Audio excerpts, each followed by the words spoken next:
out a search, and I'm saying people on the right are making, like on the MAGA right, are making statements like all politicians lie. So they discount Donald Trump's lying and he's just saying shit as well. Other people do it. Have done the same things. That's correct. Right. And like that's not an acceptable excuse. Okay, this man is tearing up the White House in the middle of a whole government shutdown. Well, he's actually using the shutdown to close more departments. This man said, as long as the shutdown goes on, I will fire more people, and these jobs will never come back. Did y'all read that? He also lies about things in that regard too. I wonder particularly whether this is going to be like the Doge experiment. That's exactly what I'm thinking. Let's talk about that. What happened to the Doge? Remember when the federal court said they had to be rehired? Remember when Doge was supposed to be saving us money? Remember Elon Musk and how he's no longer an important figure? Remember when Donald Trump had a vice president the first time he was president and they're not even cool anymore? Remember when... But you didn't believe any of that, right? Me? No. But I mean, yeah, that's... people did. Well, I mean, but those people aren't intelligent, Ron. What we're saying is, and maybe I'm not explaining this right, everything that has been presented to us in general is all a lie. It is the veneer. It's the smoke that's covering the real thing. The real thing is the cruelty is the point. It's to completely restructure what we know this country to be, fundamentally and otherwise. But you can't do it all at one point. You have to do it because you also know that you're going to impact the people that helped you get there. So it has to be done however it can be, in whatever version of strategic that they're approaching. You can't do this in a way, it has to be palatable. It has to be done in a small amount of time. Can I ask a question, Quinn? They want to rewind it past the New Deal. No, okay, this is like, my heart is hurt. I ain't even gonna lie. This is crazy. I mean, nobody's calling him demented. Nobody's calling him crazy. Nobody thinks what he did today, doing that. The man said, oh, listen at that sound. I love that sound. It sounds like money. And nobody, this is crazy. I literally think it's crazy. So, oh my God, hello? I just wasn't, can I just finish? So, to Quinn, because I'm a little emotional. As a veteran, what I was going to say was, do you not think that what he, breaking from, what was it, Pence first? Yeah, Pence, and saying that certain veterans, like, were flips and stuff like that. Like, I know that you don't think that, but I'm talking about, like, the point I'm making is, what I'm most disappointed is my citizens to my left and my right, right? We know who Trump is. I'm actually disappointed in the people that put him there, and I don't know who to trust, right? So that's why I come on Clubhouse like defensive, like, who the fuck did this? Because brother, I am. we didn't have to be here. We didn't. And somebody like niggas like Anthony and Omari did this, and I'm gonna always have smoke for them. Right, but that's the reason why they. Go ahead, Marshall. What did you do for us? By the way, thank you. Shut the fuck up. I'm not answering that. Move on. You don't have to, man. I'm just trying to be friendly. And I'm not going to. What? I asked him what he did for us in the military, and he was not comfortable answering. I'm not answering what I did for you when in my service in the military. I'm not answering that. Yeah, dude, that's okay. I was So trying to be friendly. What's happening? Obviously, What do you mean? Ron, For you? I think he was asking that. W8 people. Yeah. I think he meant that in the framing of like what was your duty in the service. Oh, okay. I'm sorry. He wasn't talking like he wasn't saying like he meant like what did you do for the country? Like that's what. Oh, okay.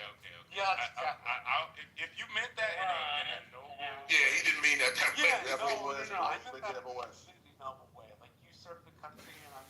He was asking what you did for us. Service, and I'm curious what you did. No, I was a pharmacy tech. Dude, that's awesome. Military. I'm sorry for lashing out on you. No, man, it's okay. I totally understand. No big deal. Thank you for your service. I really appreciate it. And I, as a citizen, I am with you in the disappointment. I'm very, very disappointed.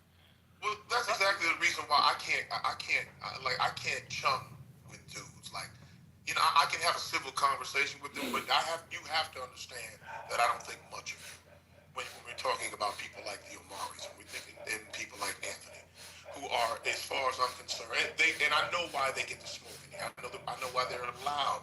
Yeah, that's why I make fun of that, but I understand because they're essentially proxies for the people who represent who did this to us, as you framed it. So yes, you can't get it. I don't forget that.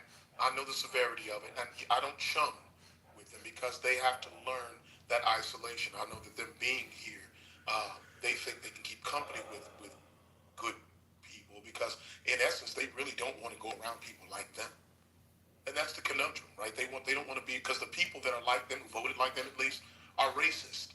He saw that today. He finds it hard to criticize them because he thinks the same way they do, but he thinks that he's separate and apart from them. When he actually arrived at the same conclusion they did, it doesn't make any difference. You prioritize something that they prioritize as well. Different conversation. But I just to address what you said. But the reason why we understand who they are, we understand why they made the decisions that they made, because they're not informed. They prioritize something different. For many of the Americans that voted for them, they prioritize. I don't know why it's so hard for us, and it's not an oversimplification to say that this is what they prioritize. They prioritize white supremacy. They prioritize their well-being and what they consider to be protecting what they value over everything else. They don't consider that what they value is destroying this nation. Even for them, they don't understand. And if they do understand, they prioritize what they feel has worked for them, at least for them, not for the country. Two different things. They prioritize what they think has worked for them and what has been good for them. What they prioritize has been good for them has not worked for everyone. And they don't realize that this is not a time where we're ever going to go back to that. They're having the same trouble coping with that as we are in this current circumstance. We have to, and the sooner we can wrap our minds around what this is, the better you can deal with it. That is what we are dealing with. They are trying to radically change what they think is not working for them. It is a radical shift to the right where they have complete control and that it disproportionately works or complete works for them. What the poor ones don't realize and have never realized, because they always continue to vote against their own interest. They've been convinced that, listen, you can be like us one day. You can be like us, elite, one day. And they're going to treat you the same way. Do you want them doing the same thing to you? No, because you're us. No, you're not us. We make more money than you. We don't think much of you, but we will utilize you to insulate us from this. And we'll build these culture wars so that it seems like it's other people trying to take your shit and not us. So that's what they know. It's not very complicated to understand. It's just that people they think it's everything else, but it's not. It's the very simple answer. They prioritize whiteness. That is what it is for those. There are other people like the Anthonys and Omaris who get caught up in that because they don't understand and they believe that their proximity to whiteness is going to save them in some way. To the principles of whiteness. For you guys that I just read, there's some stuff going on. I mean, it just gets crazier and crazier every day. I got it might be a minute. May I play this clip for you guys? Yeah. Check it out. Please do. No, what's it about? It's about Trump. How long is it? It's less than a minute. Okay. I don't particularly care to listen to anything he says, but you can go. I mean, I'm not the only one. It isn't Trump. It's talking. Just take a listen, please. Republican text chain was leaked with racist, anti-Semitic, horrific language. And this time, it's a Trump appointee who was caught making the messages. Paul Ingracia, according to the text chain obtained by Politico, said things like that Martin Luther King Jr. holiday should be, quote, tossed into the seventh circle of hell. Ingracia said he had a, quote, Nazi streak. He said, quote, MLK Jr. was a 1960s George Floyd, and his holiday should be ended and tossed into the seventh circle of hell where it belongs. Ingracia is Donald Trump's pick to lead the Office of Special Counsel. This is the office responsible for investigating federal employees when they do something wrong, like violate the Hatch Act. He calls himself a Nazi, saying he has a Nazi streak, folks. This is serious. What are we doing? Yeah, I just Yeah, want y'all to hear. discussed that. Yeah, we discussed that earlier. Oh, you did? And Okay. that guy withdrew his Yeah, you nomination. wasn't in here. Yeah, he withdrew. Yeah, we discussed that entire. We talked about that for about 45 minutes to an hour. Yeah, that was horrible. He you know, he was worse about as bad as that preacher. As the preacher, the shit he was saying. I don't understand how you can compare. Well, yes, I do. You know where he's coming from. You know, put Martin Luther King, George Floyd, you know, on the list. So, yeah. That's insane. I still think it's. Go ahead, Ron. No, all I said was that was insane. Yeah. Y'all know it's so crazy. When I was a kid, I used to listen to my grandmother and, you know, the elders talk about, like, growing up in the South and, you know, not really, like, paying no attention to it because it wasn't, like, now I'm thinking my whole life that we're doing better and that's all I ever, you know, basically knew. I knew about the injustices that Black people were facing, but every day we felt as though we were moving towards a better day. Not no more. This is probably the most worried that I've been as a Black person in my whole entire life. I agree. As a Black woman, no doubt, you know, we face things, but it seemed a little bit easier. But now I'm just worried. I'm worried to travel. I'm worried I'm worried about just being a Black person, and that shit is fucked up. Like it really is. If we make it out of this, I'm suing the shit out of Trump. I promise you that. If I can add to what Brooklyn is saying, I was raised not by my mother, but by my grandmother, and she told me a lot about the civil rights movement, and this is why I have a lot to say in these rooms and stuff like that. And I thought that we had made it out of this and that and this and that.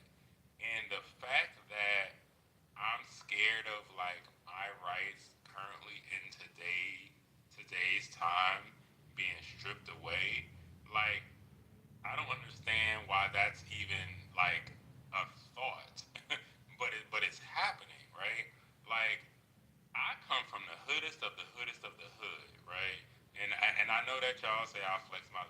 I'm an HBCU graduate and I'm an Ivy League graduate. And I raised my right hand to God, thankful for that. I will cry every day over it.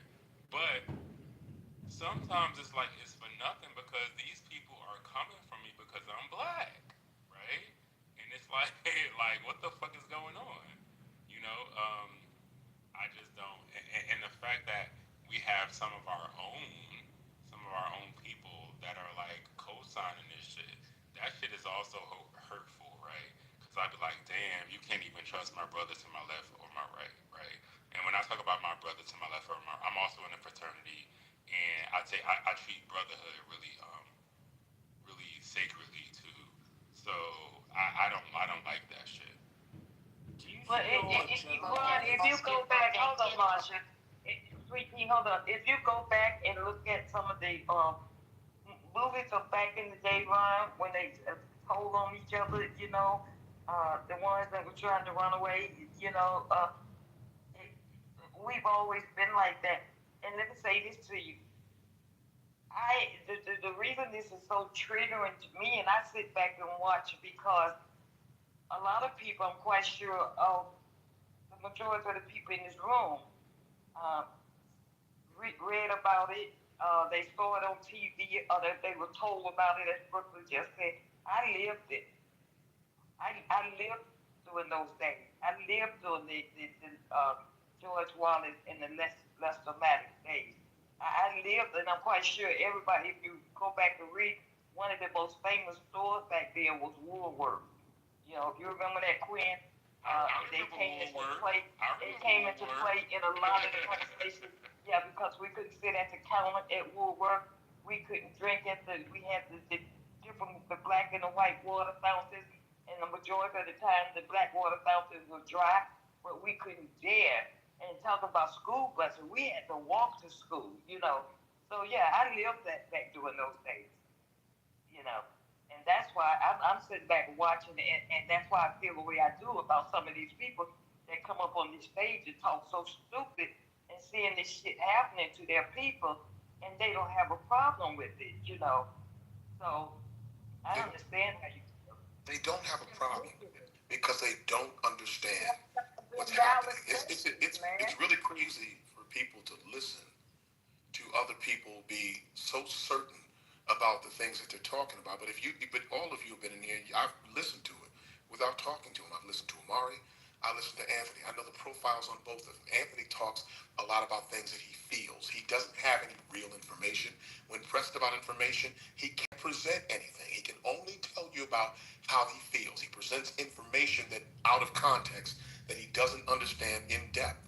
He does this all the time. He tries to make appeals to your sensibilities. He does it every day. Look, Deborah. You're a wonderful woman. You're this, you're that, and I got nothing but respect for you. He tries to set up the argument so that it looks like he's sensible, but he doesn't know what he's talking about. Ever. Omari is completely ignorant. He has no idea. His allegiance with MAGA has more to do with an emotional thing that happened to him that he blames Democrats for. He's not a true believer. He's drawing from that anger. No, Marty He's not said a that real believer. they troll. They do it on purpose. Well, and there's that as well. But I'm saying all of that is a byproduct of the way that they feel. Right, because even with them, like this, we still find some kind of pleasure in laughing and shit, even with all of this shit going on. Yes, because we're human and we're black. Right. But And we don't fucking. we not really like making light of this shit that's actually happening right now. Like these people are sick. That's why I keep telling y'all. When I be sounding militant and like destroy, cut the head off, get rid of the motherfuckers, I mean that shit. I don't be saying that shit just to be saying it because, like, even in our own families, what we should have did, right, was get rid of the problem. Mine did. We didn't fuck with the problems at all. But you excommunicate the people that don't serve you anything. They're bad for you. You don't let the enemy in. And these people are the enemy. I don't care what nobody says. Well, I'll fucking laugh at them, but I'll never laugh with them ever. Yeah, I don't laugh at them or with them. I don't think that they're worth conversing with. Like I'm disgusted by any conversation with them. Now, I know that's not everybody's outlook, but I don't enjoy talking to them because they're not even smart. Like if you have a conservative outlook and it's sensible and you can make some things make sense, then I don't mind having a conversation. I still don't agree with your ideology, and you can't make it make sense to me, especially if you are black and invest in something that is references conserving old principles, meaning that never served you or your people, which is fundamentally make America great again, right? Right. So it just doesn't make any sense fundamentally. I think they know that what they grasp onto and where the As intersection. a black person, how the fuck could you ever say make America great again? Well, because you don't understand conservatism. I was just going to say that you understand. You take conservatism. You take parts of conservatism that you think you align with, like the intersection that they find that racist whites and black men like Anthony and Omari come together with is in religion, in faith. So those principles being a way of life, even though they don't live according to them, they value those things, and that's where they find commonality. But they really don't share that ideology. They share the thought process together of what it should, but it's not in actuality. So I don't enjoy talking to them. I don't see what, very personally. I mean, that it's you all's choice. I just don't enjoy talking to them. I don't see what anyone gets from a conversation from them other than just having a punching bag, somebody to tell to shut the fuck up and you're stupid, you're a fucking idiot. We already know that. They come and I'm always actually more interested in why they. I don't find pleasure in that either. No, but you know what really interests me? I want to know why. I know why. This is rhetorical, but I just find it interesting that they like company here. But I know it's for two reasons. And the one they won't share. The one is they come in here to grift. They come in here too because they enjoy making you uncomfortable. They enjoy listening to you say how uncomfortable that you are or how angry you are about this. They actually feed from that. That's the reason why you got the Beavers and the Matt Cools and the other idiots, PP or whatever the fuck his name is, Pepe. All those people, they come in here because they like that. They love that interaction. I respect the other ones more. The other ones who just stay in their own quarters and revel in whatever is going on. They don't come, at least they don't come and share space with you because they don't believe that there's any need to share space with you. They got what they want. Yeah. They understand what this is actually in their minds, in their twisted fucking heads. This is actually a win for them. Yeah, I'd rather than. But there's people. I'd rather because I don't have to see or speak to them. I could be angry with them. I respect them far more. away. Yeah. Even though I don't have any respect for them, but I respect the fact that they, at least if they genuinely think it's a win, they don't need they don't need for this to be bad for you. Well, that's not necessarily. They don't need to feel like it's bad for you in order to think it's a win. That's what I'm saying. So part of it is that they don't think it's a fucking win. Well, they may not. They don't. I think they know it's a loss. But some of them do, Brooklyn. Some of them I think that they don't think it's a win, but I think that ultimately they do think it's a win. Listen, if whiteness is the purpose, they take over spaces though. I don't think you guys really understand what they value in white supremacy. Like and understandably, because we're not white, we don't know what it's like to be that and what it is to feel like something that you think innately belongs to you is dwindling or being taken away. This feels like a return, at least in some semblance, to them. Well, let me ask just this question real quick. Just you there. Have you ever heard of this pastor? I guess he's a pastor named Joshua Hayes. No, I haven't heard of him either. You didn't look at the video, Ron. I'm gonna put it in the chat again because this is out of control. Like this man literally is on he got a podcast. They got pictures of him with Charlie Kirk, so he did podcast with Charlie Kirk, and he do the little things, the things at the colleges that they be doing. What's the thing? You know when they go to the colleges and they question the students, yeah. Oh, okay, that's the thing. The thing that they be doing. Well, this man on, I guess, a podcast sometime this week, he talking about slavery, and he talking about basically slavery was a Christian right.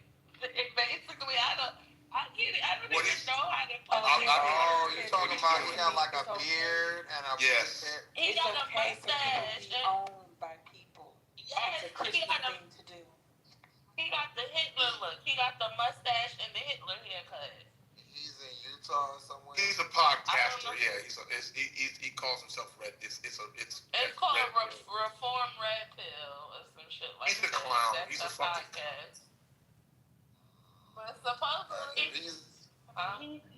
he's only telling what his pastor say. That's what I'm saying. So he's supposedly some kind of connection to Hexaf. Either he his spiritual advisor, or they go to the same church, or something. Here's the safe thing to do. A I'm gonna put it in the chat. Yeah, I did see it. You did already, Brooklyn. It's a little ways up, but you did. The safe thing to assume is that they're all in cahoots with each other. There's no need to revel or marvel at who they all are. They are all of the same ilk. That saves us from actually talking about what they do individually and being and marveling at what they actually do. They are all, I'm talking, and then the real players never really even get the recognition. People are so focused on Kobe Bryant that nobody is focusing on the owners of the team. Trump is Kobe, well, I hate to make that right, but Trump is the star on the team. But the people who own the team, people who are running the team are the Stephen Millers and the Curtis Yarvins and the Tom Homans and the Peter Thiels. They are the ones that, and Vaught and Russell Vaught. They are the ones that are orchestrating this whole goddamn thing. That's who's orchestrating this. They don't get the shine. People don't scream their names enough. That's who's actually formulating this thing and putting it into, that's who's, Stephen Miller is the architect of the entire immigration run. He said it at the beginning of the goddamn administration. He said they were going to do it. I'm paraphrasing, that they were going to take this plan into hyperdrive in some way. That's exactly what they're doing. The big beautiful thing Rocket is science. We're just enamored with so 2025. many small things. We're so behind in the conversation. It gets frustrating. You got to focus on, and then in order to win something, you got to get ahead of it. You have to get ahead of it. Be marveling at all the, I'm not chastising, no, please don't. We just can't be chastising all of the moves or the things that come across the news or what comes across TikTok. You have to get proactive. You have to first put it in, understand what's happening, and then settle that with yourself. This is happening. This is what's going on. I can't wish it away. I can't hope that they're going to do something different or appeal to their better angels. None of that is going to happen. They are evil motherfuckers that want to take over shit and make shit for their own self. That's what they want to do. Once you have resolved that, now you can say, this is going to be my approach. I'm not even surprised at anything they do. I expect it. So What's going to be my? What would you recommend? Sorry, go ahead. I was just telling Jess I put it in the video in the chat. Damn, Quinn, you preaching. Hold on for a second, guys. Oh, give me 1 minute, Marsha. Lisa. I'm right here. I'm right here. Okay, you're right. You're right. Yeah, Haitian, are you awake? Deborah? Probably not. Deborah? No. Yeah, I always be email. No, I'm here. Yeah, I'll get ready to turn it in. I close the one that was awake. Yeah, I'm here. I just haven't eaten all day. I'm here. Y'all can continue on. No, I was getting ready to turn it in. I haven't been to sleep in 2 days. I'm saying, go ahead. Turn it in. You okay? Alexander, when I don't sleep for 2 days, my hearing starts to go. I had more than that. Yeah, I don't know. I mean, do you experience similar? Like, if You know, chest is starting to feel hit. You know, I You got no sleep. yeah, we You got to stop doing that too. I know. We closed the room at 4 o'clock this morning, and I haven't been to sleep all day, so Jesus. I'm getting ready to turn it in. So, I'll see you guys. yes, Have a good night. Tomorrow. See you today. So I just have a Alright. question for you. How should citizens properly engage? I guess what I mean by that is, like, in your mind, what are civic steps citizens can take to make things better? If you don't have an exact answer, don't worry. No, Marshall. That's a fair question. To be quite honest with you, brother, I don't think I'm intelligent enough to say that. If off the top of my head, I would say that there need to be obviously we need to lean on for those that can. You need to lean on your congressman, and I think the other thing would probably be that would be effective is some of the companies that are endorsing this.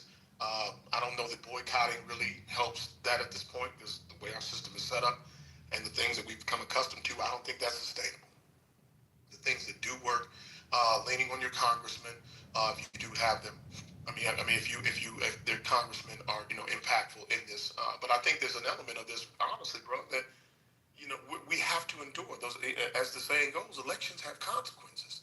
Now that doesn't mean we have to sit back and watch them destroy this country, but what we can, I think, what we can do is that's really honestly the only thing I can think of off the top of my head is really just you have to lean on congressmen.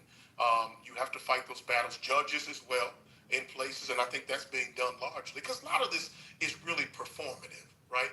I mean, the shit is happening in Chicago. I mean, it's impacting people's real lives. Let's get people are being harassed, but the cruelty is the point. It's supposed to look like that, but if it ever veers into actuality, and it has a couple of times, there is no real there's no real recourse because the people in Congress who are in the majority are doing absolutely nothing because it hasn't in their minds it's been cruelty. The cruelty against black and brown people is enough is enough red meat to satisfy them, to look to reach behind them and pick their pockets of their Medicare and Medicaid. I agree with you. It hasn't reached the point where it's really impacted the American population as a whole. You can't really threaten them with education because we haven't valued education in this nation at all, ever. Education makes people smarter. Have you run across Hofstadter's American Anti-Intellectualism before? I have not. It was written by a Yale professor in the 50s. I think 1958 to be exact. But it's called American Anti-Intellectualism, and it traces intellectualism as a pivot swing in the country. Sometimes we're high expertise, sometimes we're super populist, and we think experts are idiots. The point the book makes is that pendulum has been swinging back and forth in the country for a long time. That you go from periods of expertise to periods of ignorance, which I've always thought was an interesting observation when it came to that. Is there a time we've left ignorance? No, I think this is very interesting to me. So we've been in other. Sorry, I'm checking my mailbox. That's why you're hearing an echo. So we've been in other areas in this nation where we've shunned academic prowess and intelligence and stuff like that. Are you saying that it's a pendulum that goes back and forth? That was Mr. Hofstadter's thesis. So for how long have we been doing that? He said we've been doing that since the settling of the country during the colonial period. But I don't know. For me, it seems like this is a new thing. Not new at all. This is literally how they did in Germany, like anti-intellectual.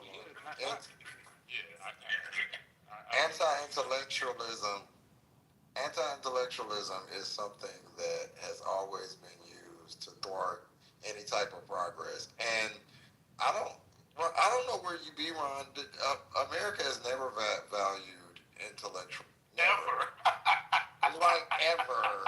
It's never been high up on our list. We've always positioned those people as wimps, as weak, as huh? No, I'm just saying. I agree. And nerds and less than. And even when you look past brains is always, even though it's the superior trait to have, it's always looked at as secondary compared to brawn or sports or whatever is fun or whatever the dumb nigga can't do. So they up that. And in America, we value dumbass white men. So it's never been if you look at the people that, especially the right idolizes, they're notoriously dumb.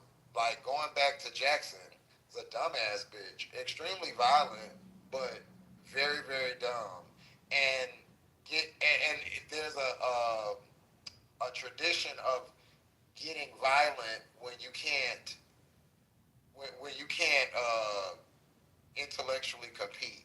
So I'm like I'm asking you questions or we're in a debate and I'm wearing you out intellectually. So now you want to fight me, or now you want to say, you know, you're a wimp or whatever. So that's how we've always started that. Like it's a tradition. There's another aspect of that too. You did call someone a dweeb like 2 weeks ago. I ain't gonna bring up no names, but you know. But that's not the same. There's another aspect of that. Dweeb is a like that's like a passive name. What I'm but that's not what I'm talking about. What I'm talking about is the very weakening of people that are smart. Me teasing somebody calling them a dweeb is not, or a nerd is not what I'm talking about. I'm talking about how they make everybody that's smart. I mean, I can give you a very good example later, but everybody and dumb or relatable is pushed as that should be the thing. But if you're smart or unattainable, that like fuck you. You're acting like you're too good or you're weak or whatever. I mean, that's just our country's motto. Yeah, and then there's another aspect of that too. They don't downplay education because they can't compete. You generally downplay education because you want to compete. There's a difference, right? I don't want people challenging me for my position. I can compete with you and there's a chance I can win, but why do that if I can just simply tamp down the overall education, and I can make people who are the majority of people who are miseducated or undereducated resent people who are educated. What's the difference? The difference is for those who have money, it doesn't even matter. It doesn't matter because I could care less. You're taught that you get an education so that you can live well, so that you can get a good paying job, and then you can live well. So, but if I can achieve living well without an education, well, then what do I care about those who actually have one? Because you'll be in the minority anyway. The people who are not educated are in the majority, and they resent people, not just because they have the educations, but because they were kept from having those things. It feels like it's intentional, and it is intentional to keep them in place because people are easier to control when they are not educated. Why do you think the world hates black women so much? I mean, that's like fucking educated.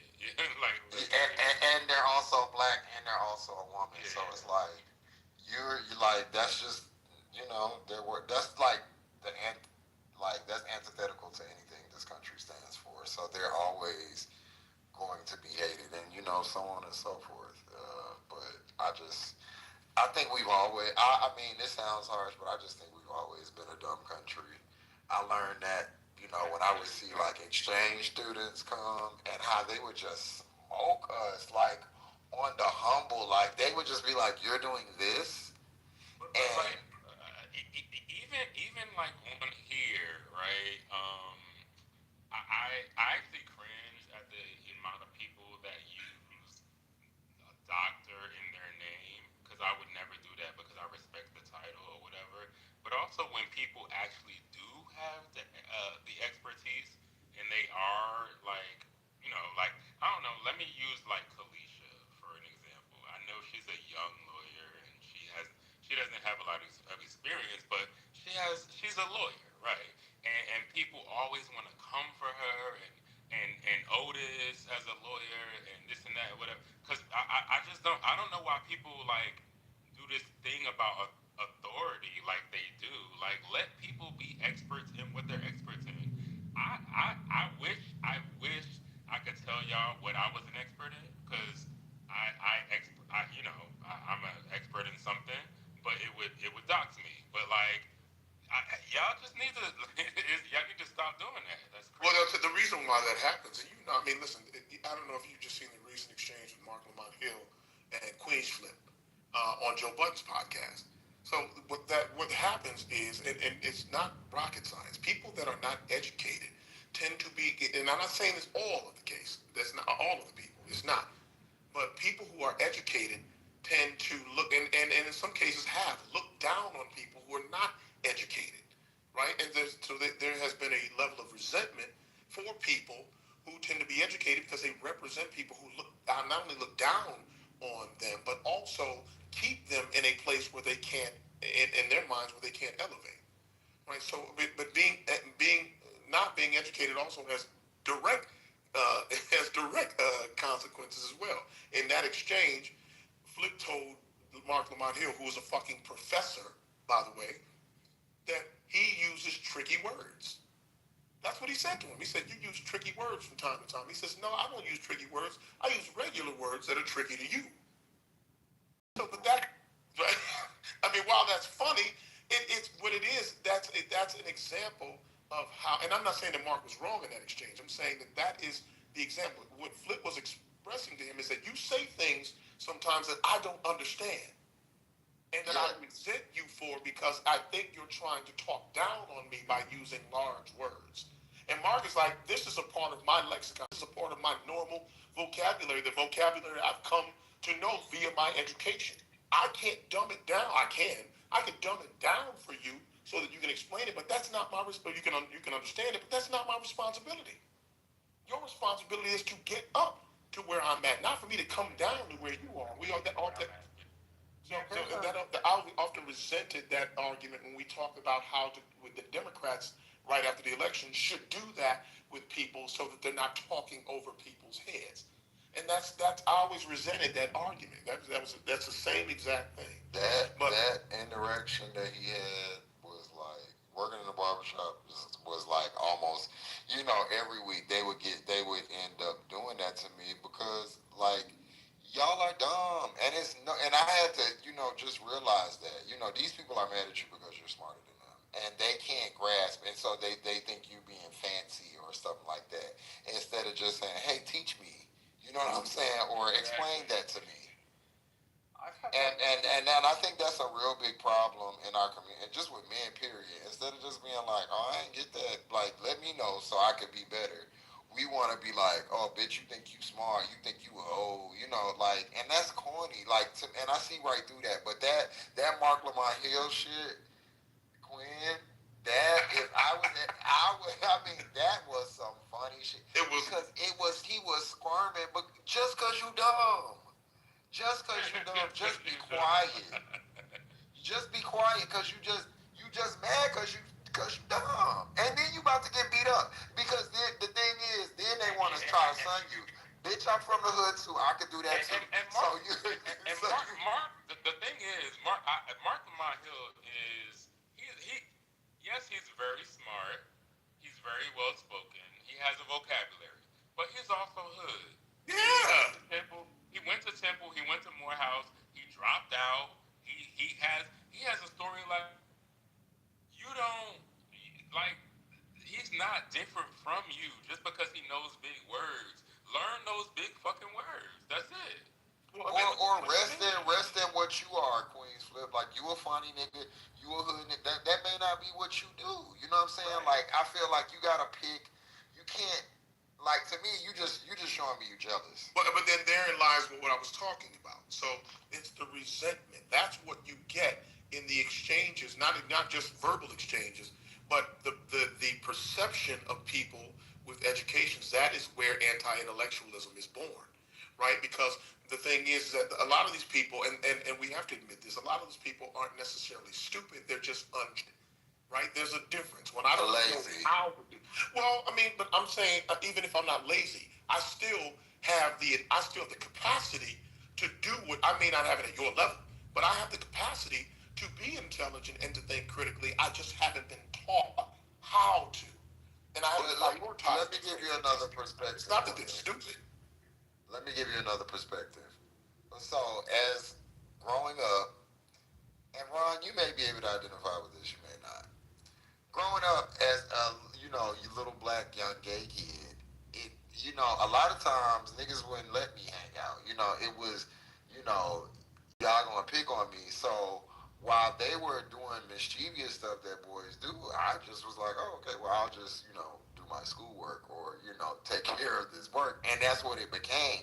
So I became, I excelled past them, and kept on doing that. So now the way I see it now is the same people that we're arguing with now are the same niggas that didn't want to do no work, that didn't want to learn history, that was like, shut up, stop asking questions. They did. These are the same, the guys that would have rather picked on me or, fucked with, the nerd or, the girls or whatever, instead of learning and understanding. And now here we are, and the tables have turned. I paid attention. So I know what's going on. I know civics. I know, history. I can understand, our future, our past, or where we may be going. You don't. You're not. And the only reason you're in the political sphere now is because it's on the internet and we have social media. You would have never been into it outside of that, and probably never voted, until this point. So, and their get back to and it's not even just, gay boys. It's just the guys people that wanted to do work, that was interested in learning. The get back to us is, I'm going to vote an idiot in, like Trump. And that's how fuck you. Exactly. Isn't that fucking... That's how I look at it. I think that's the fuck you to the Rons and the and the Quins and all these people. That's like, we could keep up, and we still really can't. But we got a dummy that's going to dumb it down, that, falls into all the little contrarianism things that I want to do. And so that's our get back to you. That's how I look at it. Madison once predicted that he was wrong. I think that was the bottom line for a lot of voters, is that they feared that a woman who appeared to be a black woman and ran as a black woman was like, this country wasn't ready for that, and that she wasn't competent somehow enough to handle a job like that, and that it needed to go to Trump because he's this impeccable businessman and he could run the country like a business. That's what I heard. And that's the lie that and here's the thing. I mean, we all have opinion. This is a theory. I have no proof to back this. But that's the lie that they tell you. These people are just smart enough to survive, and a lot of these people have had black women supervisors, so they're familiar with how black women get the fucking job done. So they know, they understand. It's to be a contrarian, and this goes way farther. I mean, that's just the basis of it. And I think they say these things like, she's incapable, she's not qualified. What did they know about qualifications? Like seriously, what do they really know about qualifications? Ask them. Next time you talk to them, ask them, what are the qualifications? I bet you they can't tell you. That's true. Not because it doesn't have anything to do with that. Qualified person to ever run for president? No, I don't. I bet you these dudes, like, if you look out when I asked the dude earlier, he started talking about Jim Crow.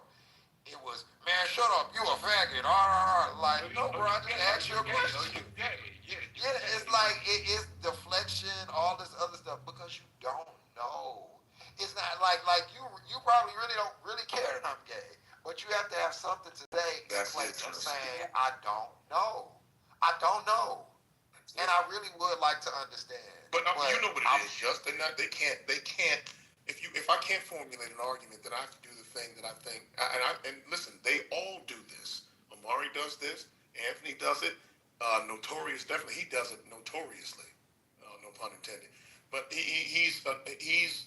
once they figure out that they can't, whatever point you are in the discussion is starting to get serious, then they start deflecting. Then they start doing things that have nothing to do with the discussion, whether it be to call you gay, whether it be to say you this, or the famous one is, man, y'all just don't want me to talk. Y'all just want to keep interrupting me. And y'all want an echo chamber. And in these rooms, but here's what was that old man from earlier? He's a new guy to me. Yeah, you talking about the transformer dude? Yeah, I remember. Yeah, the old guy from earlier. I was like, sir, me and Just was like,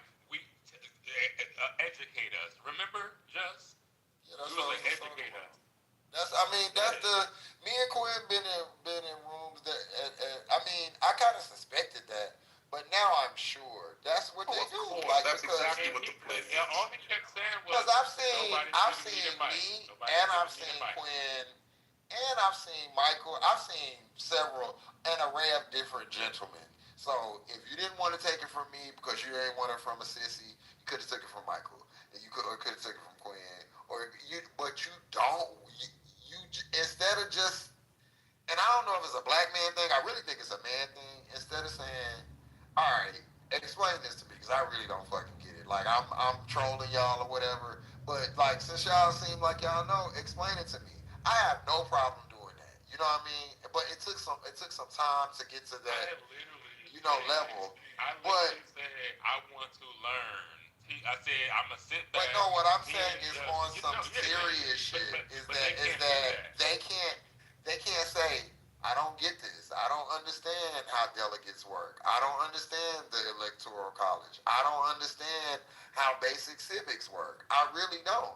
I understand a president and we vote one time every 4 years. I just started doing that. I don't vote in local elections. I don't know who my city council is, or who my representative is for my state or my senators.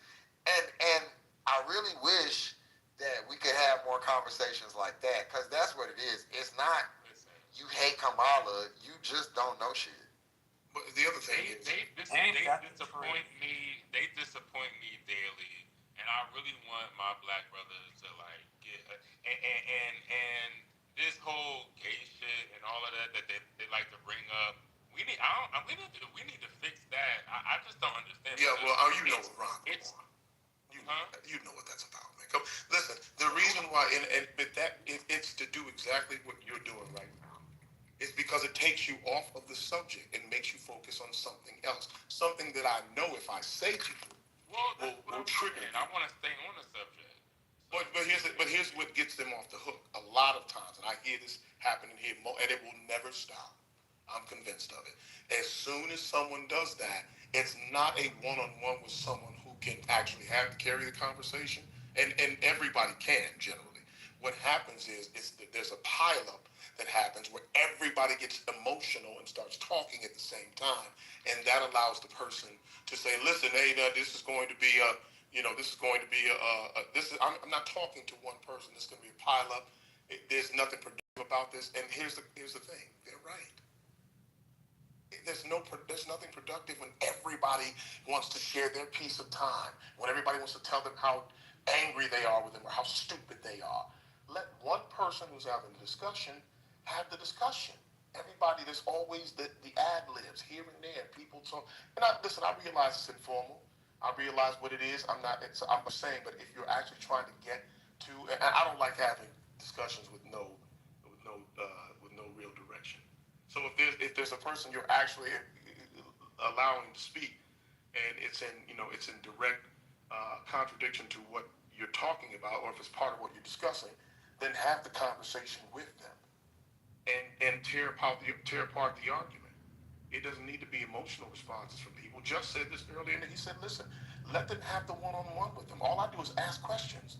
If I keep asking questions, they'll reveal who they are themselves, because they don't know anything, or they don't understand it in context. The context is absolute, or they're omitting the context on purpose to make the point. That's also a debate strategy. It's not an effective one, but it is a strategy." I wish that it was gay participation in the political process. That's always been the case. So what are you talking about? That's nothing new. It's nothing new. They've always participated in civil rights or any other political issue. They've always been in the conversation. They've never made that the main topic, but they certainly have contributed to the conversation. What exactly are you referring to? So you're talking about us, me, as a positive. What I'm talking about is them using it as a pejorative and always. So as soon as somebody disagrees with someone like me, Corey, or Just, the first slur that comes is y'all are gay, right? Like we can be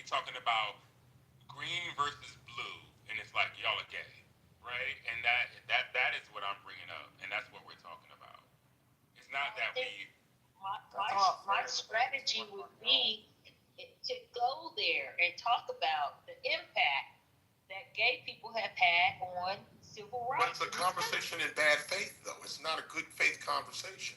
The conversation that mentioning that they're gay is meant to derail the conversation, not to explore it. Yeah, so not to get in it's depth. a conversation about feeling rather than fact. That's exactly it. Which I like, for the record, I think all sorts of fucked up people do that to Just and Ron.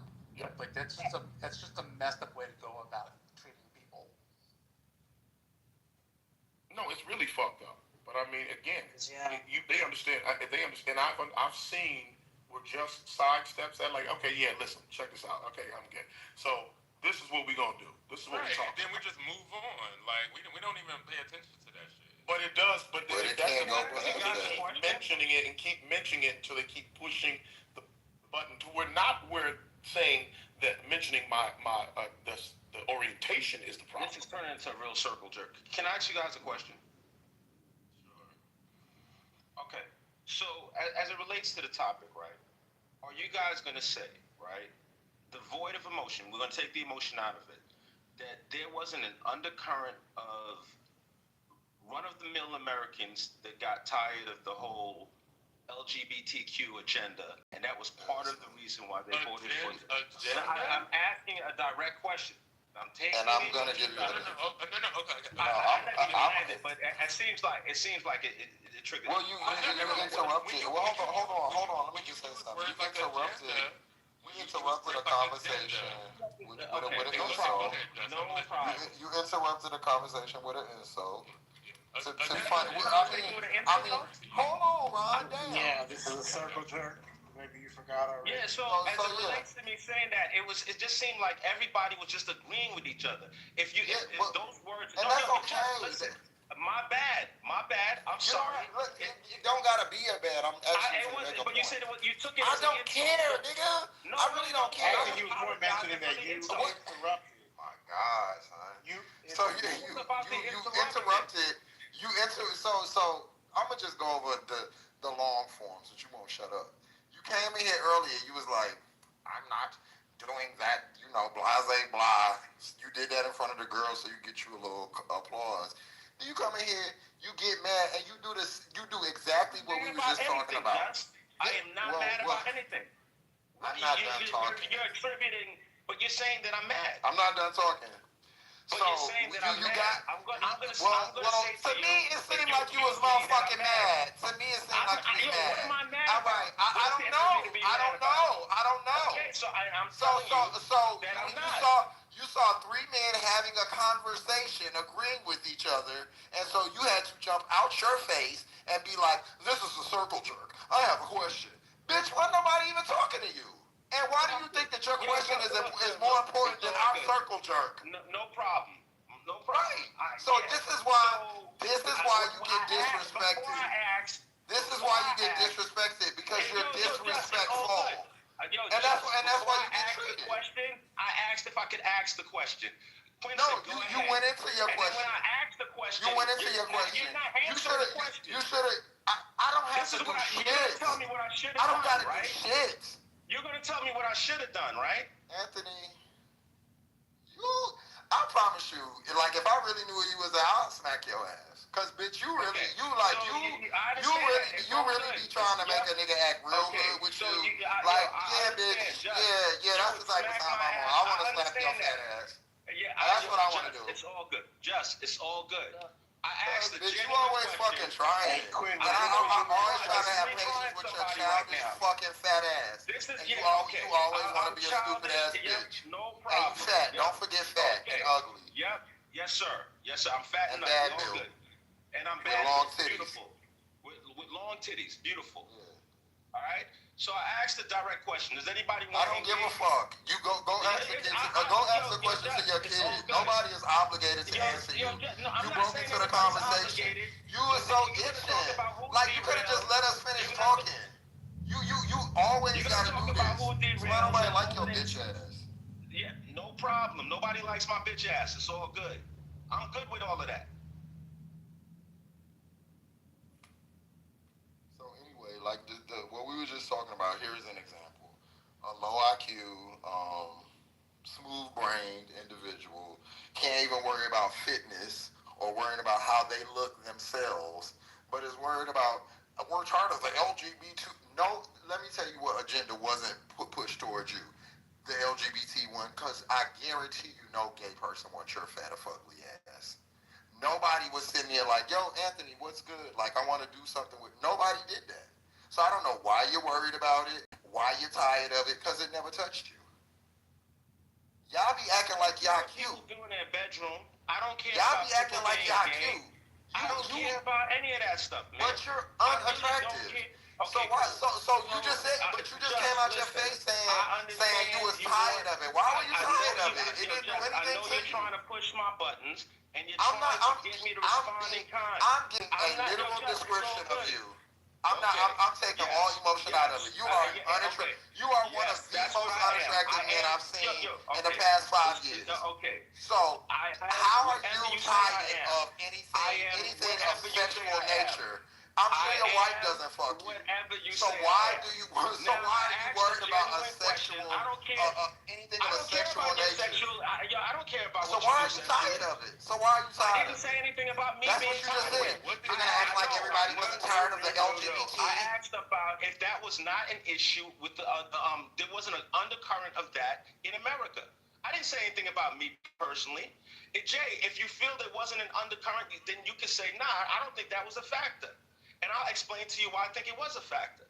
But you're entitled to say that you don't think it was a factor. It's not no big deal. I just think that anybody, and this goes for anything, anybody that is so concerned with what someone else does in the privacy of their own home that they don't do is a goddamn weirdo. Especially if it's people like me or Ron who don't throw you no type of, like you've never... I ain't never said, because I'm not attracted to straight men and I respect straight men. We've never come at you that type. Only thing you know about us is that we're gay. There's never been any type of funny shit. I would venture to say with any gay person, but I know not with me and Ron. So you acting and like, or anybody acting like it's something, don't nobody want y'all. That's the most offensive part.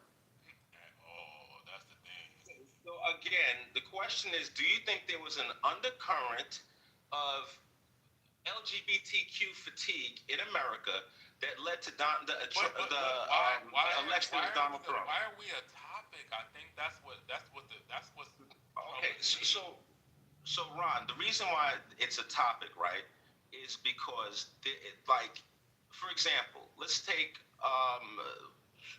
Brittany Griner. All right, the Brittany Griner situation. Yo, there was like a Wall Street journalist reporter over there. There was some CIA dude that was a former Marine. There was, there was some real high-profile Americans. All right, and Joe Biden traded, a world-renowned international arms dealer for a black female lesbian basketball player. This, the whole thing with Tim Walz and the having tampons in the boys' bathroom. Bro. Like these, Ashton, I'm not engaged. We can't just all just mob. It's this mob mentality. I'm asking it. Ron is asking me where I'm getting this idea from. Ron is asking me where I'm getting this idea from, and I'm explaining to him where I'm getting this idea from. The idea of, men competing with women in sports. These are all. What? So do you really think of all the issues in the country, you think that men competing in women's sports is a major issue to raise of everything that's going on in the world? No, Ron, I don't think it's literally a big issue. I don't. No, Ron, I'm answering your question. I'm answering it. If you listen for a second, we'd have a better understanding. So, Ron, I don't think it's a big issue, but I think it was made to be a big issue. I think that it was something that by the whichever candidates made it a big issue. by who? By whichever candidate made it a big issue. So disingenuous. By who? No, what do you mean, Ron? By Donald Trump. Okay, cool. Thank you. Hey, Do you think Biden brought Brittany Griner home because she was gay? I think that he was pandering to his base. I absolutely believe that he was pandering to his base. Oh, okay. So he was pandering to the black yes, I think there's a perception. I believe there's a perception, in that the Democratic Party, in large part, like a huge demographic that contributes to the Democratic Party is the black woman and the LGBTQ community. I believe that they're some of the staunchest supporters of the Democratic Party. So I do think he was pandering to his base with Brittany Griner. So bringing a human, I just don't understand how y'all look past people's humanity and go straight to their sexuality. That's what I'm saying. So, something that's 2% of the person, and if you have a problem, like you can have a problem with him skipping over other people or whatever. That's your personal thing, but black lesbian basketball player, what the fuck does that have to do with anything? So people from the CIA white man home, I'll just say, yeah, he's bringing the white heterosexual home. An American. In that sense, this is just an American. Exactly. I just don't get that. And to me, people that do that, people that can always focus on shit like that, you either have some problem with it, some type of hate. Like y'all be saying y'all don't have no issue with the LGBT and all this other stuff, but then you say stuff like fatigue. Nigga, we are humans. Like, what do you mean? Are you fatigued of other humans? No, this shit is crazy. Y'all be talking to us like we fucking puppies or some shit. It's really, really crazy. Now you're saying gay fatigue? I thought he was joking. He was serious. Okay, so Ron, I never said anything about Ron. Time out for 1 second. We're having a discussion here. We're talking about ideas. I'm not saying that this is my belief system. I've multiple times said this doesn't have anything to do with me personally. I asked you if there was an undercurrent in America, like there was people who felt a certain way, and this was a factor in their decision making. There's a certain factor in America who feels that there's sort of like a culture war going on in America. I'm not saying that this is my belief. I'm asking if you think that was a factor in the election of Donald Trump. If you feel it wasn't, then that's a productive conversation. If you feel it was, that's another productive conversation. It's not about personal attacks. I've personally attacked no one. I am not saying anything. I'm not disparaging anyone's lifestyle choices. I have extremely close members of my family that make the same choices. Extremely close. They're not ostracized. They're not mistreated. Basically asking, do you think that the whole the light that was shined on LGBTQ, was it a factor in Donald Trump being elected? It was one of the main topic points. So it was obvious, right? It was LGBTQ and immigration. I don't think that this is something that's new. Like, that, because we've had this LGBT conversation several different times. So it was really a question that was unnecessary at the end of the day. Okay, so Brooklyn, you have someone in the chat that says, no, it was not, move on. Brooklyn, you may feel that was the case. Based on the conversation that I walked in on, it was like, why do people ask about somebody's sexuality? Why is it always that this is that or the other? Because it is a factor in our political narrative in 2025. How? That wasn't the conversation. When I say, how it is because people feel that there's a culture war going on. They're hearing about a culture war. The culture war. This is literally just a social media talking point. I think that. Okay, so now Jay is saying it's not a factor. Jay is saying it's not a factor. Jay is saying it's just a talking point. If we're going based off the cumulative of exit polls from the past 3 elections alone, the LGBTQIA plus community was not even among the top 3. It was grocery prices, gas prices, and taxes. That was I among would the agree top with that, three. Jay. This is Jay, really just I a would agree with talking that. point in a narrative that's spread around I social wouldn't say media it's just a talking and then point, though. shoved in our faces consistently.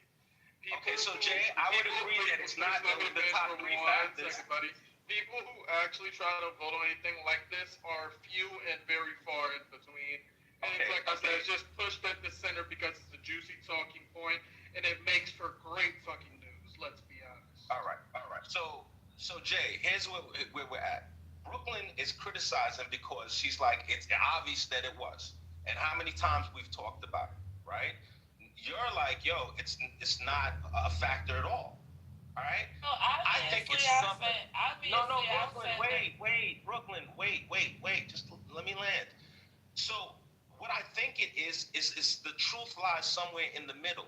I don't think it's top three at all. I don't think it's a top three factor, but I do think it's a consideration.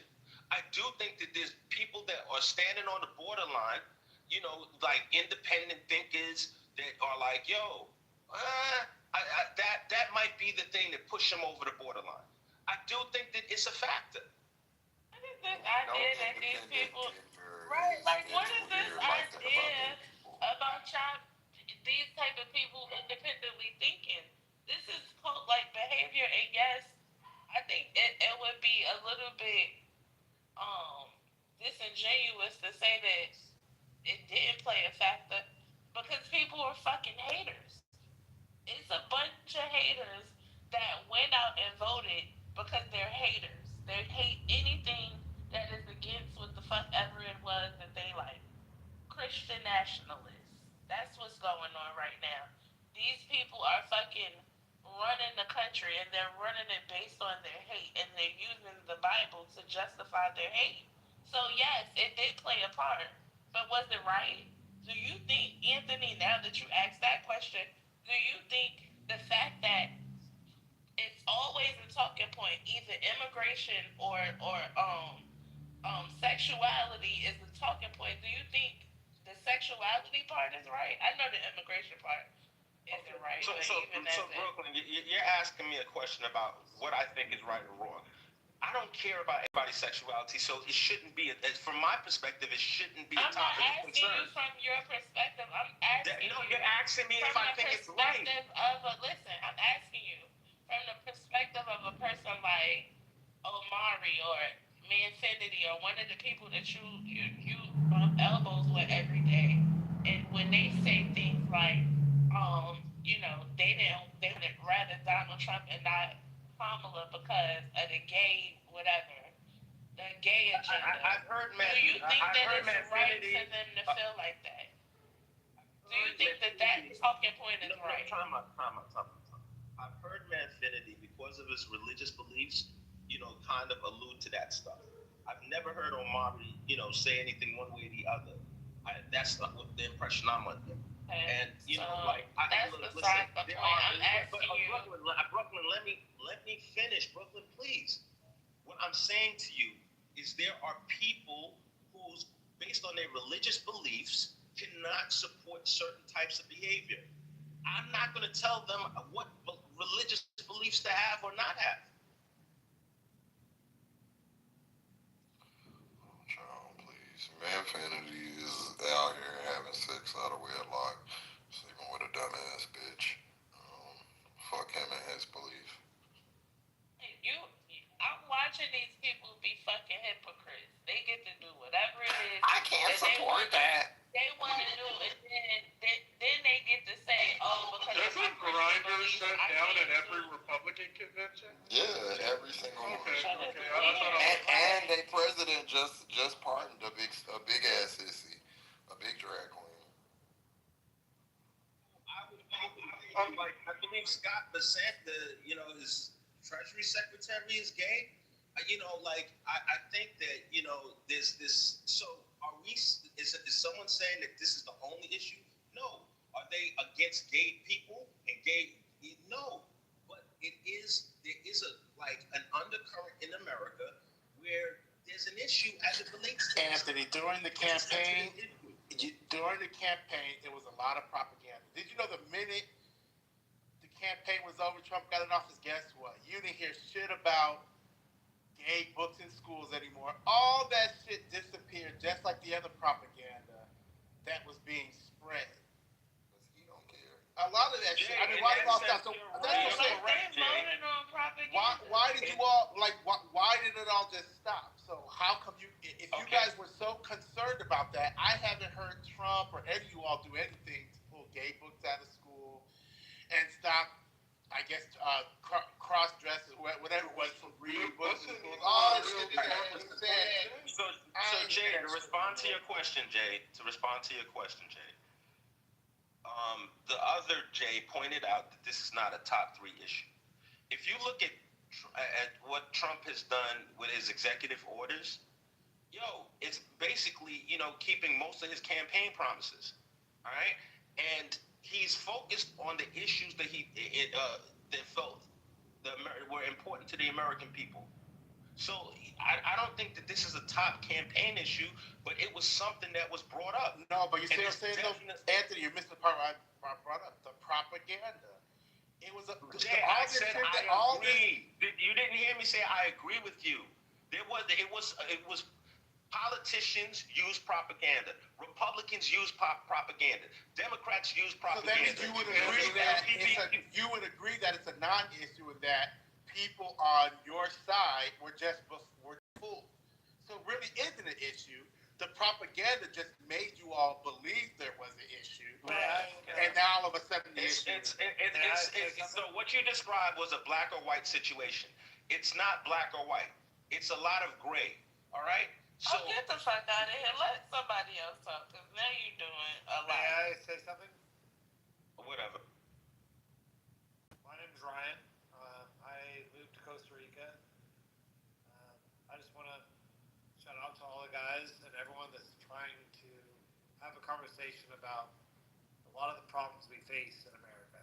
That this is a good forum to at least try to have a communicated aspect of how we talk. I just want to tell you guys, you know what? I'm straight as hell, but I played on a gay softball team for 4 years, and it was fucking awesome. It was dope. It was dope. I'm straight, but I played on the gay team, so I was around a bunch of different people that allowed me to learn a different lifestyle. They were protective, kind, generous, everything. They helped me, and over a 4-year period, I was able to be involved in a community that, you know what? Some of those fuckers were assholes. They tried to sexually harass me. But all right, where are we going with this? I'm just saying, this is a troll right now, y'all. This is a troll at this point. I'm not trolling. I'm not trying to troll. Ryan, you have to fuck up. I am not trying to troll. Ryan, listen up. Jay, I'll go to Bob and put him in the group. Can you do something with this, please? He's not being serious right now. I'm not. No, I am. I'm not trying to troll. I totally tell you, I'm not trying to troll. I'm saying we should support each other. These people help me understand, how. All right. Let's move on. We got it. Everything else, my boy. Anthony, chill out. I'm gonna handle you too. Hey, Ryan, thank you for your submission. Handle me too, Jay, because I said something. Yeah, Ryan, thank you for your submission. Yeah, I wasn't trying to troll. Okay, thank you. It was a valuable time in my life where I learned about another community. All right, who's next? Yeah, go ahead. Because I don't even understand why it is the issue. I said this for so very long. It started with me with the whole Roe versus Wade. The focus on what other people are doing with their bodies is out of control. In a country where people praise having the right, their own freedoms to do whatever it is that they want to do, they look at other people and say, oh, I don't want you to do what the fuck you want to do, though. I hate it here for that reason. What the fuck are we doing here? This is hypocrisy at its highest. Why do you care so much about gay people and what gay people are doing? I don't fucking know. it is that you care about so bad, distraction from what? Oh, it's a distraction because bringing it these up as people a are distraction. involved in sex Why do you trafficking. care about that? Oh, so you're saying them making it a big deal is the distraction? Yeah, I agree. Why do you It's care distracting about that? people from the whole sex trafficking thing, which is huge. Yep. So it's ironic, like you're saying, why does someone care about somebody else's opinion while caring about somebody else's opinion? This is just wild. Like, do I care about? When your the people who disagree with your opinion. To votes that destroy the country in which I live in, it's a bit more than an everybody opinion, gets a vote, man. Yeah, but when your everybody gets a vote, because you hate somebody so much, you vote to destroy even the whole entire country for everybody, even yourself. Fuck you. That's just how I even feel. people that are haters, they get too. People that so there's people that feel that have a say so. They're a life. They should have a say so. So like this is cut and dry saying, oh well, everybody should think the same way. In it though, Anthony. Like you want babies to have a say so. Wait, hold on. You want the babies to have a say so. You want you to have a say so. You want the preacher to have a say so. But then the regular everyday people, when they want to do something with themselves, whatever it may be that's not hurting you, they don't get a fucking say so. You don't see the hypocrisy in that. Yes, everybody should have the right to vote, but guess what? They're taking that away too, Anthony. So now what? Where we at now? Brooklyn, when you say, you make a provocative statement, they're taking away the right to vote. Could you justify your statement, please? Okay. It's like, The redistricting of, I just don't. It's take away the right to vote, sweetie. That does not take away the right to vote. Someone makes a provocative statement, and when you ask them to justify the statement, that you won't stand it. It becomes indecipherable. It's not. No, it's not. It's not indecipherable. Whatever the fuck that's supposed to mean. That shit is not indecipherable. Okay, can you justify your statement, Brooklyn? You see that they are making it harder for especially black people to not only vote, but to have representation in their own communities. And you telling me that that's not taking away the right to vote? Maybe not in the literal, but it's as fucking clear as day that they're making it hard. Therefore, in the colloquial term, they're taking it away, buddy. I know everything not going to be. I'm black, so things won't be as literal as you want it to be. But you knew what the fuck I was saying because you're also black. How do we not take it away? Okay, so Brooklyn, all right. I challenge you to just go ahead and read the Supreme Court, like the interactions that they've had as it regarding this particular case. All right, so cool. So you listen to them, right? Yeah. So you had justices on both sides, and those justices on the liberal side, they tore that dude from Harvard a new one. They ripped him to shreds. Are there, Anthony? Just 3 of them. It's going to be another 63 verdict. And what rules? What rules, Anthony? Okay. Who wins? Brooklyn. Nobody. Brooklyn. Do you know how we got to this? No, let's stay there. Who wins? The conservatives are going to win. You want the people? Okay, so it's about the majority, right? So don't come to me telling me that the fucking because first of all, I don't know what the fuck this is with y'all all this liberal conservative shit. Okay, but the liberal judges will vote against it, right? But guess what? They are not the majority.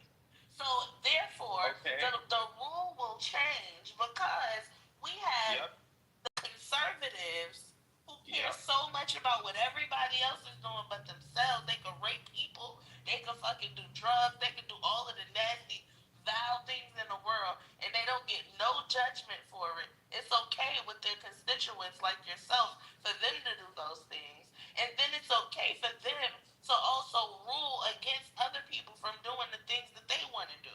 You're a fucking hypocrite. All right. That's it. It ain't no way around it.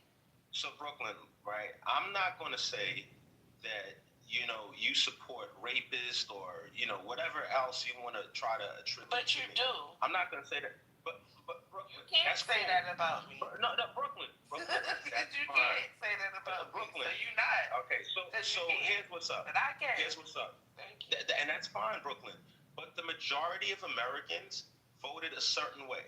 Voting Americans voted a certain way. Wasn't the majority, but we'll go with that. The majority of the voting Americans voted a certain way. Like 1/3 of America. I said of voting Americans.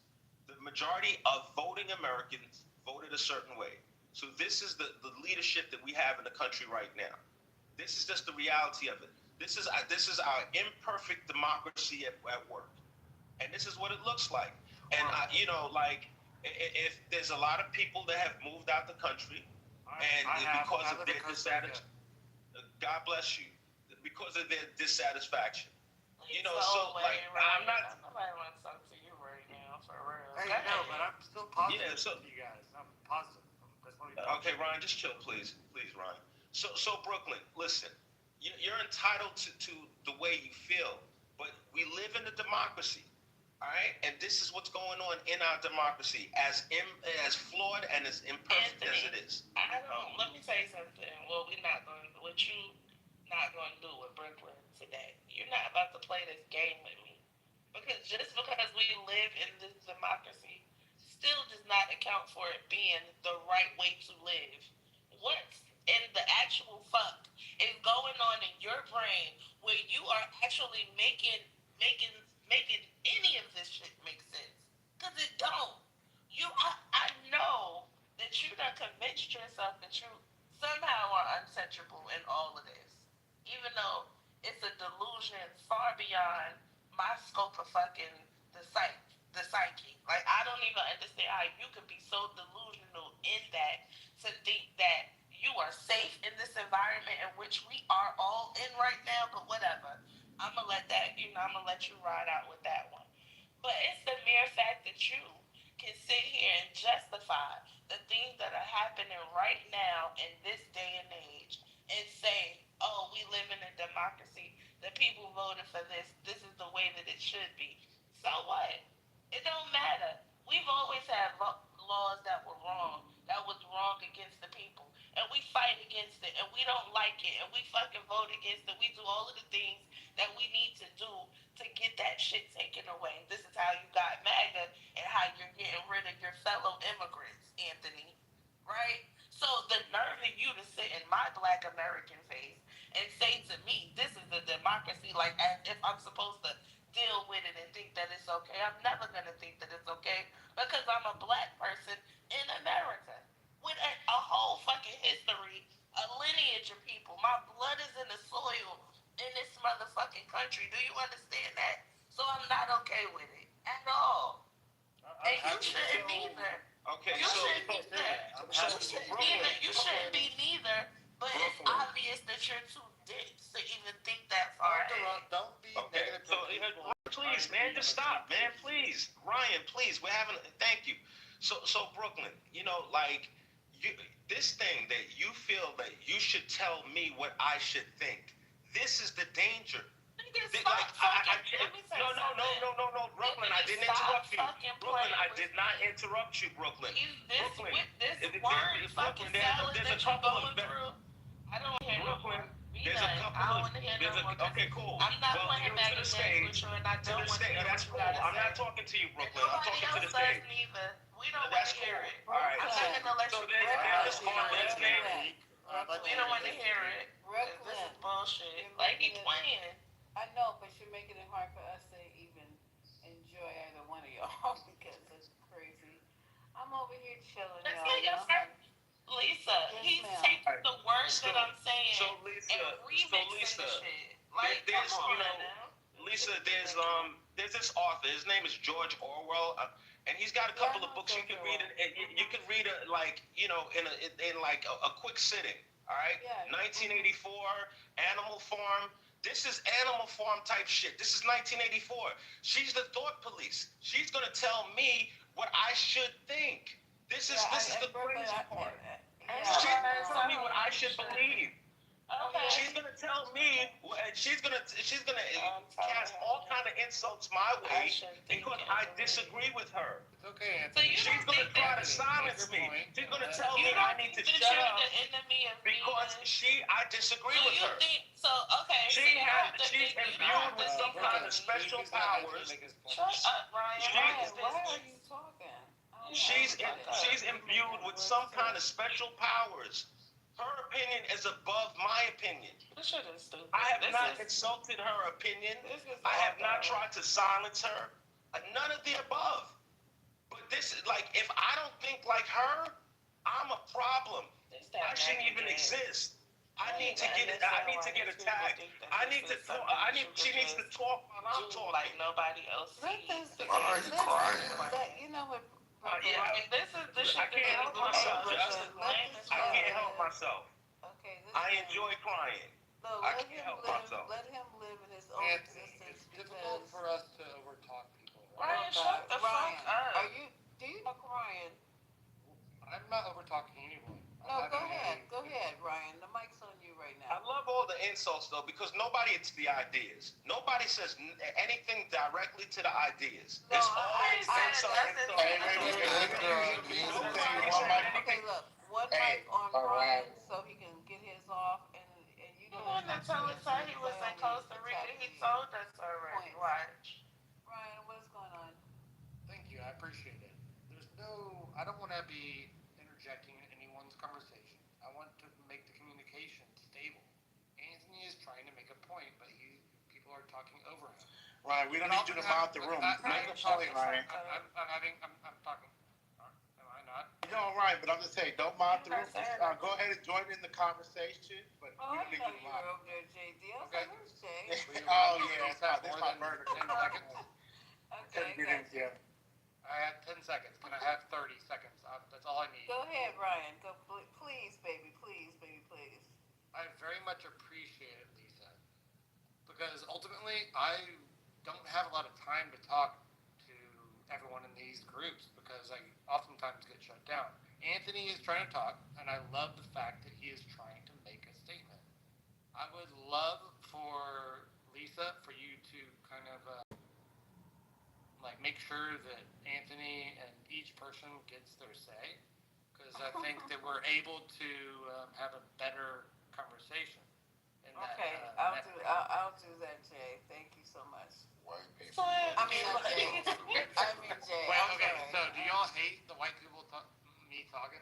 No, I hate when white people come here and try to I love if you would. Who cares what you? Yeah, open up your own room, Ryan. Okay, so I'm white. What do I do to be involved in your conversation? Open your own Just room. relax. Mute up. Go on mute and listen, motherfucker. So I can Let never involve myself in the conversation. Did anybody say that? I hate when y'all do this. Let me tell you, Ryan. You are trying to mod the space. You're not trying to add anything to the conversation. You're trying to mod. So if you want to be a mod, open up your own space and run it and mod it. You're not adding to the you didn't add to the conversation other than you suckled on Anthony's balls a little bit. That's all you did. So if you're gonna add to the conversation, add to the conversation. Don't come up here modding the damn room. What the hell's wrong with you? Okay, so there's a mod and there's an ad. Okay, so are you going to add to the conversation or do you want to mod? I don't want to mod. Okay, then. Are you I want to be better at having these Are conversations. you done? No, I just want to be better at this. So Are you done with your I've submission? oftentimes been attacked and shut down. I just want to see how I can add to the conversation. Ryan, are you done with your submission, sir? I'll take 15 seconds and you can cut me off. To say what? I just want to say that. Talk. Y'all are hitting my brain. I'll just take 15 seconds. Just 15 seconds. Go ahead. I believe Anthony was trying to I think communicate you're a right. positive idea in the context of this environment. He really was. Okay, great. But he wasn't. That's But right. anyway. And then you can cut me off there and you guys can talk. Okay, great. That was a great submission. Thanks.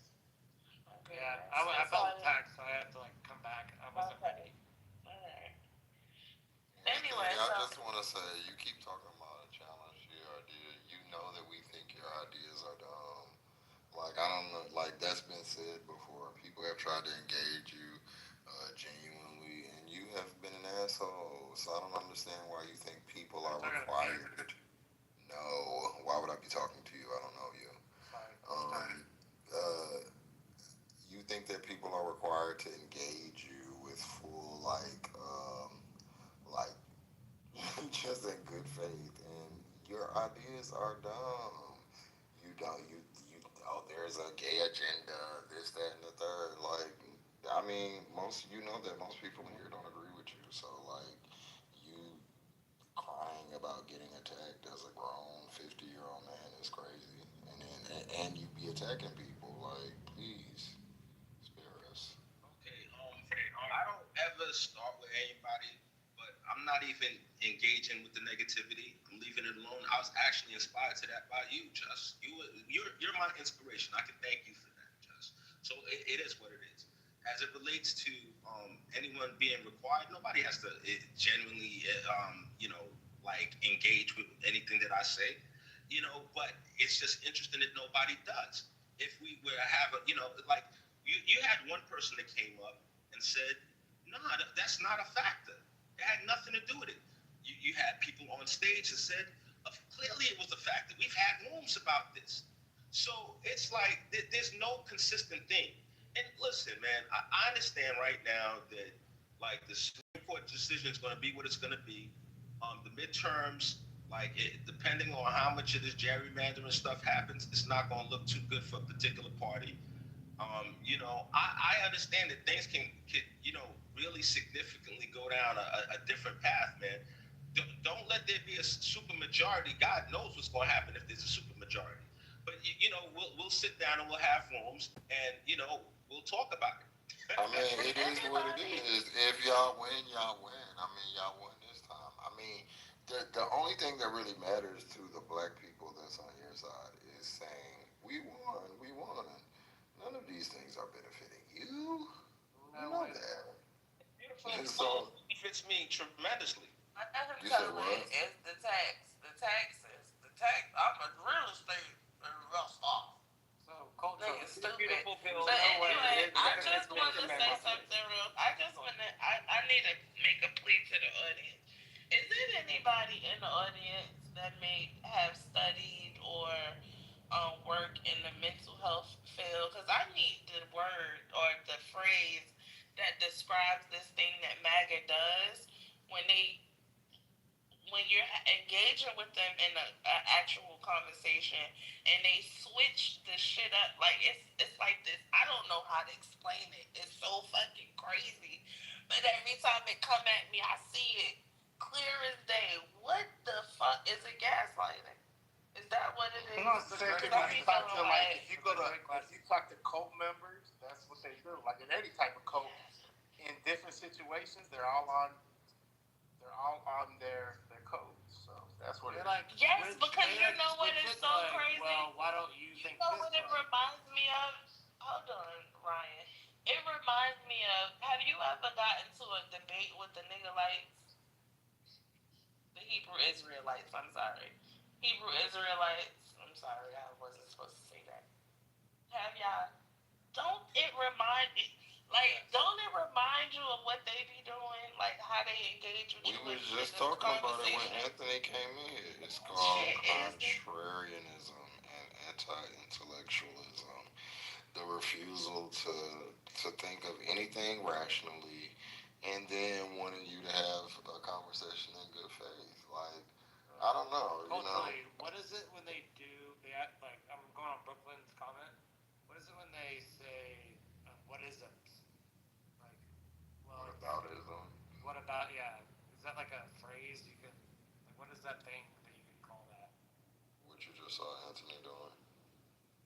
What aboutism that you thought was a positive submission. What aboutism is when somebody says, like you give an example of something, and somebody says, "Well, what about when such and such happened and such did it?"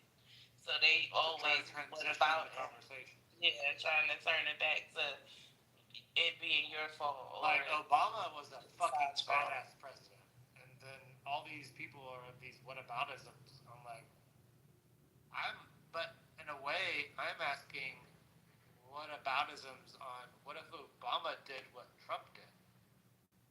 So in a way, I'm like weirdly saying the same thing, because if fucking Obama did the things that Trump did, people would fucking go insane.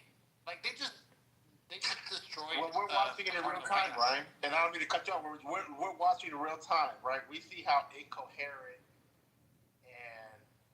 and that Trump is now. But when Biden started to show his age, they had a heart attack, right? Now look at Trump. Yes, sir. Look at Trump.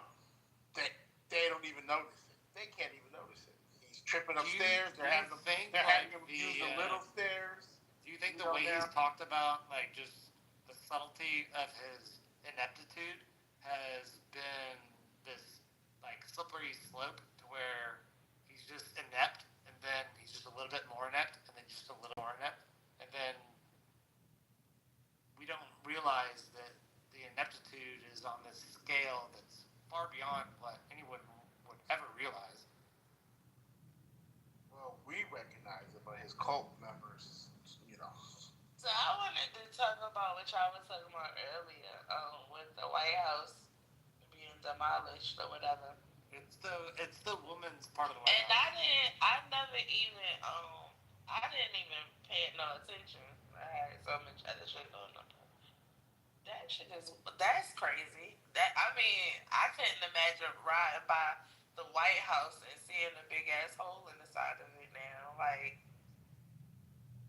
this is a wild place in which we live. And then, isn't that an historical building? How is this even possible? Absolutely, it's an historical building. For him to even be able to do this shit like this. Like, how is this a thing? How is it legal for a sitting president that's basically renting the White House? Because Harry Truman did it in the 50s, and there were several pieces added on under the Reagan administration.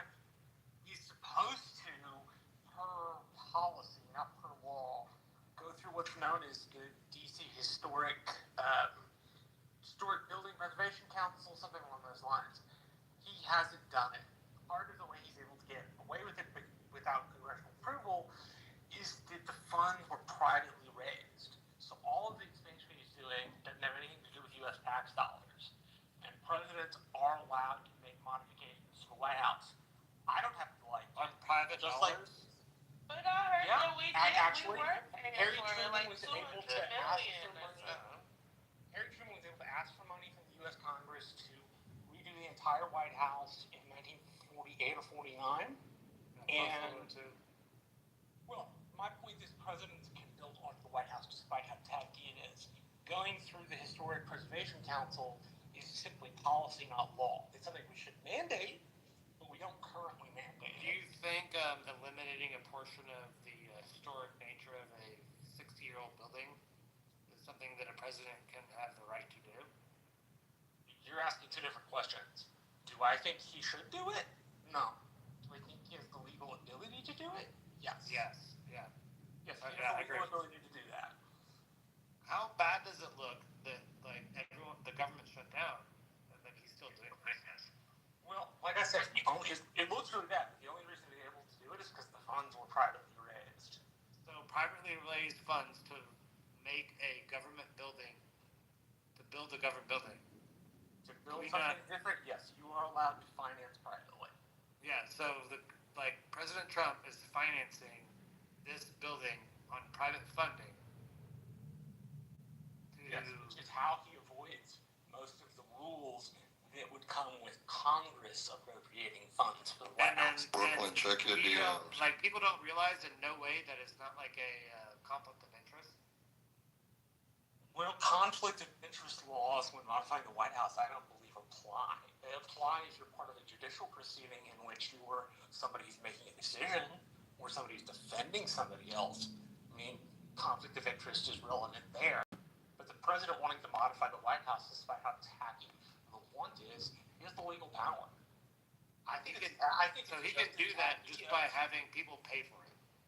Yes, the presidents are allowed. So any incoming president now has the precedent that if he has money coming from outside sources, he he can modify the presidential. If he has some random hair up his ass, then the president or her then want to put a gold spire like St. Petersburg on top of the dome. That's just Yes. Yes. Do you think that's good for our nation? I just want to say. You don't like them? The nation. No. They cute, but What they what's good? What I think is good. What's So absolutely I was like, it can't help. Yeah, I'm gonna give Lisa some. No, culturally, we're all just chatting up. I'm like just battling. I live in Costa Rica now, and it's just horrible when I see what's going on in America. You in Costa Rica because of a job, or just like decided so I kind of moved to Costa Rica one day? A year and a half ago, I just bailed. Is it the administration, or because Costa Rica is a cooler place to live? I am. Marshall, I'm reading something different than what you said. Let me read this and tell me what you think. Yeah, it says the president has the power to modify the White House, but with significant limitations for major changes. While the president can redecorate the private and the office space, major structural modifications like demolition and new construction require congressional approval. Oh, well, thank you for the correction. I was unaware No, of that. Jay, you're exactly right. That's what I'm wondering, Jay.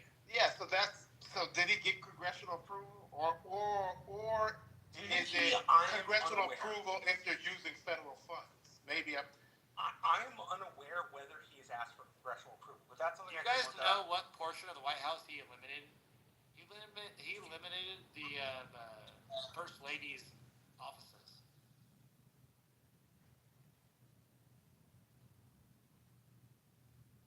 He eliminated the First Lady's offices.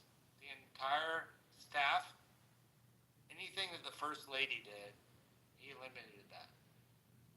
Yeah, he's consistent. He's going back to. Since Melania wasn't up in there. No, Melania wasn't there, and the notion of an active First Lady comes from Eleanor Roosevelt. Something that is kind of a through line in the party for a very long time, nearly 100 years, is the want to get rid of government bureaucracy, however big or small. FDR made a speech where he said there was nothing to fear but fear itself. That's often thought that it's about the Depression of World War II. That's not what it was about. It was about the government taking a larger role in civilians' lives. And Roosevelt's argument was there's nothing to fear from greater involvement but the fear itself. And Republicans, since the New Deal, if they have a couple of through lines, one of them is that they don't believe in the New Deal, and they don't believe in the Great Society as a whole. And so their look at what the nation should become goes back to a Teddy Roosevelt version of bureaucracy, which is not super healthy for us, noting that we have a large country we have to administer. Post-New Deal, we had the most economic-driven society that we've ever lived in. That was post-New Deal, post-World War II. We were able to develop a basis of not only unions, where people were able to get paid well, and we had a large middle class. It existed between 1948 to 1970-ish, where we were able to increase manufacturing within the United States.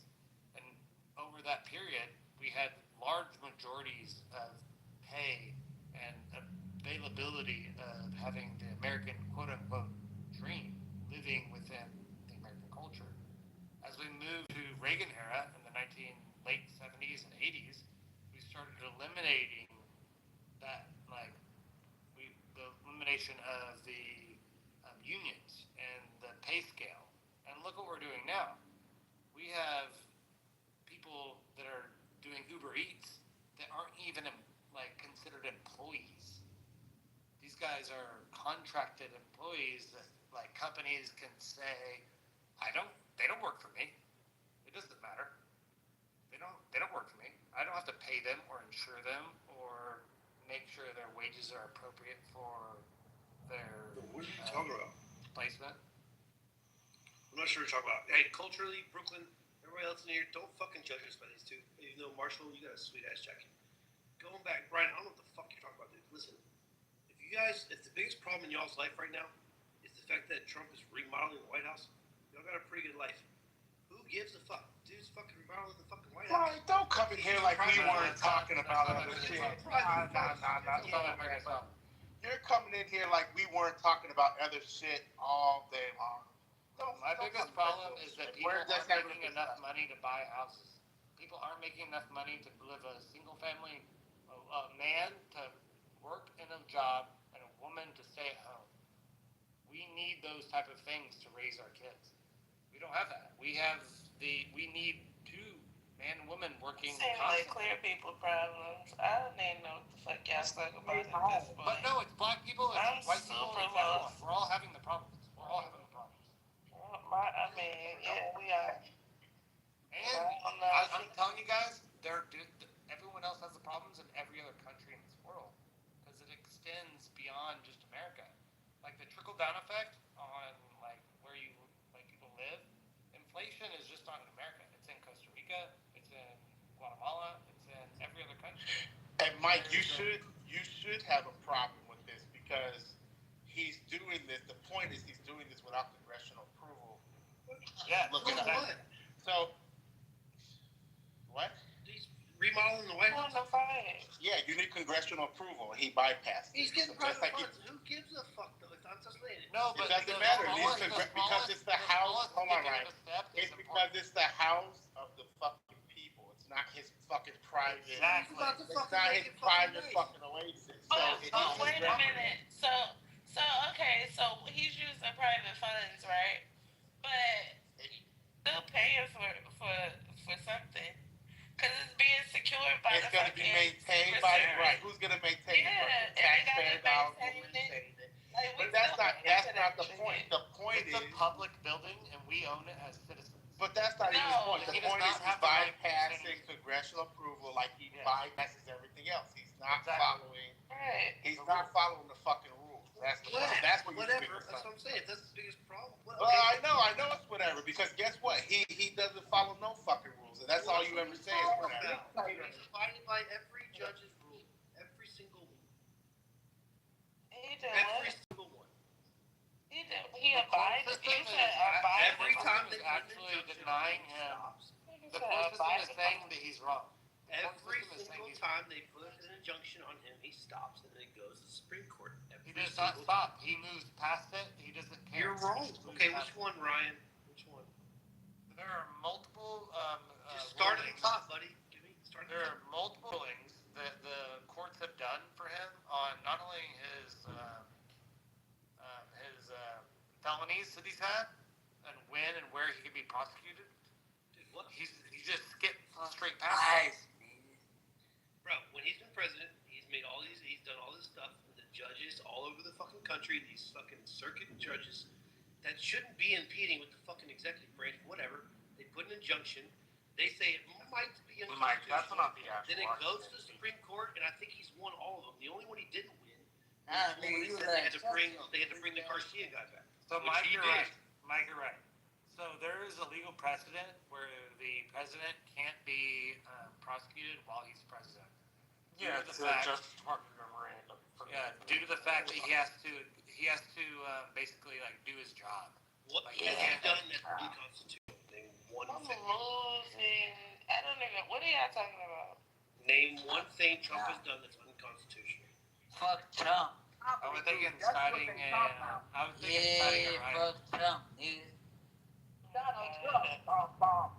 It's too early and late to be going through this. But I'm also saying we don't have to say legally what he's done. We can just all recognize that he literally makes fun of retarded people. He literally incites anger and negativity. Ryan, that's a first world problem, not a third world problem. You're whack. Special needs people. Like, what is going on? I'll say it. Okay, I'll say it. Just let me give him a chance. What the fuck is happening? Yeah, fuck Trump. Y'all gonna wake up tomorrow. Could you get rid of this weird ass? You're gonna walk outside your house. I was enjoying what he was saying, Brooklyn. No, Are you I'm just playing. Yeah, you gotta go to the. Yeah, fuck Trump. Nah, let him fuck Trump. Let him do it. Fuck it. Yeah. He's entertaining me. The rest of the I shit don't get what y'all are mad about. As I'd say. It makes no sense. Yeah, of course not. You're part of a cult. Tell me what you want him to stop doing. What do you want him to stop doing? I need Trump to be a leader in the context of making sure he's not just like making jokes about people and being like stupid and angry and changing the crypto market. That's like a level 15 problem. We have level 1 through 5 problems we need to deal with. Don't get me wrong, it's bad behavior. You shouldn't do it. Start at 1, dude. But in the grand scheme of things, there is more that Trump is trying to do than that. I totally agree with you. Y'all are still giving. You're just saying words. Name one thing y'all want him to stop doing. Him putting the military within our cities is a problem. That's a big issue. Like you can't just take over a military system. You don't think the result? Also, he's not allowed to send active combat troops into cities. Both the Posse Comitatus Act as well as lower court rulings have said that he's not allowed to do that. Now, he can use National Guard for quote protection of buildings or quote protection of agents in the pursuit of their duties. Yeah, federal. Unless he does the Insurrection Act. Unless he gets that passed. Yes, unless he does the Insurrection Act, which would, if he did, it would be either 10B or 10A. And it would essentially cite that the governor of Illinois has not properly done things, and that would be the excuse they would use to introduce the Insurrection Act. Yeah, we can obviously say that governors would retract those statements due to the fact that they have ownership of their states. And they have the ability to control the state. Nationalizes the Guard, that's well within constitutional bounds. The thing there's actually two different rules there. Weird is that he has taken National Guardsmen from other states and brought them to places like Portland. I agree with that. Yeah, are you guys hearing yourselves right now? But the federal government doesn't have the right to take advantage, control of a National Guard. Like that is only in the context of a national level. Absolute plenary authority to nationalize the Guard of any state over the say of the governor. Only if it's indicative of a national conflict.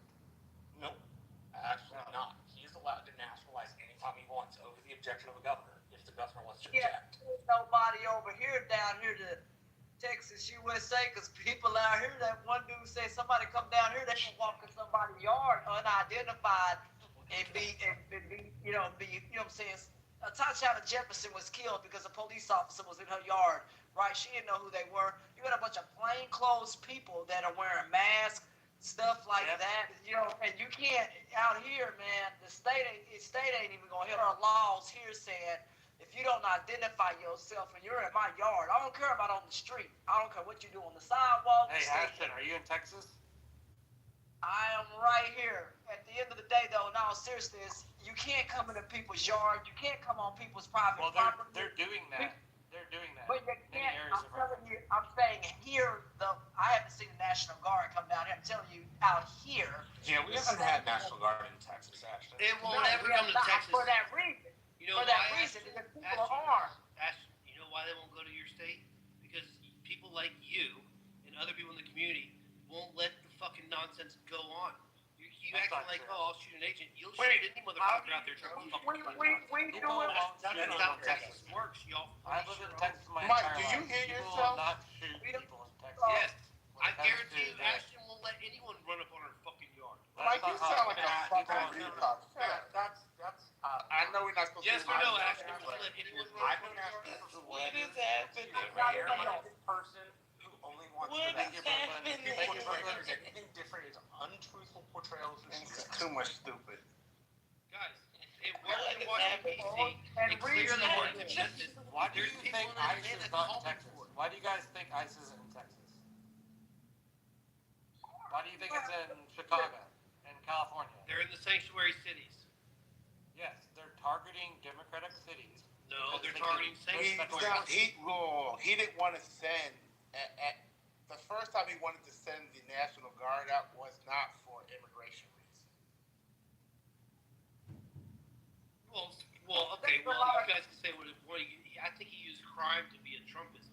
I really think he's there to protect the ICE. ICE is going there to do these fucking massive operations. If people just let fucking ICE go and do their shit, Why can't ICE protect themselves? They're loaded. They're armed to the teeth. There's tons of them.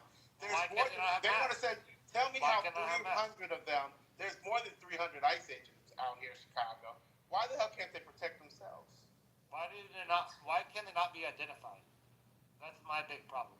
This is a piece of federal code that says law enforcement individuals are allowed to mask their identities. No, because fucking weirdos are trying to take their picture cool, and Marshall, I get their picture online. The point is that we shouldn't have people within our cities. Mike, you are clearly a radical. Bro, the fact that that would happen. Yeah, Brian, I agree with Mike is a radical. Not have masked ICE agents with no badges rolling up in unmarked Around here with no badge, that's the one around here like that's that. a way purely to intimidate people. Enforcing federal law and intimidating people are not in the same sphere. The current administration has chosen to put them in the same sphere, but enforcing law doesn't have to be that way. But they've targeted specific areas. Hey, you want to know what's funny? Hey, you guys play. Hold on. You want to know what's funny about what Mike said about intimidating and doxing federal agents? Last I checked, that's what a lot of Republicans did to people that had opposition to Charlie Kirk.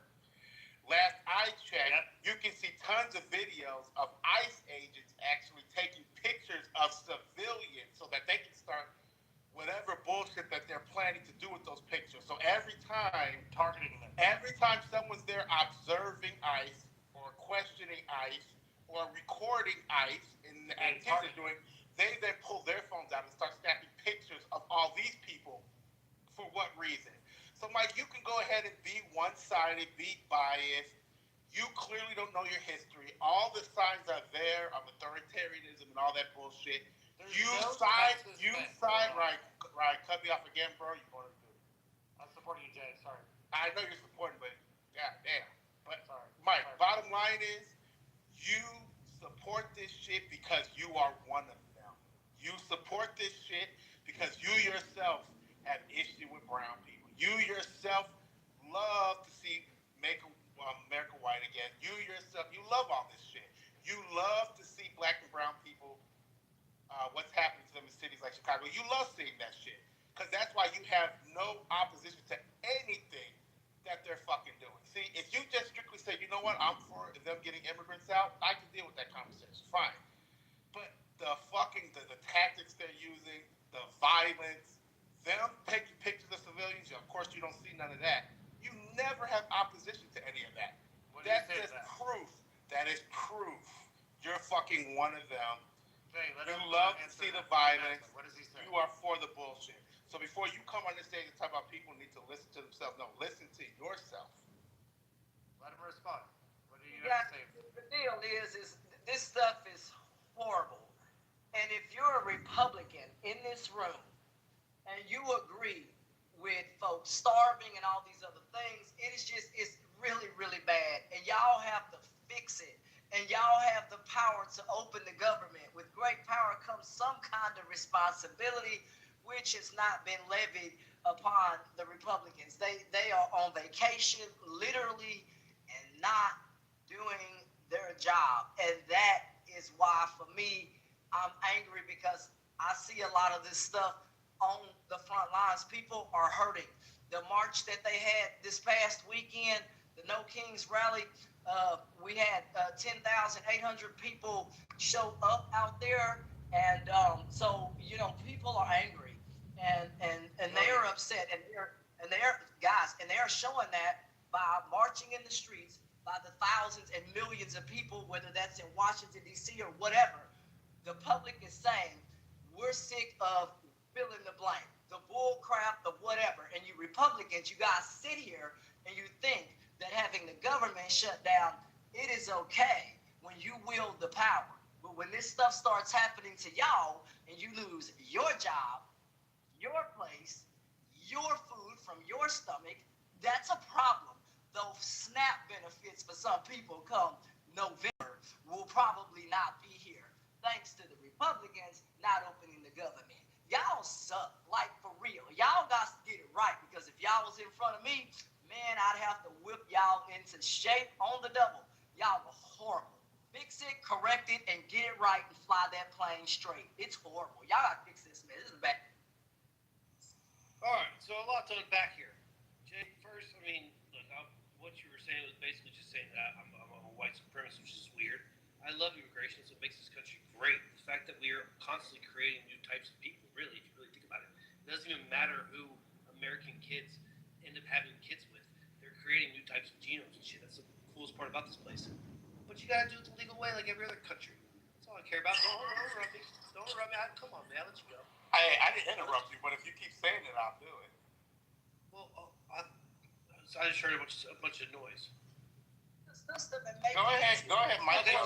So the fact about the ICE agents not being identified, they want to wear masks. Look, man, they shouldn't even have to wear masks. The fact that there was people out there trying to identify them, everyone knows they're ICE, right? Everyone knows who ICE is when ICE shows up. We all know it. So, but whatever. They feel like they gotta wear masks. I mean, yeah, I guess that sucks. I don't know what you want me to tell you. I don't understand why we're making it harder for the guys to catch the criminals. And do I have appreciation for what they're doing? Absolutely, bro. That shit in Chicago when they went into that apartment building, if you know anything about that, people were pissed off about that apartment building for years. No one was even supposed to be in there. And they went in there, they took the people out that were Americans and saved them while they were going to get the fucking criminals out. They didn't even know if the criminals hold on. They didn't even know if the criminals were going to They didn't even know if the criminals were going to start shooting at them. So they take the people out to put them in safety. Then they get all the criminals out, and then everybody's allowed to go again. But remember, they weren't even supposed to be in there in the first place. They weren't paying rent to anybody. That place was horrible. And if there weren't kids living in there, which I haven't seen any videos of any children, if there were children living there, then shame on the parents for having them living in conditions like that. Secondly, now according to Ashton, you talk about people starving. People starving. I guess you're saying about the EBT getting shut down, bro. The Democrats have shut this government down. Everyone knows this. Everyone understands the Democrats. All they have to do is fucking put. No, let me. All right, Mike. You had the government opens up. So, Mike, most of what you said is absolute bullshit. Number one, you talk about people's living conditions. Shame on the parents. Well, guess what? That's the fucking hand they were dealt. That's the fucking hand they were dealt. That's why I say you're a white supremacist. You are such a fucking idiot. The parents didn't purposely put their children in any situation. That's the fucking hand they were fucking dealt. Okay, number two, you have no idea what you're talking about with that fucking building. They rated it like some type of Call of Duty fucking video game. Bullshit. How many arrests You constantly. How many arrests? What's that? How many arrests were made out of that building? 30. It was like 37. 35, 36, right? Out of 160 people they pulled out of that building. Out of 160. No, there's 160 fucking rooms. There was not 100. No, 160. No, it was not. You don't even know what the fuck you're talking about. Bro. So, go ahead, Aaron. Go ahead. Interrupt again. Go ahead. Let's see. Go ahead. Do it. Fact is, you guys are upset with making the city safe. So now, guess what? Now you can listen to my ass from down below. Okay. So, bottom line is, y'all, what Mike comes up here to do is be a typical fucking white supremacist. He is. Everyone fucking knows it. And you know what? Fuck him at this point. Because there is no back and forth that you can have with this man. Clearly, I said, if you are on whatever side you're on with immigration, that's fine. If you feel that immigrants should be deported because they're not here legally, fine. That's fine. You're entitled to that right. The problem is we bring up the conversation of the tactics that they're using, and you can't even, not even mention anything like that. You continue that. Well, if they come here illegally, they have to go. Okay, we understand that. But the tactics that these fuckers are using against, people is inhumane. They're also doing it to citizens. It's bullshit. And you guys never come up here and have anything to say about that. All you do is continue to say, well, they're here illegally. Doesn't matter. There's still due process. They should still be treated like fucking people. You all don't agree with that, and that's why I'll continue to say you're a white fucking supremacist. If you agree with that, if you agree with how they're going about it, I'm not saying you're white supremacist because you feel that immigrants that are here illegally should be taken out. No, there's people on both sides of the aisle that feel that way. It's the matter in which they're fucking doing it. This is a political move. This is not because they quote unquote want immigrants out. This is not quote unquote because they wanted criminals out. This is clearly a political move. This is clearly hate for brown people, and people like you don't stand up for what is fucking right. That's just the bottom line. Lady, it's on you. Okay, good evening or morning I came up to speak on like one particular piece that I heard someone mention. So I'm in the DC area, um, born and raised here, right? Very familiar with federal workers and contractors. And one of the things that I heard just kind of is sad because I don't think people really understand the impact that this is having on real people, real everyday hardworking people. 1.4 million federal employees are not getting paid right now, right? That's not even including contractors that work for the federal government, right? So not only that, there's like over 600,000 people that are considered essential workers that are having to work and go to work every day and not get a paycheck, right? So I know that everybody harps on the fact that some people won't get their food stamps and all of that stuff. Next, some people may not, right? Because right now it's I haven't heard of any state officially saying that will be the case as of November 1st, right? I think that's just people raising the warning flags, right? So that's a real thing, and I'm not negating anybody that's in that situation, right? But let's put that aside because I think when people say that, right, when they talk about the people not getting their food stamps, but what about all the other the seniors that impacts, right? Like children that impacts. Like it's just so many people impacted by this, and so for anybody to kind of brush it off in their conversation, it's really right because like this is impacting people that I know in real time, like literally that I know in real time. I know many people impacted by this situation, including people who are having to go to work every single day, roll up at their job on time every day, right? So they have some people are having to use their gas, right? Their resources, all of that stuff, right? And they're not getting paid. So it's easy to sit on the sideline and have a lot to say, but when real people being impacted by this situation, it's not a laughing or a joking matter, right? While people who are generally rich by most of our standards or even wealthy are fucking on vacation while real regular people are fucking suffering. So it kind of is it's just really disheartening to hear people make the callous ass comments that they make when they're likely not being impacted. So that's all. That ends up in government that ends up hitting people who are new. The poverty line in DC, I think, is $35,000 or $33,000. Most staffers in Congress make 31 and a half. And so unless somebody can stake them like a parent or an uncle or something, they can't serve. There hasn't been a cost of living adjustment for congressional aides, whether they're in the Senate or the House, in probably about 30 years. I think that's due to the fact that most of those cost of adjustments aren't because they're actually getting paid; they're supported by their families. Those are dude. That was my those are nepotism. No, my exact point was the system and working in DC and getting involved in government it's had a cumulative effect to keep people at those at the bottom of the social scale out of government. Yeah. Because in order to get involved, you have to have a big stake that can get you off the poverty line, or like I said, below the poverty line. You have to have someone supporting you to be able to do that internship.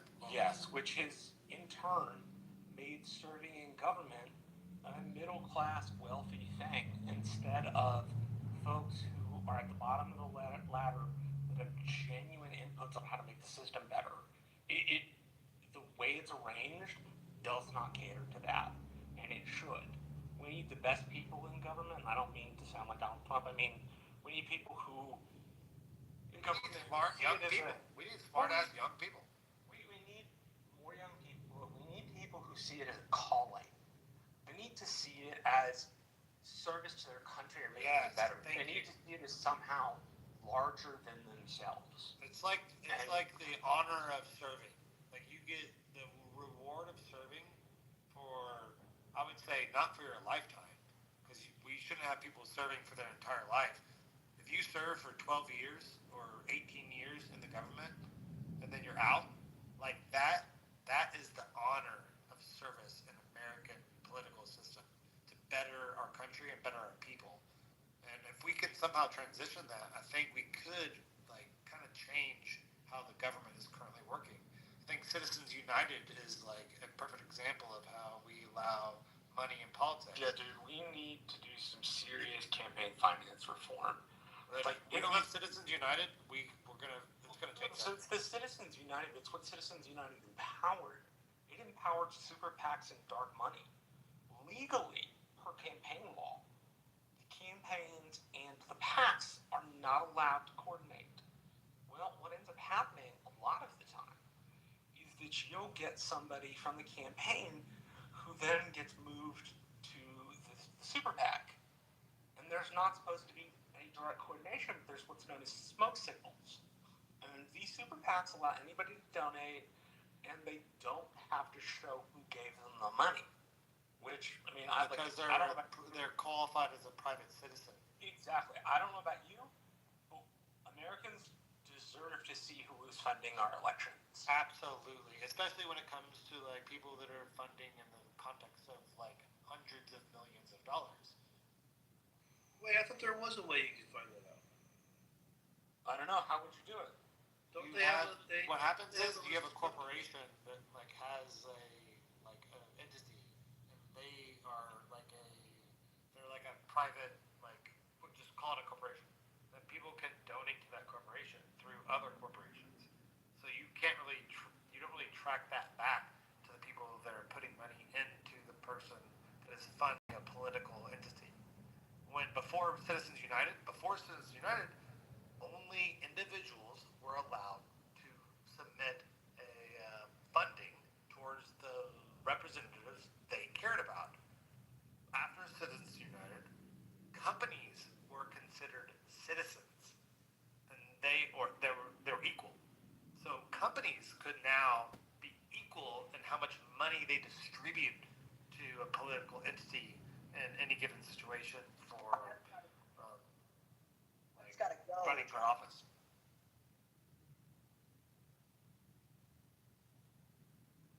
I've got to go because that's also like the electoral college. That system's very antiquated, it's very boring, and it's very outdated. It's actually Citizens United happened like 10, 15 years ago. It was very recent.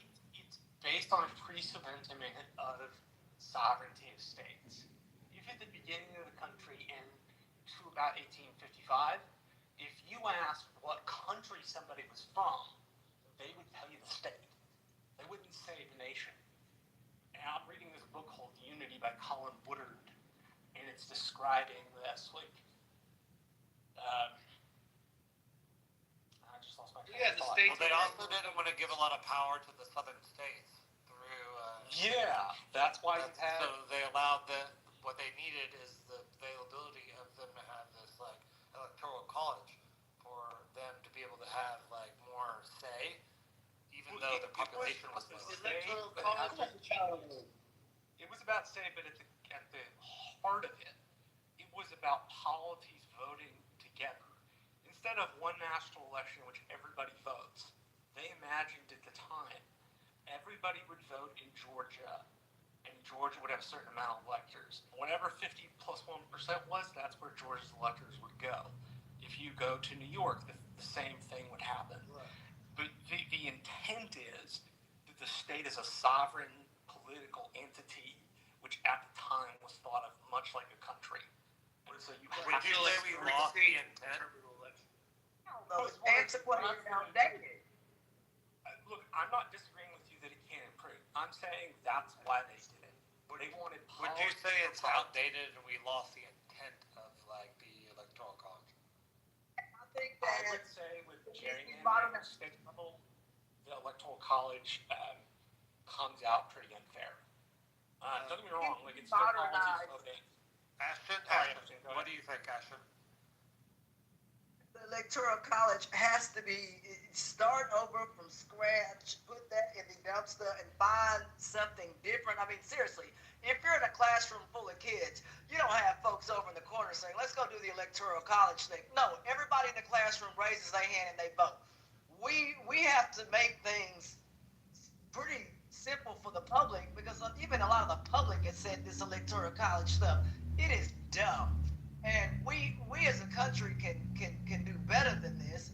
And right now, with the population population the way that it is, you have 67 million Americans receiving some kind of federal assistance or whatever, and then you have 365 million folks that live in this country, and not everyone is, with this electoral college. I'm serious, guys. You do the math, the population has ballooned since the time that this electoral college was structured, and that's the problem. We can't keep using antiquated systems to function in the modern era. We got to get this stuff on course.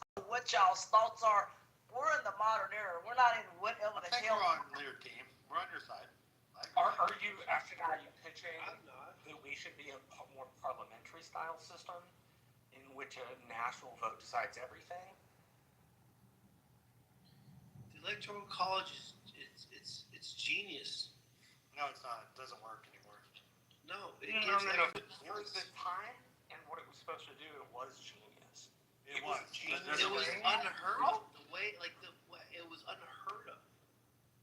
Yeah, but so how did you get on the board of the electoral college? Like how you had to be a congressman?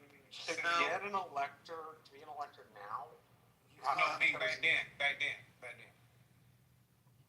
Oh Lord, it was representative of the population of the state. So no, I know that. I know that. But I mean, like the actual electors. How do you think it got on board? People knew people and they got on board. Right, so that was my point, right? So, well, you didn't get to see my point. What I was trying to say is the system, while I don't know who said it was genius, it was a way to keep people of power in power. Yeah, absolutely. No. It's not a direct democracy. There's difference between the electoral system that we have for that type of But it was never meant to be a direct democracy. In fact, if you read some of the Federalist and Anti-Federalist papers, one of the things they were scared most of was Grecian democracy. Run amok is what it was called in a lot of the writings. But guys, the electoral college, and again, all the electors, they don't even vote like they're supposed to vote, right? Your state has the popular vote, so everyone's the popular vote in your state. Then all of those electors are supposed to vote for the person they vote for, right? Whoever wins the state. Yeah. But there's people that don't even do it. There's the one lady who I think it's in Seattle or somewhere around. I think it's Seattle. She votes for the Native American lady. Lady's name like Rainwater or something, and she votes for her every year, every time. And there's other states where they'll split it. The electors will be like there's 7 electoral votes. They'll 5 of them will go for whoever wins the state. Maine and Nebraska. They're the only. Yeah, it happens a lot, bro. So don't do it by. I learned that. But the point of it, I learned that in the 8th grade that the people the electoral college members don't have to vote for who their state elected. They can vote for whoever they want. They can, but in the wake of the 2016 election, there were bunches of states. I don't think all of them, but bunches of states passed laws to mandate that the electors vote the way the Yeah, they don't have the autonomy to do that. It's called a faithless elector, and you can get arrested for doing that.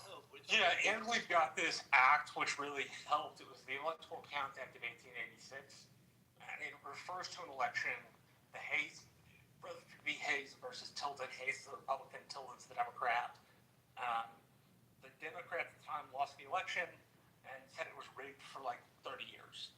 And in the wake of that, because there had been unanswered questions about electoral procedure, we did this thing called the Electoral Count Act of 1886. And in 2022, the House under Speaker Pelosi made it a law. So, I mean, it's enshrined as one of the things we use to govern ourselves. No, I'm not making this shit up. I swear to God, it's either Washington or Oregon, wherever which one. The lady up there in the Northwest, she votes for some Native American person for president, out of nowhere. And they do that stuff. Now listen, it's so. Mike, you don't know what you're talking about. Right. It's not happening. Quinn, you're right. For the most part, all of them do. It goes according to plan, right? Like her one vote for not voting for how they voted isn't going to change anything.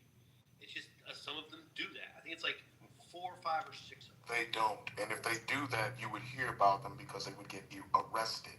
Because the people that are voting the electors have to vote from their constituents. Yeah, they have to vote. They have to vote in 48 of out of 50 states, they have to lend their electorate votes to the person who won the popular vote in each state. Aside from the constituent. Yeah. Okay. So what if Trump declares martial law and doesn't allow for a vote to happen? He's not going to do that. I don't think that's going to happen. I understand why people are scared of it exactly. But he can't just declare martial law randomly. He would have to declare the insurrection, and you would have people go to court as soon as humanly possible. And despite the fact the court is Does anyone think that Portland is a hellhole that is totally just losing its shit? Does anyone here think that? No, not anymore. They started mind their P's and Q's now that the fucking National Guard's there. No, it was never a problem. What the It fuck? was never a problem.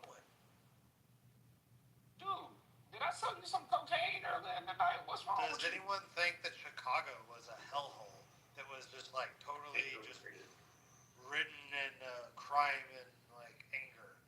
Does anyone think that the Trump administration, by deploying troops to that area, was strategically advantageous for decreasing crime? Well, first of all, that's not what you fucking use the military of the United States for. No, I totally agree.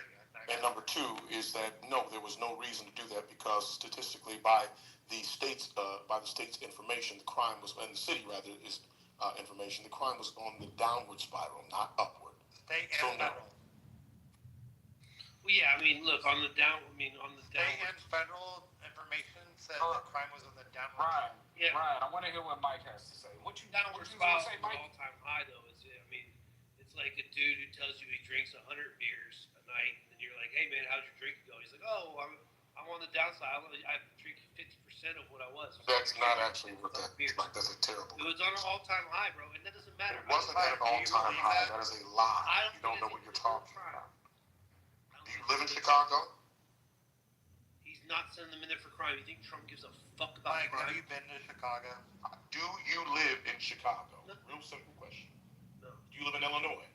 No. Have you been to Chicago? Have you looked up any of the information regarding the crime happening in Chicago? Yeah, it's on a downward spiral. We're from an all-time high. Money is COVID time, but regardless of that's why we have state it's still laws. higher than it was pre-COVID. That is why we have your argument is moot, because that is why we have state police. That is why we have local police. We do not require that the United States military, unless it is enforced and normally supported by the governor of the state, or if there's an absolute reason, meaning an emergency, that we absolutely go into the fucking states of the states of the United States with the U.S. military. Mike, Any argument the contrary is stupid. Mike, if you look at the trend for Chicago crime rates, Mike, you'll see over a 30-year period from the 50 to 30 year. Let's talk from 1970 to Ryan, I'm sorry, I don't mean to interrupt you, but I believe in getting to the meat of arguments, and when you're discussing things that people don't even when they don't even understand the specifics for, it's a moot argument. The reason why Mike is supporting something like that is because he believes in the sentiment. He believes that no matter at what cost, you should be able to use any measure, any means that you need, circumvent the Constitution, the law, whatever it is, to be able to bring crime under control. Mike believes that about everything else except actually doing the things that actually supplement crime, like better fucking jobs for people, or maybe better conditions, housing, those kinds of things that have been notably noted to be able to decrease crime. Those are the only things you don't support. But you support sending a military into a city where people are to occupy a city because the city doesn't look like the people that you fucking look like. That's why that's why you get called a fucking idiot. Because you support things like that without using your gray matter between your fucking ears. That's the reason why. Let's be better than that. I'm not better than that. I'm an asshole. I'm just on the right side. So fuck you. Yeah, I got them again. Yeah, okay, cool. So look, I told you this from the beginning. I don't think this is about crime. Did y'all hear me say? You think Trump gives a fuck about crime? Trump he sends the ICE agents in there. Now remember, the ICE agents, he there and do their fucking thing, and they'll be out there. They want to go into the prisons, but the people. They might fuck you too. That's not what you do in American cities. When are you gonna get that through your thick fucking skull? That's not what the law is. Do you support the law, Mike? Or is just anarchy okay as long as it supports what you believe? Is it okay to circumvent the law? What law has he circumvented? Yes or no, Mike? It's a real simple fucking answer. Yes or no? Is it okay to do that? No. What laws? Okay, so then why are you okay with the U.S. military going into American cities to harass fucking people? National Guards. I don't give a shit what it is, Mike. It's not the local police. It's not the state police. That's what the law is in the state of Illinois. The city of Chicago handles the crime in Chicago, Mike. Why are you okay with the National Guard from Texas being in goddamn Chicago? Yeah, typically the way it's usually gets handled in the Hold on, Marshall. I don't mean to interrupt you, buddy. I want to know an answer to that. I want a sensible answer, not something stupid. I already told you. What? No, he's not there to protect crime. He's there to protect the ICE agents. And if Chicago and all these sanctuary cities would have allowed them to they let the criminals out, they got to go get them. They would let them go into the prisons. They're going in there. Nobody is abusing ICE. ICE is doing exactly what they're doing. I'm not angry. And they'll get the fuck out. National Guard's not there fucking answering 911 calls. Get the fuck out of here. And now also National Guard's there protecting the ICE agents, so it frees up the PD to do that kind of stuff. That's what that's doing. And Memphis has liked it. Hell, there's people in Atlanta being like, yo, come here. There's fucking shit in the there is no one in Atlanta telling them to come here. People will not come here because I can guarantee you the outcome will not be the same, buddy. You let the ICE agents do their shit, they'll be gone. They're protecting the ICE. I don't like that's not the way it works. That people in Memphis are saying that. That's not the way it people works. in Atlanta are saying, come on, come here. Because I hate that, and this is a perfect example, right? I hate the taste of grapefruit. But just because somebody else like it don't mean grapefruit is good. So it's like Atlanta has a population of 800,000, or Memphis 300,000, right? And you might have 10,000 people vocally saying, yeah, I like this, I like this, I like this. But 100,000 people are saying to themselves, no, I don't like this. You can't use that as an example. Like if it went to a citywide vote or something, maybe that might make sense. But let me find that article. I'm going to read you about what the Memphis Task Force did. They basically were doing warrant checks and warrant sweeps, warrant roundups. That's what I was going to say. Typically, law enforcement in states and the fed law enforcement, they get together in some sort of joint working task force. That's how that stuff is usually handled, not by sending the National Guard into Chicago.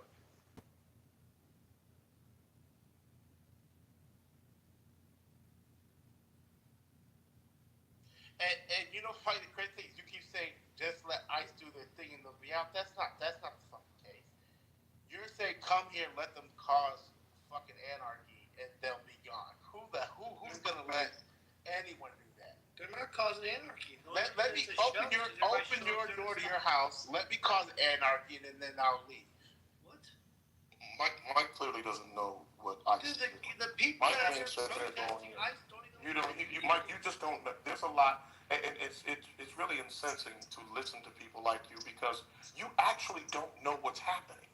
You're giving us answers based on what you think is happening, but you don't actually know what is happening.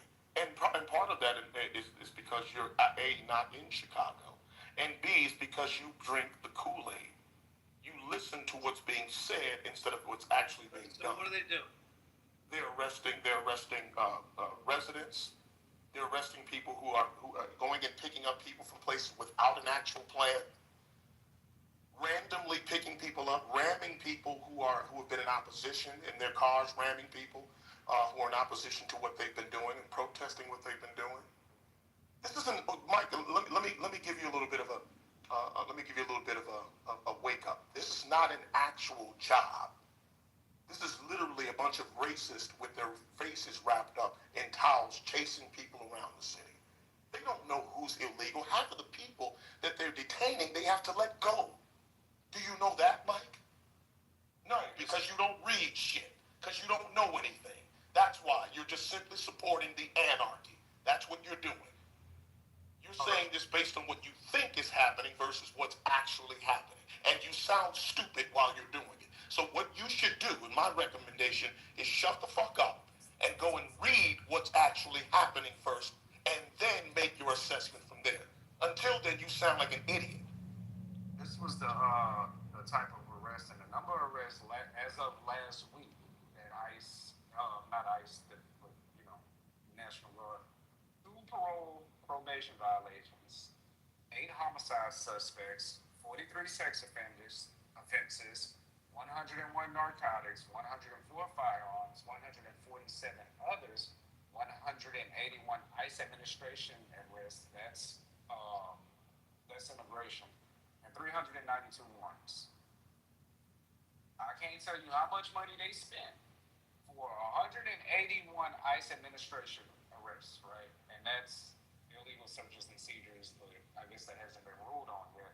But everything else was warrant roundups because there was no investigation done. Also, the Memphis Task Force won't release the names of more than 1,000 individuals that it has arrested or provided details about the charges they face. Arrest details and charges are routinely made available to the media and public to provide information about crimes taking place in communities to ensure transparency in the work of the taxpayer-funded law enforcement. They're not even providing information about what's going on in their arrest. But if you go back to those numbers that I just gave, Mike, do you feel like those are warrant sweeps or actual investigations? Because I don't know of a homicide investigation that could take place in a week or two. That takes actual people on the streets, like actual detectives. I watched the first 48 before. And, yeah. What you think about that, Michael? Well, now we're going to talk about how they got the 8 homicide suspects wrong, I guess. I don't know. You rattled off all those numbers. Those numbers are pretty good to me. There's a whole bunch of sex offenders, a whole bunch of weapons charges, a whole bunch of fucking, what was the other one? Besides the homicide one, there was the other one after that. And then the ICE ones you rattled off, the 111 ICE agents, ICE arrests. And I think you mentioned search and seizure. That's one of the amendments, right? But Ray, it's not their fucking amendment. It's the 4th, right? 4th or 5th? Which one is it? Right now. But you know what I'm talking about? Yeah, I know what you're talking about. But the whole point, the search and seizure thing's like the 4th Amendment, right? Yes, search and seizure is the 4th Amendment. The 4th Amendment, but Ray, it's not their 4th Amendment, Ray. It's your 4th Amendment. It's my 4th Amendment. It's Quinn's 4th Amendment. It's Jade's 4th Amendment. It's not their 4th Amendment. It's anybody. It's everyone in the United States of America. Nah, dude, you can't do that. Can I chime in? By that same logic, by that same fucking logic. So what does it mean? By that same logic, let's say a Guatemalan girl comes over here, and not me, but somebody could do whatever the fuck they want to do to her. They'd be like, well, you're not a citizen. You don't have the protections of the law. Fuck out of here. What? Raise rights. Everyone that's within the United States has the protection of the law of America. Ryan, Red Lady was trying to go before you, Ryan. Ladies first. Lady first. Thank you. So I just kind of came up to agree with Quinn, right? Like, I think it's a lot of people who are speculating on things and they actually are not in the places and they don't know what the hell is going on, right? So as someone that's here in DC, let me tell you what's happening in real time with real people, right? So I'll give you an example. One of my good friends, when this first started in August, right? They were doing, which they're still doing, they were doing these checkpoints, right? Just pulling over random people, right? I will post it, but I know she wouldn't be happy to have her information here. She was recording as she was getting detained, right? At this checkpoint, American citizen. Not only is she traumatized from losing her job, her federal job that she'd been at for 25 years in February, right? And haven't been able to find employment since.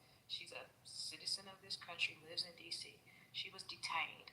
She's on Facebook Live crying because she was like, it was terrifying. Like, you don't know, they didn't give her no information. They just detaining people, right? Like, just running over people, pulling people over, all kind of craziness. Like, to citizens, like U.S. citizens, right? It's not just people who are legal. Most of, I think it was August and the end of September, right? There were 1,400 arrests.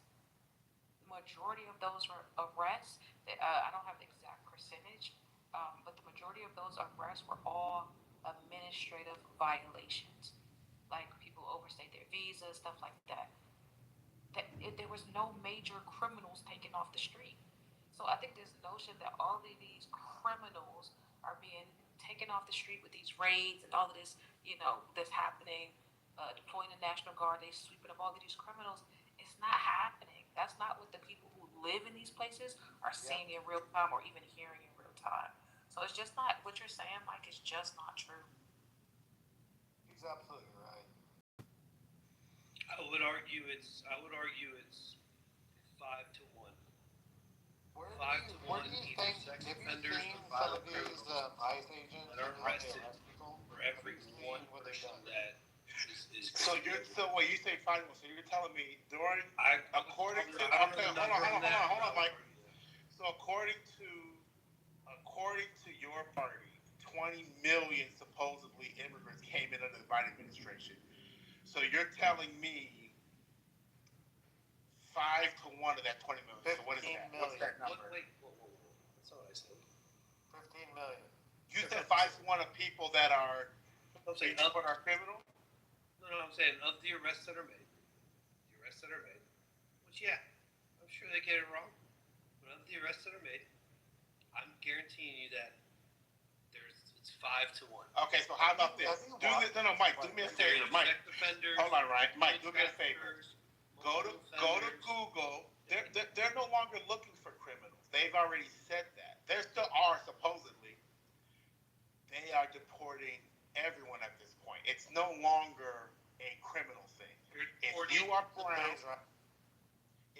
brown, gotta go. Meaning, if you're brown and they find out that you're not legal, they're no longer just looking for criminals. And we know that. It's evident. Why do you think the Supreme Court is allowing them to racially profile?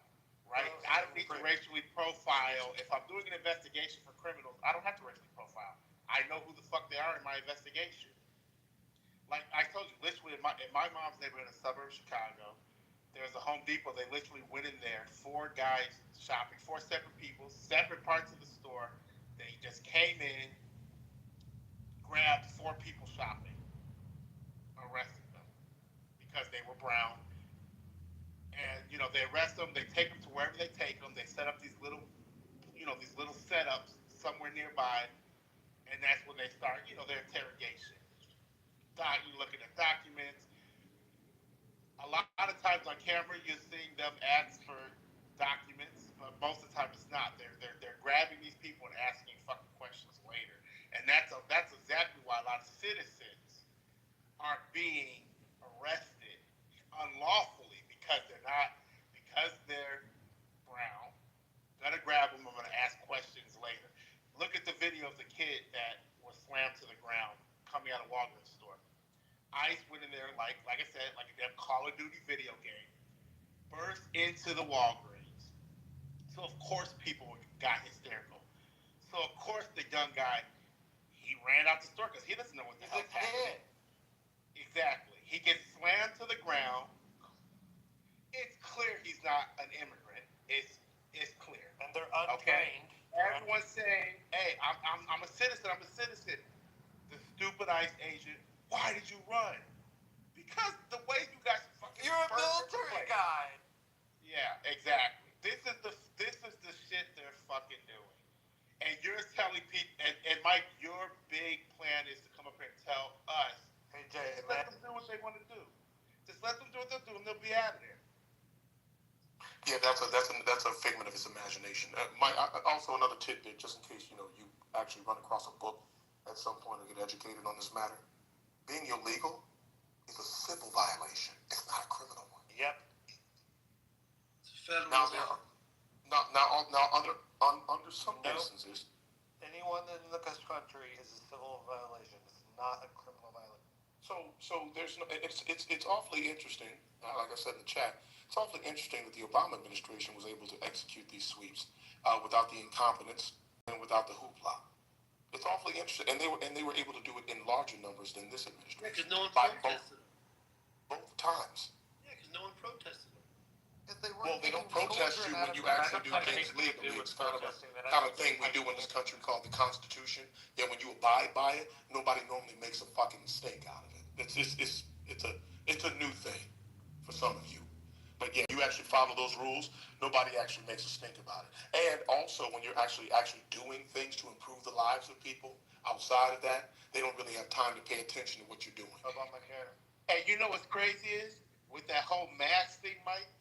They came the minute Trump got in office and the minute they deployed the first group of ICE agents, they were in masks immediately. And no administration prior where they dressed like that, unless they were going on some kind of raid. But just Quinn, Jay. Right. Okay, sorry. No, my warning to you was already dropping you twice, and now you're going to keep talking about repenting on your speed of freedom. No, I'm going to stop talking. Freedom of speech. Yeah, I mean, come on, bro. But go ahead. I just wanted to agree with. I was quiet. I just wanted to agree with you, Jay, and Quinn, in the context of how we're trying to talk to Mike. We don't want to necessarily just berate him constantly. We want to make sure he understands, like, this shit is going on in America constantly. And it's not something we're trying, like, yes, it feels like an attack. But you got to understand, citizens are getting arrested. They are violating our rights. They're getting arrested, and they're everyday citizens. Like a Mexican citizen that is born in the United States, he's a citizen in the country, he's getting arrested, fucking face by random ass people. What we're asking you, and a lot of the people that are supporting this type of behavior, like, is that okay for us to just allow, like, random people that don't have identification, who cover up their face, who could assault you and do very bad things to you and maybe break your arm, but you can't necessarily, you can't even, like, say, this cop did something bad to me. You cannot, because no one knows who he is. And he's arresting random people because they look like they're brown or black, or they look like they're Costa Rican, or they look like they're but they're American citizens. What if you were an American citizen, totally legal, and some cop came up to you and he said, "Fuck you, get on your fucking face, get the fuck down. You're under arrest." And they held you over 3 days in like some kind of like detention center. How would you feel about that? Dumb question. That's not a dumb question. How would you feel about that? Super dumb question. Let me ask you guys a question. No, just tell me how you feel about it. It wouldn't happen. So let me ask you guys a question here. No, if you were... There's one news reporter lady. Did y'all not see the one clip with the news reporter lady? She was wearing the green jacket. And she was standing there fucking doing the live reporting while the whole shit was going on. And she's like, one of them even asked me. They asked me for my identification. I gave them my ID and I moved on away. Like, it all kind of like... Yeah, I mean, I guess they're asking people. Are they arresting people? That's what I'm trying to tell y'all. I want to ask you guys this question. You can't tell us anything because you don't know. These people, we're better. They're not asking for people's identification, Michael. They're actually just walking into McDonald's and walking into courthouses and walking into Home Depots and just simply taking people. They're not asking for their ID. And the people they're taking in those circumstances are the right people. No, they're not. You don't know what you're talking about. That's exactly the point. Effect on half of these people released because they're the wrong people. Did you not hear that part? So they're released? No, of course not. Of course you didn't hear that. Oh, I know the Home Depot what you're not understanding. Wild, but they got the But Mike, what you're not understanding is, if you don't have where I live, you don't have to just identify unless you're suspected of committing a crime. They are many times violating your civil rights just by asking you for your ID. Like, that's very Gustavo Hitler-like. Like, Gustavo Hitler-like type shit. To sit up and just ask random people for their ID and making them have to show their papers to prove you're not Jewish or to prove, like, come on, bro. Like, you can't be okay. You can't be be okay with that kind of shit. Look, man, here's what I want to say to you guys.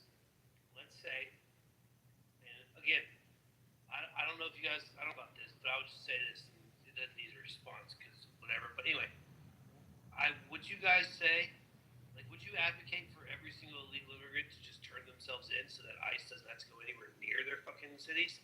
Just, hey, if you're illegal, just guys go turn yourselves in so we can get over with this. Of course you would. No. So ICE is going in there. Now, because there's a difference between, you want to know why? I'll tell you why. Because there's a difference between me and you.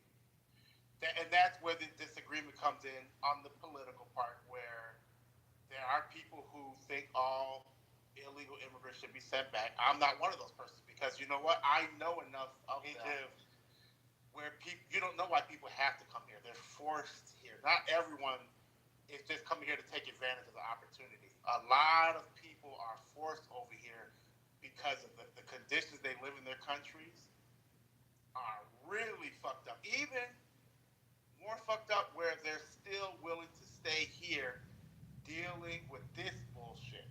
That's how fucked up it is. Because, Mike, look at how they have to live right now. A lot of these people, they're afraid to go out shopping. They're afraid to go to work. They're afraid to go out in the streets. This is a shitty life for them right now with ICE here. But they're still choosing to stay. You know why? Do you know why, Mike? Because guess what? Unfortunately for them, the conditions that they came from were fucking worse. And it's very because unfortunate. the United States is the shit. And they're contributing to our economy. They're contributing but also, to our economy. to also pick on what JD said, the United States is participating in causing some of the instability in some of these nations, which is why some of these people are coming here. So this is a long, Mike. This is a little bit of school for you, my friend. I mean, it's going to take a little longer than a conversation on Facebook to convey some of this to you. But the bottom line is that overall, everybody can explain to you until the cows come home. There's a bunch of shit you don't know, and you're supporting things that you don't understand. And that's just the bottom line. That's a weird thing to say. Everything else is a byproduct of that. That's all it is. You don't understand what's happening. And more, you don't care. Hey what's guys, happening, the which base speaks of more. humanity and activity is oftentimes better with society. These people that are coming to our country are contributing, and it's humanity of us being Americans, the humanity of it. We should be better. We should accept the better thing. We should accept people. We should try to help people. And these people are contributing to our society. The idea of them just taking taxpayer dollars is a farce. It's just like trickle-down economics. Like, that's a farce. Trickle-down economics is like a joke. That's not even true. It's just like these immigrants are taking... We're spending more taxpayer dollars on this bullshit tactics that they're using to do deportation. We're using more taxpayer dollars for all the lawsuits that's about to happen against these idiots for these stupid ass tactics. We're using way more. Guess what? The country, cities look way more fucked up than just letting the immigrants stay. Shit, I can make an argument that the illegal immigrants should stay because this shit that's going on seems to be way fucking worse to me. I'd rather have illegal immigrants stay than fucking being sent out this way because this shit is fucked up. The look is fucked up. The humanity is fucked up. All about it is fucked up. Well, and Mike, I also understand that there's going to be a fallout from this as well. I mean, there's also going to be an economic fallout from this that Mike doesn't really understand yet. But he will, just hadn't seen it yet. And that's the problem with people who don't understand how government works or their country works fundamentally, is that they root for shit that actually is to their own demise. People like you do that. People on streets that are doing yard work. They're picking up people that are doing our farming. They're picking up people that are doing our housework. How about home? These are people that are just living their life, just doing everyday jobs. They're not criminals. They're just doing regular shit. Here in the DC area, right? There's been a couple of news reports on it. Construction work has been heavily impacted in this area. Heavily impacted because people are simply afraid to go to work. These aren't criminals, right? These are people out here committing crimes. These are people going to work. Man, there was a situation in northern VA where it was the person receiving the food recorded his DoorDash or Uber Eats or whatever, right? His driver was arrested in the middle of a damn delivery. Like it was so insane. Like so, and I'm not saying that like people just okay. Everybody should just be coming here legally, right? Like it would be great if everybody did the right thing, right?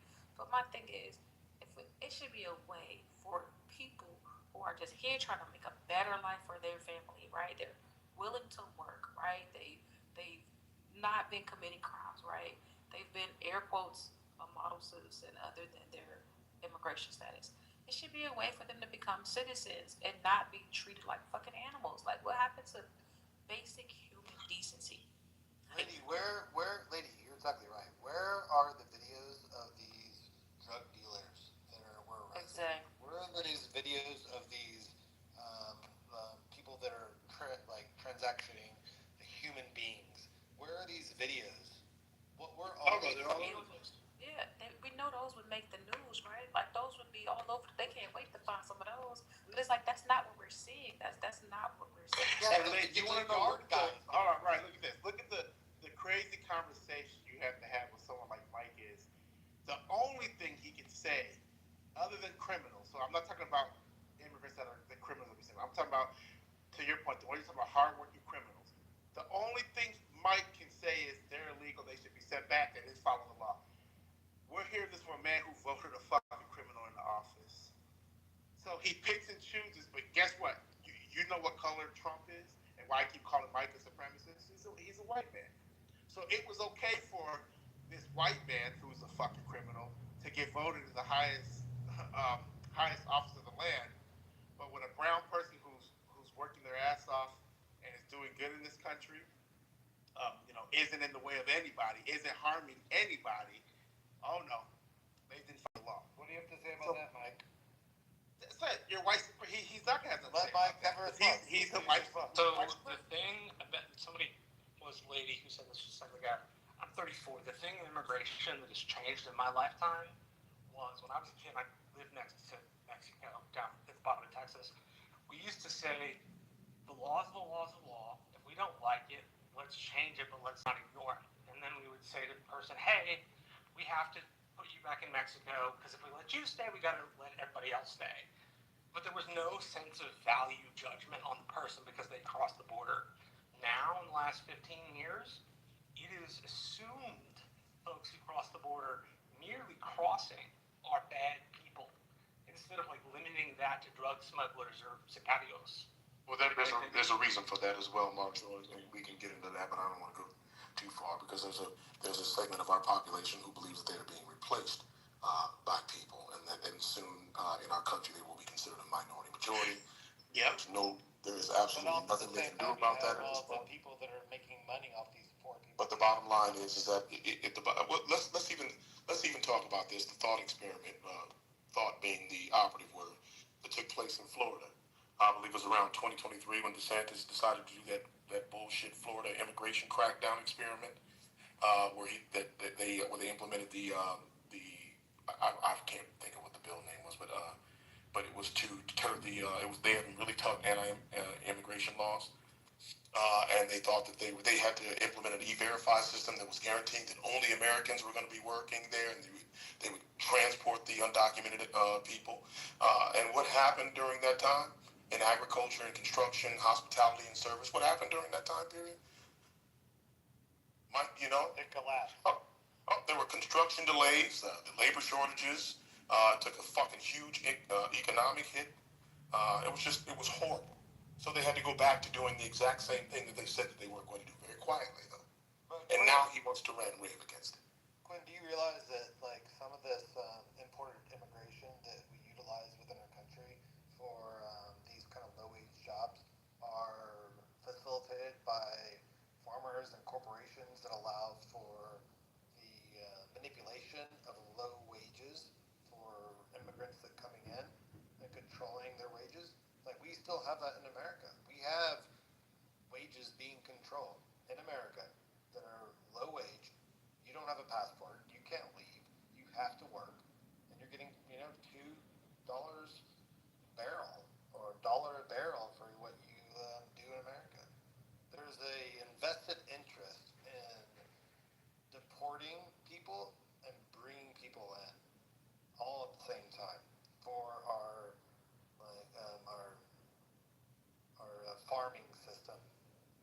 it comes to Florida and some of the southern states. Not necessarily the agricultural giants of like wheat and some of the larger things that are more industrialized. Yeah, they don't have a machine to pick oranges off. I'm so exhausted. Yeah, that's what I'm saying. Like some of those things are, you have to have people to do it. Like strawberries, like oranges, like some of this stuff. Well, we can pay Americans to do that, right? Americans will do those jobs, right? I mean, that's been proven. We've seen Americans. Well, those were black jobs that they had taken. So I'm just looking for that long list of that long line of black jobs, taking those black jobs back. Well, I mean, the last time niggas was doing shit like that was about the end of the sharecropping era in the 40s. What do you mean that there's no Americans in general, white, black, or otherwise, who are rushing to do jobs to pick fruit? You don't even know this, right? But they had Alabama. You have cheap labor, and cheap labor is like maybe 50 cents a barrel. Oh, but the people can pay more, though, right? I mean, all we have to do is increase the wages, and Americans will do those jobs, right?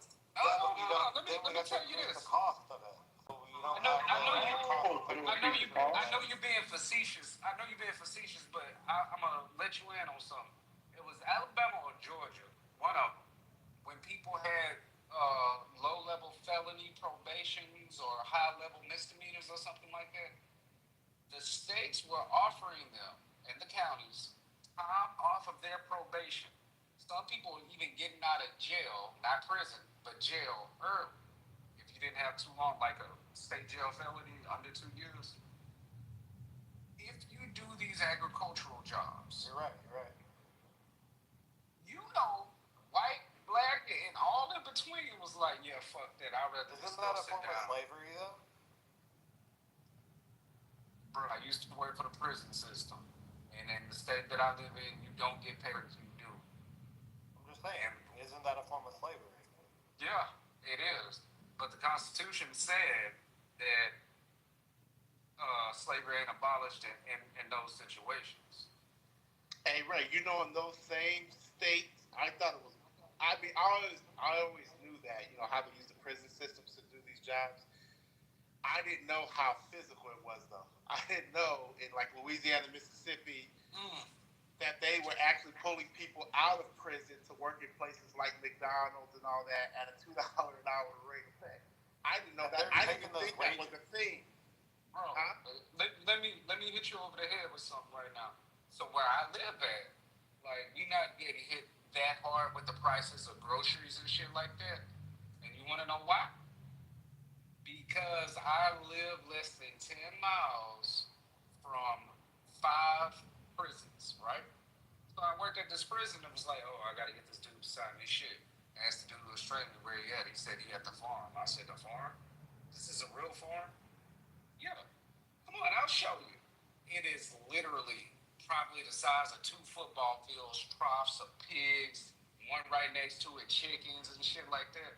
He said, you didn't know that this is a real actual working farm? I said, no. He said, this was during the middle of the pandemic. He said, why you think your egg prices ain't went up super high? I said, what you mean? He said, the cartons and all that shit, they just buy these eggs and put them in their cartons. Wait. So you mean, hold on, let me, because I'm not clear about something.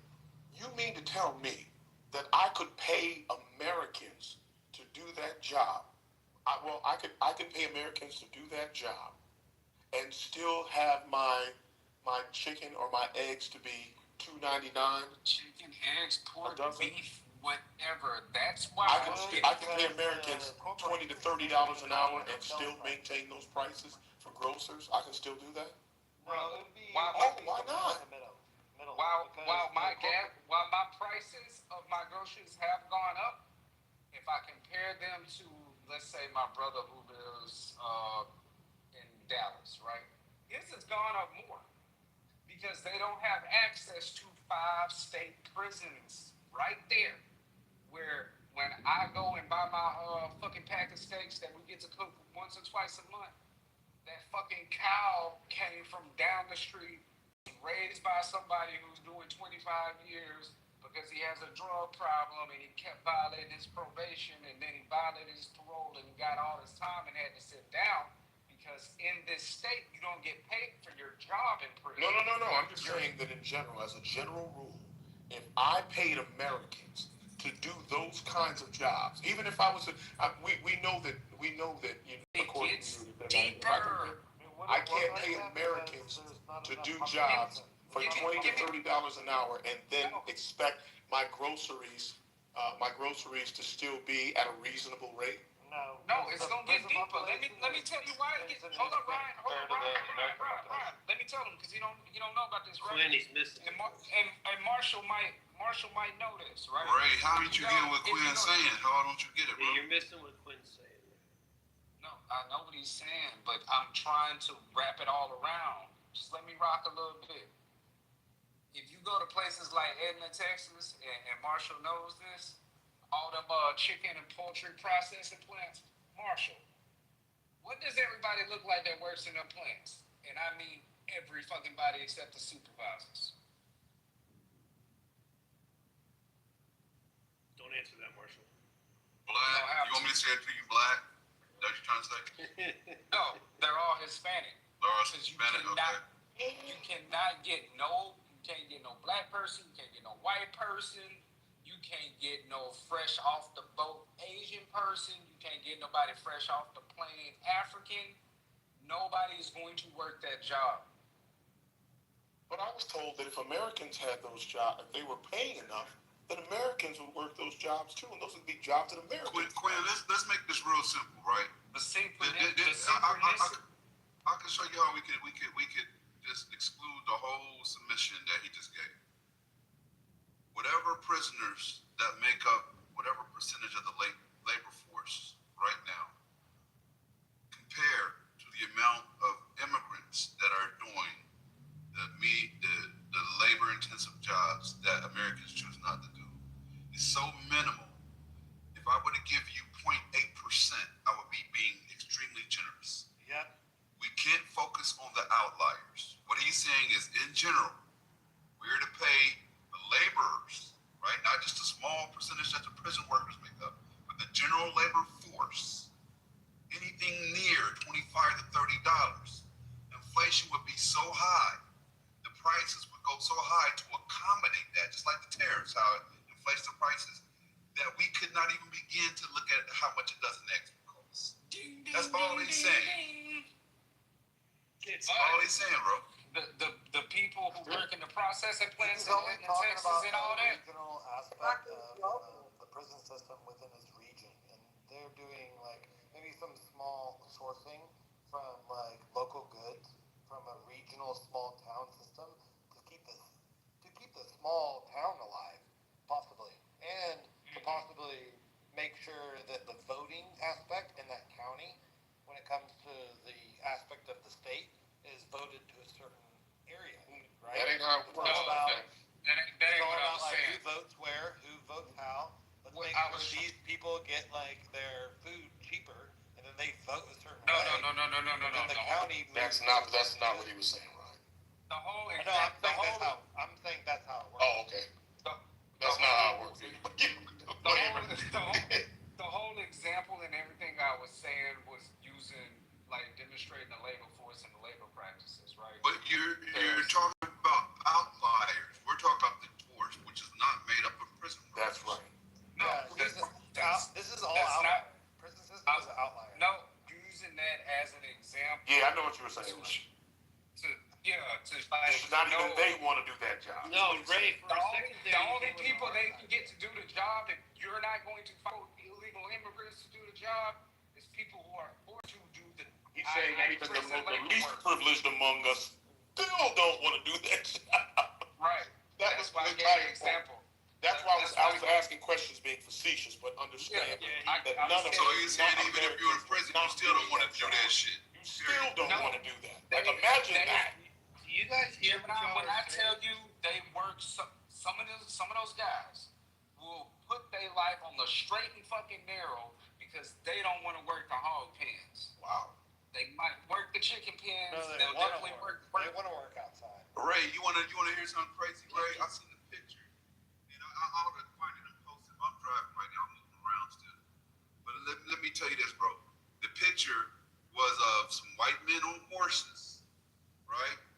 seeing some black men out in the field picking cotton.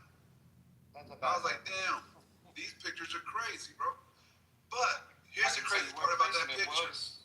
That picture was from Alabama this summer. It looked like an old picture, though, didn't it? Yeah, it looked like it was in the 50s or the 40s, but that was this summer, 2025.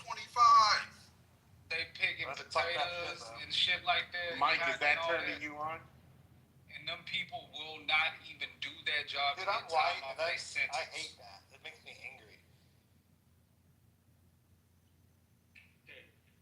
That made me think that there's still indentured servitude going on. That's what I'm saying. That's what's going on. Gemini, you're right. Okay. There's indentured servitude going on right now. So, aside from the prison thing, by the way, I would consider it punishment. Like Ray said, if something like that is going to deter people from even wanting to go to prison because they're going to have to do shit like that, it sounds like a double positive here to me. No, now, prison labor do you has been not? going on for many years. It hasn't deterred shit. All right, so and we should make sure they're paid in the right manner for them to like get out of prison to make sure they can like succeed in life. Man, they get paid like. I'm sorry, lady. They might get paid like $2 an hour. I don't even. I mean, they don't. Like 10 cents. No, They and don't- actually, that low wage encourages more bullshit arrests and fake ass, these fake ass convictions, so that they can fill these prisons up. That's what these low wages fucking do. I agree with that. That don't address the problem, because the specific prison I'm talking about specifically, that's been it was called Darrington Unit. They renamed it since then. But that prison has been around since 1903. And that prison has been full since 1903. That shit don't stop nobody. You gotta think about it. Most of the people are in there now due to drugs, selling drugs, using drugs, or stealing shit to obtain the money for a drug. You ever notice? I want to hear what else you got to say. Still full. Don't stop nobody.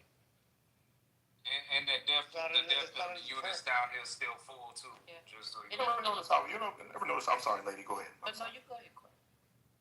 I was just interested. You ever notice how privileged people always speak from their own perspective, as if those things are real? Like, for instance, Mike saying, well, if you don't want to go, those things are deterrents to prison. You mean as opposed to people being hungry, being destitute, or feeling like there's no hope, and they get into a world of crime, and then they realize that they have to go and do something, that's going to be a deterrent? They didn't want to go in the first fucking place. So you can't conceive of a reality where people are in such a place where they have to make decisions that way. And I'm not justifying crime by any means, but I'm saying that I understand. I understand that there are people in circumstances that you don't understand. For you to say something like that is evidence of your privilege. And the fact that you don't recognize that there are people in those circumstances. You can't even conceive of that. Okay, you're right, Quinn. You're absolutely right. I've been to the lowest and the highest. I've been fucking fucked up. I've been high with money, and then I've been on the depths of fucking jail and sitting in a fucking cell. Were you born into it? It's horrible. No, I was born into fucking good shit. Yeah, were you ever? Good shit. So then we're not talking about respectfully, we're not talking about your circumstances. Respectfully, I still understand. Do you go to a bad school? Anger. I understand the depths of like. No, you can't. Anyone or anything. Respectfully, you can't understand that. And I'm being nice about this. This is not something you can conceive of. I can still say that emotionally and like cognitively. I'm not negating your personal experiences. What I'm saying to you is you can't negate others. You weren't born into those circumstances. And again, I'm not saying that's not the case for everybody. But I'm saying that there are people, not you, I was really speaking to Mike. Yes, I was. You're born into just the depths of despair. I was born in the hood. You know what the hood's like? No, I know. I wasn't born in it. We were not rich people. We were not even middle class people. Quinn, is there ever a scenario where I can understand where you? But that's my own personal. There's plenty of people like me that aren't born into those kind of circumstances. You hear my question? Is there ever a scenario where I can understand where you come from? Not if you weren't born into them. You can sympathize, you can empathize with, but I'm saying that you can't understand that. And I can't understand yours. I can take that. I will accept empathizing. But here's the thing. I'm not trying to understand yours because I don't live in a country that says that my shit is the shit by which all things are standard. It's not considered standard. I live in Costa Rica. Yours are. I live in Costa Rica, so I don't live in that country. I'm not. You're still missing the point. The point is that to be born, and I'm not saying this across the board for all people that look like me, because that is not the case. Most of the big people in my community are not born in those circumstances. I'm saying for those who are, you can't relate to that, and you shouldn't try. It's not something you want to relate to. I'm not trying to relate to the depth of despair of some of the difficulties of any kind of person that was in a third world country, a second world country, or a black American, or a black African, or a Jewish person in Israel in 1940. I'm only relating on the humanity of who I am as a person. And I can appreciate that. What I'm telling you is that your circumstances did not look like mine. Yeah, and that is okay. That is not to make you feel any sort of way. That's not what we try to do when we explain that. We're simply trying to identify to you that your circumstances did not look like mine. But can I battle with you? Listen, that is okay. You're having a different conversation. That's perfectly fine. What I'm saying is it's not necessary for you to try to equate your circumstances to mine. I'm not even saying that mine were worse or better. I don't know what yours were. I'm simply telling you the circumstances that lead to what people like Mike can't even conceive of. There you go. I agree with that. Mike doesn't understand that people are struggling. Mike doesn't understand. All right, there we go. Ryan, relax. So quick. Now, I was saying the thing about the prisoners thing. That's a whole different topic. What I really want to say is, I don't think you guys have been hearing yourselves for the last 5 minutes. Surely, you guys aren't saying you want to exploit illegal immigrants for cheap labor. I don't understand how that has a place in the country. We didn't say that. No, we didn't say that. That's not what we were talking about at all for the last time. Let's take the ICE agents taking people off the streets. Let's take the ICE agents taking people off the street. That was to me, right? You're saying, surely you guys are not saying you want to exploit cheap labor. I'm saying is those jobs are available, right? I cannot control what that industry pays that person. I'm trying to show you why it's necessary. Well, the market dictates the pay. Correct, okay. The market dictates the pay. I'm trying to prove to you, that's the whole point of me going into that whole story. Those people are needed here to do those jobs so those goods can be at an affordable price because nobody's getting paid more. If you take those people away, it is going to cause economic collapse in this country. And Ray, you want to know what, Mike? You want to know why the argument I know you're trying to bring that is typical of your side is disingenuous? Because guess what? You assume a lot of these companies aren't going to raise. How many Americans do you think are making minimum wage, Mike? How many Americans are making minimum wage? Yeah, how many Americans are making minimum wage? Picking strawberry. It's a lot. It's a lot. You all keep it with this argument that by deporting immigrants, you're going to drive up the wage. No, you're not. Guess what? You come work this $11 an hour job. Look it up. The farmers that lost a lot of the immigrant employees that stopped showing up, you know what they did? They posted now hiring signs for the same rate of pay they were paying the immigrants. And nobody went to go fill those jobs. They're not even willing to pay the fucking Americans $20 an hour. So what you're trying to say, the argument you're trying to make is, like what Ray was saying was, oh, you guys are trying to exploit immigrants by paying low wages. That's not. They're paying Americans the fucking low wages. Americans are exploited all throughout this country. Minimum wage is a fucking thing. There's many.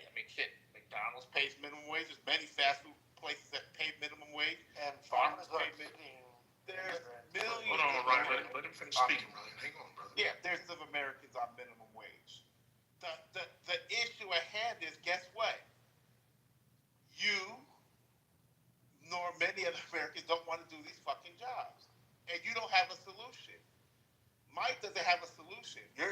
sit up here and stand up here with your chest all out, and you have no fucking solutions. You just brown people. The only thing that's on Mike's mind is brown people get out. This is a white person's country.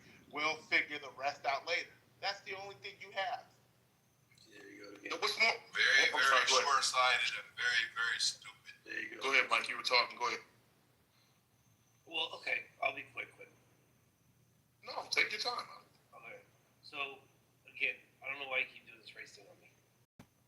The point what I'm making is this right here. First of all, the minimum wage thing, I don't know the answer to that question. If they're paying illegal immigrants minimum wage and they put the sign up, they're going to pay Americans minimum wage, and no one took the job. I don't. They don't make minimum wage. What's that? That's funny. Well, let's start anywhere making less than minimum wage. Well, you said they were going to put this. And also, I want you to be clear on this. I don't know if you know this, but the fact you're in the matrix. You're breaking up, You're in the matrix. You're in the matrix, bro. Yeah, I'm on the road, so let me know. You go down. Go ahead. No, you're not. You're breaking up. I'll step that. Hey, Mike. Hold on, guys. You go. You keep talking, Mike. Keep talking.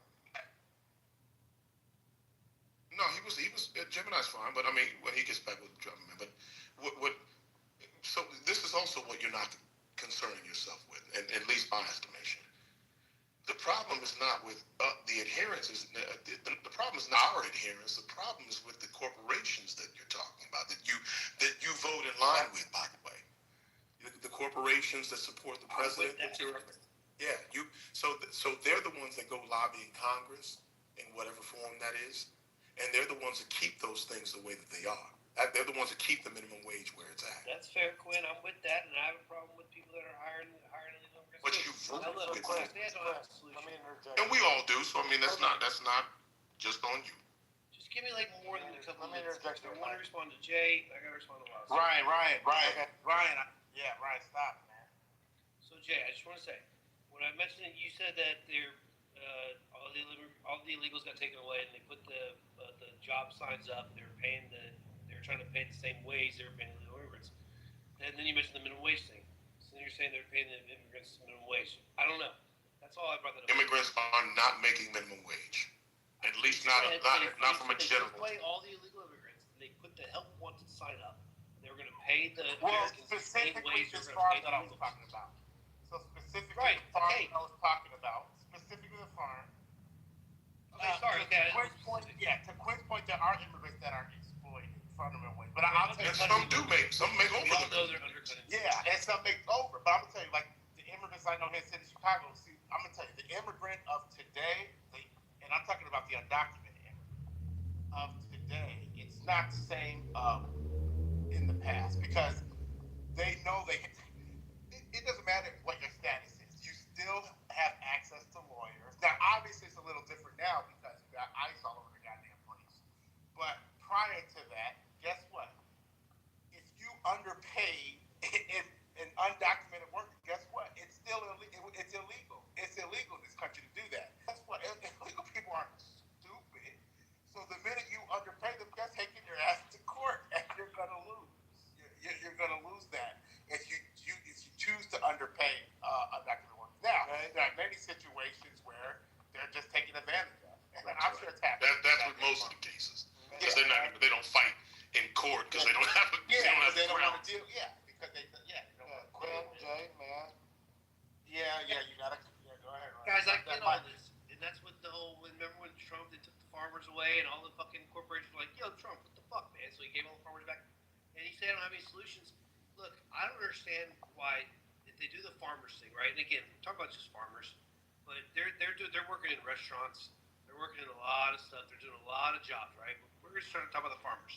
I don't understand why they can't have some have some goddamn iPad and have the motherfucker register for some shit. I mean, I go to a fucking pool and they fucking take my information in a fucking thing, and I get some shit, and they show up the next day, show up the next day, show up the next week, show up 2 weeks, show up a month, and now if they showed up a month in a row, no problems. They're just working, and they showed up for a month straight.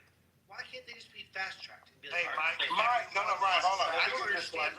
Ryan, Mike. Now, them going after the people that have deportation orders, them going after the criminals, yeah. Mike, Mike, hold on, Ryan. Mike, welcome to America. That has been the foundation of all the bullshit in America. That's why I was telling you earlier. That's why I say white supremacy, because the bottom line is they have a lot of these people that are running in the Trump administration. They are the very people that are hiring a lot of these undocumented workers. But there's this sentiment out there now that, you know what, we got to get these brown people out of here. That's why I told you this is a whole different thing. Mike, the people that's in your party, they benefit from these low wage, the people that they can take advantage of, right? Exactly. That's what's making them millions and billionaires, right? So why wouldn't they want them to stay? Because the people in your party, that's why they're pissed at I was getting ready to say that is a bipartisan effort. Because both parties are money hungry. But you know why they're not? Because now this is a different thing. Now there's this it's too many of them. They're replacing the white folks. They want them out. That's the narrative. You're absolutely right. That's the fucking narrative. You're absolutely right. That's the narrative. Because Mike, to your point, you know what? To me, what you just said, I think the same thing. If they're a hardworking person, they've been here, they've been paying taxes, and all that, yeah, it should be easy to say, you know, you're a goddamn citizen. Why the hell is it made? Why is this so fucking difficult? Hey, Jay, allow me to... yeah, I know. You're going to fuck it up, Ryan. I don't think that's the case. Do y'all remember when they said you can self-deport? They're like, self-deport, we'll cut you a check, and then you can come back the legal way. If you get deported by us, you're not going to be able to come back. They have no problem with them coming. May I expand on that? The right way. Mike, Let me ask you guys a question. Mike, real quick, I'll let you what you're saying is not true. How many people are being allowed to immigrate in here from Caribbean countries right now? What? Answer. How many people are being allowed to even legally immigrate to the country from these Caribbean countries right now? No one wants to. What do you mean? No, I didn't. Ryan. All right, Ryan. What do you mean Caribbean countries? Ryan, I gotta send you to the. Hang on, Ryan. You gotta wait. Okay, sorry. Yeah, Ryan, bro. Yeah, it's annoying. I'm not familiar with this, Jay. Sorry. So, how many people are legally migrating into the United States right now? I don't know. Are you saying they're allowed to legally? Yeah, allowed. Yeah, even if allowed. Yeah. I don't know. How many people are being allowed? What Caribbean countries are you speaking of? Anything south of the border. Ooh. I don't know. Allowed to legally enter. Okay, so let me help you where I'm going with this. People aren't being allowed right now to get their citizenship. People are not. They're not letting anyone in right now. Yeah, they should cut it off right now. Oh, they should cut it. Oh, okay. So now you got a new narrative. Yeah, they should stop. You it right just said these. But a second ago, you said these people should leave because then they could just they'll be able to come right back. No, there has to be some type of halt so we can start. All right, so Mike, ask me this: someone that's been here, they came here when they're 15 and they're 40 now, so their whole adult life is lived here. What do you want them to do back in this country? If you came here when you're 15 and you're 40 now and you're not a citizen, you've done something. You haven't stayed up on your stuff. Oh, so it's not because the system's broken. It's all on them, right? 15, now they're 40. Yeah. You know how many people there is like that? Where's the compassion? Do you know how many people that are? Yeah, and almost every and if you go look at all those cases, they would have not. They would have not got their paperwork in. They would not showed up on time. They would not done this. They would not done that. No, it was a lot of criminals. Leave it at. Where's the compassion? Guys, look. If anyone on here on stage were to move to another country, if any one of us in a country, you would just go there. You would all apply for citizenship the right way, immigrate to the country to go live there. You know that. I don't know why our country is any different. I'm not a racist for saying that. There's ways to enter the country. And by the way, and if you're fleeing because you're scared for your life, why wouldn't you go to a legal port of entry? Why would you go to a cartel and trek through a desert? Well, because they don't have a choice, Mike. You don't know how the world works, and and I've told you that in the beginning. There's a lot. Yeah, you did, Ryan. Go ahead. I'm sorry. Ultimately, Mike, you gotta really understand. So I moved to Costa Rica. It's fucking hard as shit to fucking get your residency and all this other crap, right? It's hard as hell. But I did it voluntarily on my whim. People go to America because we are better. I'm an American citizen, and I'm proud, and I am still like looking into America to be proud. And for you to say like we should kick out people. What would happen to you in Costa Rica if you didn't have citizenship? Oh, I mean, I have to like legally do different. No, if you didn't have it, what would Costa Rica do? I have to leave the country at least every 6 months for sure. But you do know that most of the people that come into our country who are considered illegal come in through legal ports of entry. Yes, right? absolutely. You do that. So if you have a problem, then you need to be guarding not the border of the country. You should be guarding the airport. And a lot of people are working. Mike, I you just want to say understand that? a lot Mike, of people that are coming into this country are working. Yeah, that's They're the overstated. They're doing jobs. And I'm just like confused on where ICE is trying to kick out people like Quinn said and like Jay said. These guys have like lived in this country for like, let's just say someone lived in the country for 30 years and they had 2 kids that are like 20 years old and they pay taxes. Like it's all proven. It's all proven. And they illegally entered the country 30 years. They illegally entered the country 30 years ago. They like sales tax or anything. How are they paying? They illegally did it, but they still started a business. Wait, Mike, what did you say about tax? Well, everybody says, well, the whole tax things. Why are we trying to ice them out of this country? Talk about like Hold on, give Brian hurry to finish up so that we can actually talk without you interrupting. Go ahead. Okay, I'll stop talking after this. I support what I'm trying to say that Quinn said and Jay said about people that have jobs in this country for 15, 20 years. Why are we not allowing that to continue? And we're just pulling them out of their family environment. And when people are trying to protect these people in their communities, we feel like that's a bad thing for, like, Republicans feel like that's an insurrection. When Democrats are saying, these are people in our community, we want them in our community. Does anybody remember? I don't know. I'm just going to spitball. There was some proposed federal legislation for undocumented immigrants who came to the U.S. as kids, and there was to provide a pathway to legal citizenship. Anybody remember that? Document thing, right? No, it was implemented in 2001 under a what precedent? Obama, right? Oh yeah, Obama was president in 2001. Huh? 2001 Obama, huh? No, my bad. Obama did something with the Dream Ring, right? Well, see that, but do you know who that act was started under? Well, it was 2001. 2001, I was in high school. What was that? 2001, the president's name was George W. Bush. Yeah, it was Bush, right? Yeah, imagine that, a Republican president. Guess who tried to re-implement that? Guess who tried to implement who tried to continue that legislation? Yeah, I'm with the docket thing. Well, clearly not, because if you again, and you just said that, you said if you're okay with people being transferred, but the people that you're talking about that you endorse via ICE are going around into places where those people into hearings, by the way, where people are having hearings for their naturalization and taking them out of their fucking hearings. That's not At the government office. It's happening. You just don't know what's happening.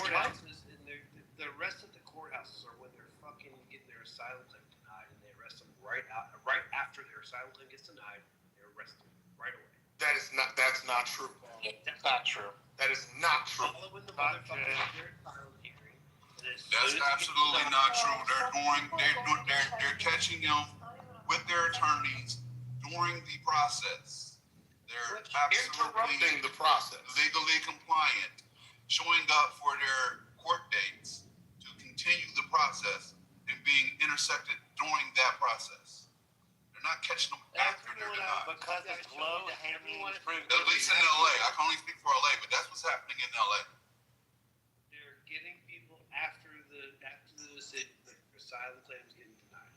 That is not true. You need to educate yourself. Matter of fact, there's been multiple attorneys that have been on LA TV that are talking about their clients whose due process was interrupted, not completed and denied, but interrupted by ICE. And they're trying to see if there's any type of reprieve to bring them back. They were not denied. You don't know what you're talking about. Are you on Reddit and you see all these guys just walking around fucking regular streets, just pulling like regular people off the road? think those guys are like drug dealers? No, I wouldn't Just go random anywhere ass near fuckers. Reddit. I wouldn't go anywhere near Reddit. It's kind of hard to educate somebody that's already choosing to be uninformed, though. Like, that's what you guys are trying to do.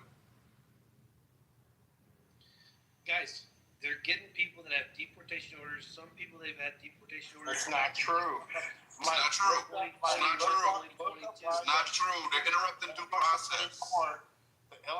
Look up why the Illinois Supreme Court had to put a stop to ICE agents going to courthouses in Illinois. Look that up and then tell me what you're saying is bullshit.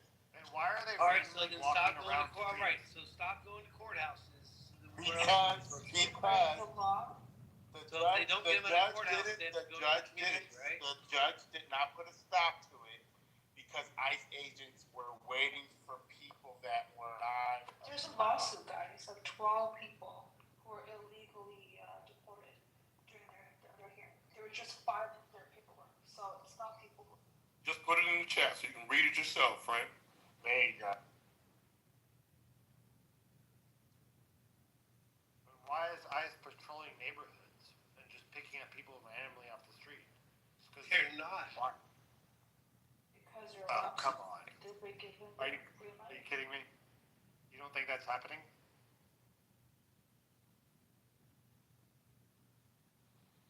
Yo, what's up, Ace? How are you?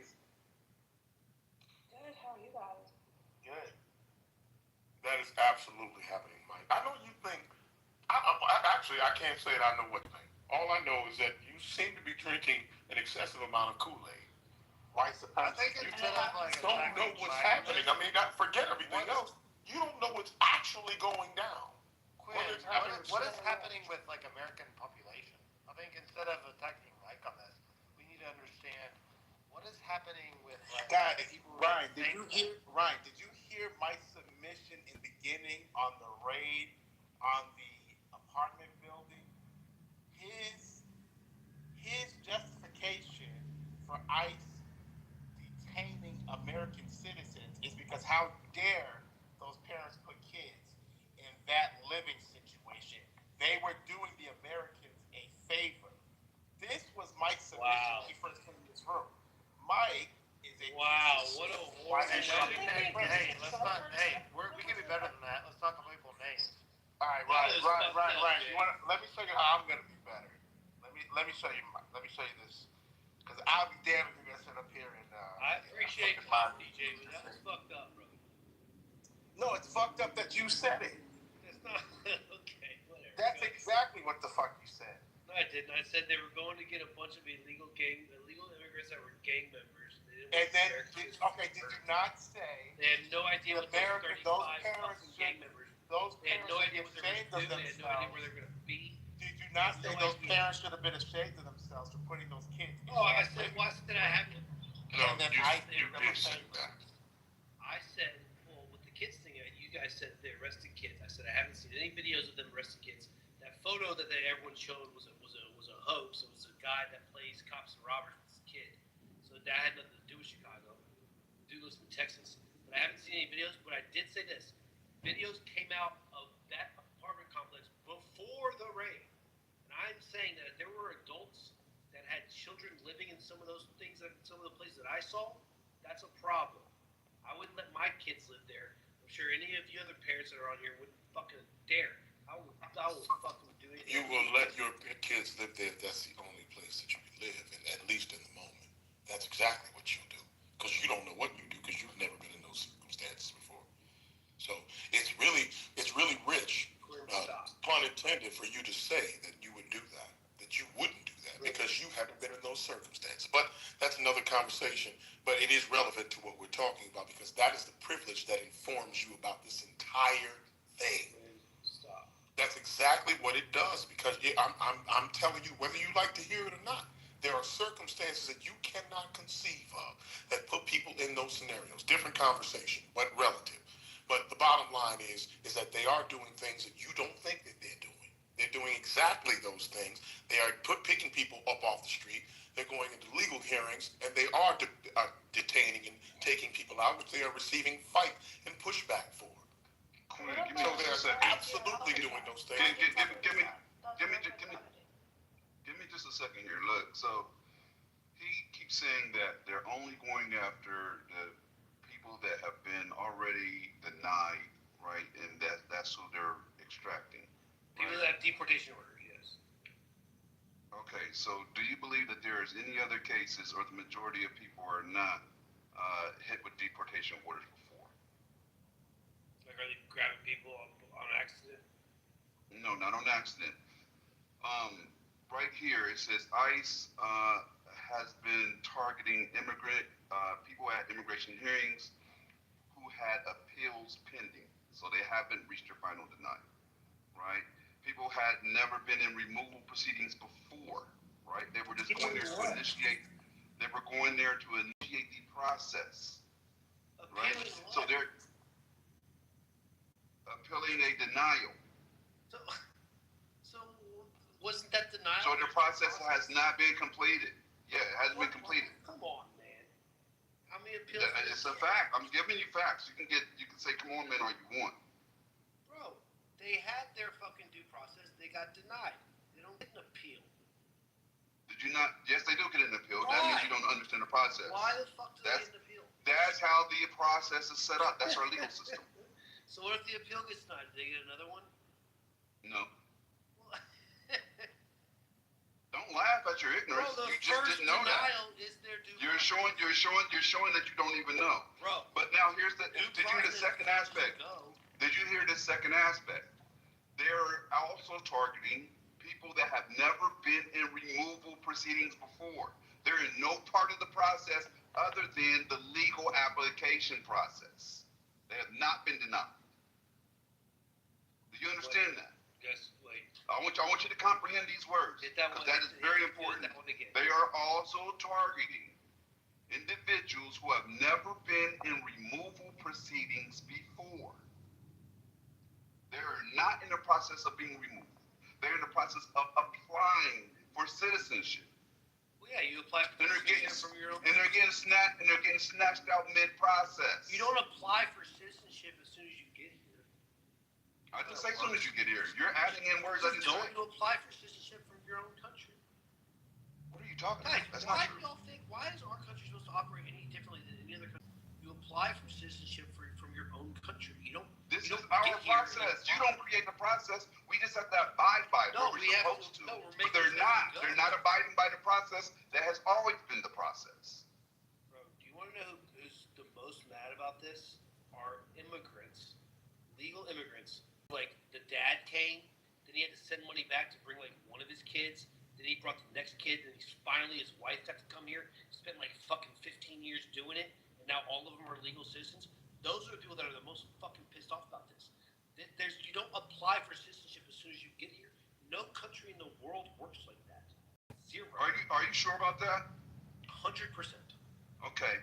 Donald Trump. Listen closely, because I'm going to show you how you're wrong. Donald Trump's grandfather, his name was Frederick Trump.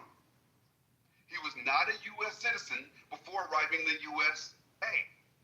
He immigrated here first and became a naturalized citizen after arriving. He did exactly what they're doing. Without him doing that, you wouldn't even have Trump here. So that is how the process worked. That's literally how his grandfather came here. He didn't come here as a citizen pre-approved.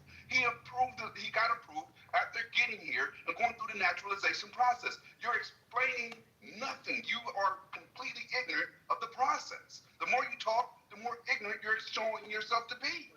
Donald Trump's grandfathers. We're talking like mid-1800s. We're talking about the process has always been this way. That's how it's been since the establishment of the United States. This is due process. You need to start to understand the process so you can understand. The reason why you can understand when they're deviating from the process is because you have no clue about the process. Clearly. And ignorance isn't an excuse. Without this process, Trump would not be here to do what he's doing now. That is how his grandfather came to be. Type away. Yeah, validate every single thing I'm telling you. Yeah, there's steps in the process. I mean, there's rules now that there weren't depending on when his dad came. But so if you're contextually, if we're talking about at what point you're able to do that, so under under U.S. code now, and you do, you can't, you can apply for your citizenship, but it's going to take you, sometimes between 5 and 10 years, but you can apply for lawful residency. You can absolutely do that immediately. As a matter of fact, it's a requirement. You have to do that. I find it hilarious that he didn't know that people don't come pre-approved, that they have to apply after arriving. Like, that's fucking hilarious. And he's saying it with his whole chest, like, Google away. I hear you type, do all your Googling, and then come back and tell me how wrong I was. I bet you can. I'm not Googling anything. You are. I'm specifically speaking about this. You come through the Ellis Island back in the day, or you come through a legal port entry, you make the claims, you do all this, whatever, right? You go through all that. We were talking about people that came across, right, was the Rio Grande, right? In El Paso, I think it is. Marshall would know. He's on the border. Yeah, the Rio Grande's the river. Places that are not legal port of entries, right? They come up there, then they get arrested. They're like, oh, I'm applying for citizenship. Second, motherfucker. Why don't you just go through the legal port of entry? And now, if that person just gets arrested, they're like, oh, asylum, or this, or that. And now they get like a court date. And then now, I guess you're saying ICE might show up while they're in the process of that, but they never had their court date yet. I don't know what to tell you. Yeah, ICE has been showing up at courthouses to deport people. I just told him that, Marshall. Yeah. Yeah, but if they're I read this, and I think it probably be beneficial. This is United States Code 1325, and Matt, it deals with what you're talking about. Just so everybody's clear. This is, and I'll say it in the chant, improper time or place, avoidance of examination or inspection, misrepresentation or concealment of facts. I'm reading directly from U.S. Code. Any alien who, 1, enters or attempts to enter the United States at any time, place, other than as designated by immigration officers, or 2, eludes examination or inspection by immigration officers, or 3, attempts to enter the United States or obtain entry by willfully false or misleading representation of a willful concealment of a material fact, shall, for the first commission of any such offense, be fined under Title 18 or in prison not more than 6 months or both, and for a subsequent commission of any such offense, be fined under Title 18 or in prison not more than 2 years. Now, I'll stick the rest of this in the check because nobody wants to hear me read. But that's literally what immigration code says. I like my resources, and so usually I go to the horse's mouth. And Mike, let me help you because you keep bringing up why don't immigrants come through the legal port of entry. So let me just read this for you. So immigrants don't come through legal points of entry primarily because there aren't enough legal pathways, and most lack the necessary family, employer, or refugee status to qualify them. So even for those who are eligible, legal immigration can involve lengthy wait times of a decade or more. You understand that? Of a decade or more. Yeah, I couldn't have said it better myself. And the process is often expensive, with additional barriers and lack of required documents, advanced education, financial resources. In some cases, people are fleeing immediate violence or prosecution and cannot afford to wait for a legal process that may take years or decades. That's an argument for me, dude. They're trying to buck the system. And the fleeing immediate violence, I get it, the asylum thing, but asylum doesn't give you the right to go pick whatever country. Asylum doesn't, you get to go pick whatever country you want to live in. Asylum means where you stop where you're safe. That country has to take you in because you're fleeing something. And then once it's done, you go back. Asylum, people literally, asylum, you have to go back. You don't just get to seek asylum and then just be there. That's not how that works. You go back once you're safe. Asylum, under United States Code, sit in the country as you're applying for the finishing of either the refugee process or the asylum process. You're allowed to be in the country while that's being adjudicated. Well, that's fine, but either you get to seek asylum, and then you still end up going back. It doesn't mean you get to just be there forever. So the crux is, Mike, it's a categorically negative event. It's a negative event for people to come in to our country that are seeking asylum. Yeah, but you have to prove asylum. Negative for them to come in.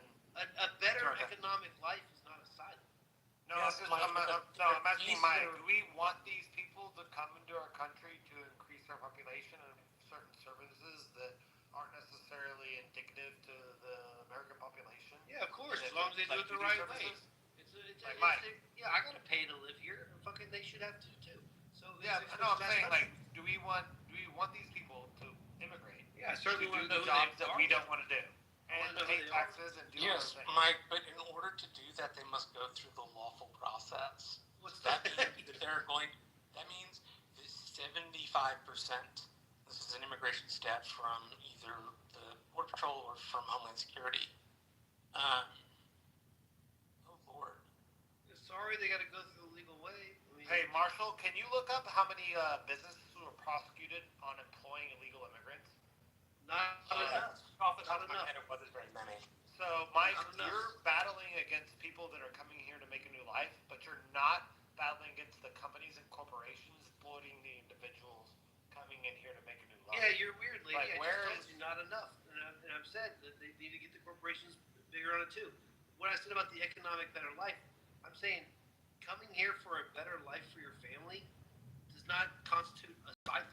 No. Asylum is what like it- fleeing what it fucking does persecution. is Why start not? a We need legal that. process We want that that. you have We to want go that. Then through. do it the right, Ryan. What are you talking about? Mike, they are Then doing do it it the the right way. right That's way. claiming asylum is the right way to do it. And Like, so why are that's these the no, legal corporations process. not allowing these people to do it, and they're manipulating people to come into this country, and they're not being prosecuted, they're not being kicked out, they're not It's being. not illegal. Just read the law. Now, I'm just wondering where the corporations are not a part of this situation. We're talking about these illegal immigrants that are working for these companies. If someone goes to their asylum, Where are these companies not? they ask them, involved they're in like, this "Hey, process? why did you come to America?" They're at their asylum hearing. They're like, "Well, we knew we could get a better job and make more money." Do you think that they would be granted asylum? Mike, 75% of those who apply under the asylee column will not be granted asylum Right, status. that's what I'm saying. But that application process is legal, lawful, and constitutional. Yeah, cool. They are Yeah. allowed to have that adjudicated. They may Marshall, be no one's arguing that, dude. No one's arguing that. So they come here illegally, they get arrested. They're like, "Hey, They don't get arrested. They have companies that are working, that are paying them minimal wage, very They low go to wage. their asylum hearing. They make up whatever claim they want to make up. They get denied asylum, and then now Gemini's like, "Well, now you get to appeal." It's like, bro, they got denied their asylum. First of all, them getting their asylum hearing is due process. Then they got denied their asylum hearing, which is due process. So now they gotta go. And you're like, "Well, they're in the process of their appeal." Appealing what? Mike, do you realize what happens? There's new people that are coming in. They're working the same fucking jobs, and the companies that are taking advantage of these people are taking They're advantage clogging of the the same system people, up. and they're doing the same thing. And what happens? Yes, but that means The government is going to kick them out again, and then that we're going to means just that we rotate need new to have people in more immigration with no judges. rights. It means we need more immigration judges, and we need a correction to Code 8/1325. Well, we don't need more. It'll eventually work itself out. We don't need more immigration. So, Mike, you've not talked about any Hold on, guys, Then we hold just on. talk about any company Guys, that is Go ahead, Ace. doing Guys, Ace. 40% of the so-called illegal immigrants overstay their visas. So what do you because vote? the He's so companies focused that pay on them the are- asylum. Yeah, get them out too. And I want to be clear on this because you keep saying, well, they're appealing their asylum. They're not just appealing asylum. I don't think you're aware of the other various ways that they can get in, right? Are you familiar with U visas, T visas, the family petitions? Are you familiar But when with they those? got here, they would have been legal. Are you familiar with those? Yes or no? So yes or no? Yeah, well, that's what I'm saying. So when I'm talking about appeal, I'm not just talking about asylum. I'm talking about the U visas. Look it up. I'm talking about the T visas. I'm talking about the family petitions as well. Asylum makes up only a small portion of that. Gemini. I I understand thought we were about supposed to talk about I understand what you're talking about. I have no problem with visas, but guys, visas means That's they literally can't what get I'm talking about. Gemini, No, I we'll totally talk about agree. denied on their And the companies are trapping the employees My bad, in those Gemini. Maybe I visas. No, if Do someone you comes here understand with a that? visa, You understand the companies are trapping the employees in those visas? So what they do is they basically get them in on the visa, but then they hold their visa status as a circumstance for them to get paid undervalued wages. And those people have to continue to work undervalued wages because that company holds holds that visa status for them to get deported immediately. There's no repercussion there because the company will just say, "Oh, this guy's an illegal immigrant. Bye." But the company is not held accountable for employing illegal immigrants. I don't think anyone's going to co-sign that. Yeah, because no one does. Because people want industry and they want the cheap labor. That's the point I'm trying to make. Like, I think it's that okay was, to have I think that was people coming in. People coming over here on visas are coming here legally. Now, if they overstay their visas, yeah, we got to figure this shit out. What the fuck are you doing here? You got to go. Sorry. But they came here legally. If We're the talking about asylum people that process is a legal process you have the ability to go through. Like, going through the asylum process itself is following the law. Well, okay, agreed. But you can also, Marshall, you can also argue that filing asylum, you can go to the embassy, the nearest U.S. embassy. You can do that from not this country. I mean, I find it weird that people that are fleeing persecution and gang violence will go and fucking deal with the cartel to get through a desert and then claim asylum. Marshall, this is cartel. If you're seeking asylum, wouldn't you think that means you would go to a port of entry where their authorities are? Mike, this is why. You would think that the port of entry would be the best place to go. No, you just do whatever it takes. Yeah, Ryan, this is why would you go to where the cartels are? Right, Mike, this is why I always use the term I use towards you, is because you have this much energy over a person trying to make a better life for themselves, and you fucking vote in a fucking pedophile piece of shit criminal like it's nothing with no question about it. That's why I question your fucking motives. Because look at all this fucking energy you have towards brown people that are just trying to make a better life for themselves. Yeah, it's violating whatever fuck law. But you don't have a fucking issue when someone that looks like you fucking does it on a grander. You have no fucking problem. In fact, you vote them in fucking office. You have no fucking problem. So guess what? What am I supposed to do? What am I supposed to think? You're putting this much energy in to this argument makes no sense. Because guess what? Maria, who has been in this country for 10 years, she opened herself up 3 tamales on 42nd and Western, got fucking deported last week. How does that hurt you? How the fuck does that hurt you? It doesn't. But you know what? You gotta stand 10 toes down because you know what? You'll be down if a brown person comes in here with a law to get in here. You'll be fucking down. But like I said, white man runs for office, all these fucking felonies, you don't have a fucking thing to say about it. That's why it's white fucking supremacy. That's what the fuck you are. Jay, at the risk of being kicked, I'm white and I'm not, I don't think like that. Well, yeah, that's why I wasn't speaking for you. Yeah, I feel bad for the lady that has the food stamps. Yeah, it's dumb people. Yeah, you may be right, but I specifically say that to Mike specifically because it's not just this with Mike. We've had Mike here many times, and if you hear his talking points on any subject, you will see a pattern of behavior that Mike is a fucking white supremacist. Yeah, fuck off. That's crazy. Yeah, I don't give a shit. I feel bad for the lady that. Has what do you think, Mike? What is your response? But I said, right, so I feel bad for the lady that has the food stamps. But what I said earlier, for every one of her that gets deported, and yeah, dude, you should let her stay, dude. Like, that's why I said earlier. Put her in some type of shit where she has to, like, do something for a whole month or 2 months. Fuck it, make it 3 months. She has to do it. If she does it all 3 months in a row, then obviously she's not a fucking crazy person. Let her do her thing. But for every one of her, there's 5 that they're getting that are criminals, sex offenders. Dude, No.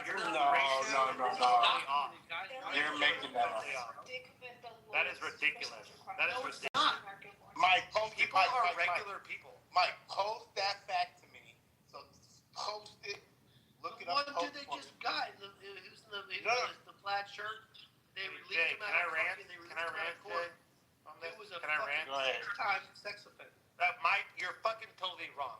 The 1 out of 5 you think that are criminals, you like 5 of them are criminals and 1 person's good. You're insane. We live in a world where everyone is just good people mostly. Like everyone is just good people. Like mostly everyone you interact with, everyone you fucking talk to are just fucking good people. Naive thing to say. There is not like this overwhelming variety of angry and like negative people. The negative and like horrible people that live in our world are probably like the 5%-ish. There's some fucked up people in this world. Absolutely. They don't like have the cognitive ability to like accept emotions in their life. They're fucked up.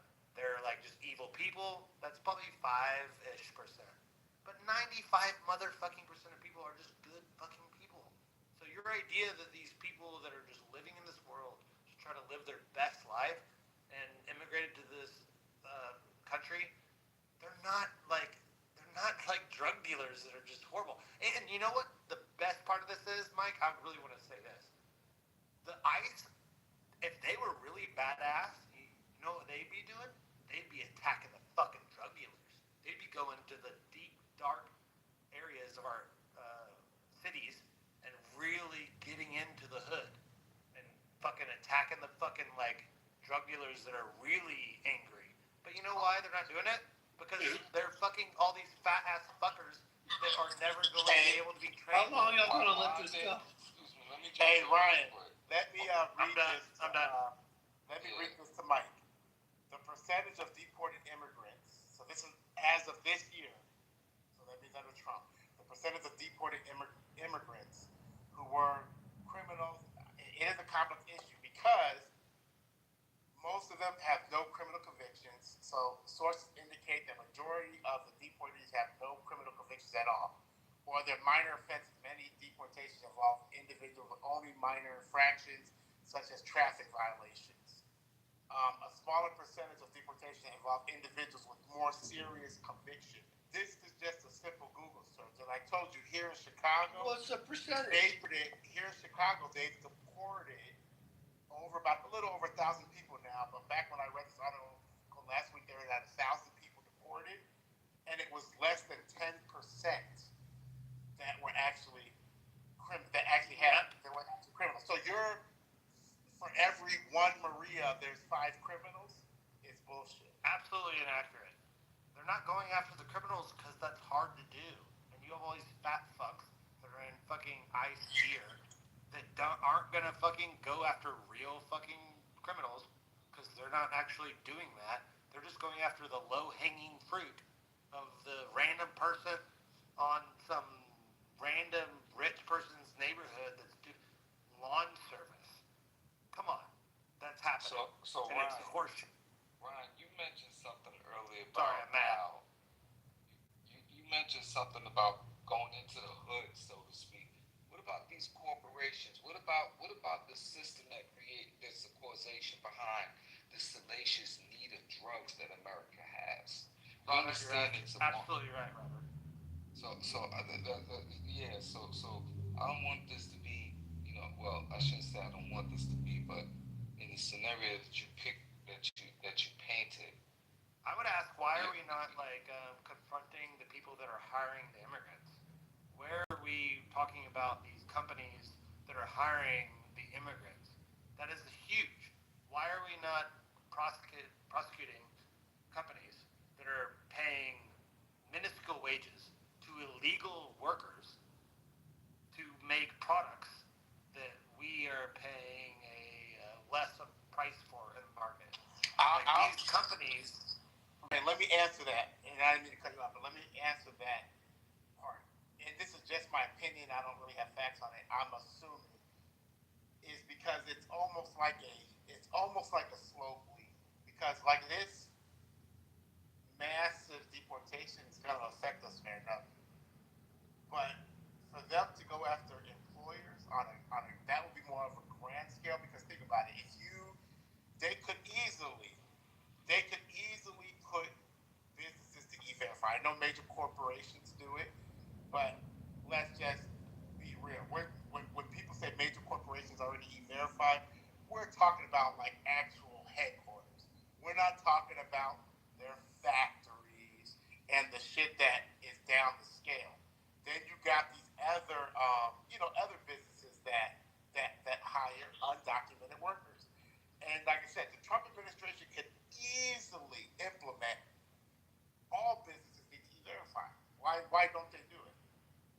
Why don't they? Because they know on that grand scale, this shit's gonna fucking collapse. They know it because it's not that hard. He can right now say, all fucking businesses need to e-verify. Pass that shit through Congress, force all businesses to e-verify, and guess what? It will be a whole other level because now, not even undocumented workers, I mean, unless they're strictly paid under the table. Hey, what does that say to you, right? What does that say? I know. That says that we live in this, that's totally inaccurate.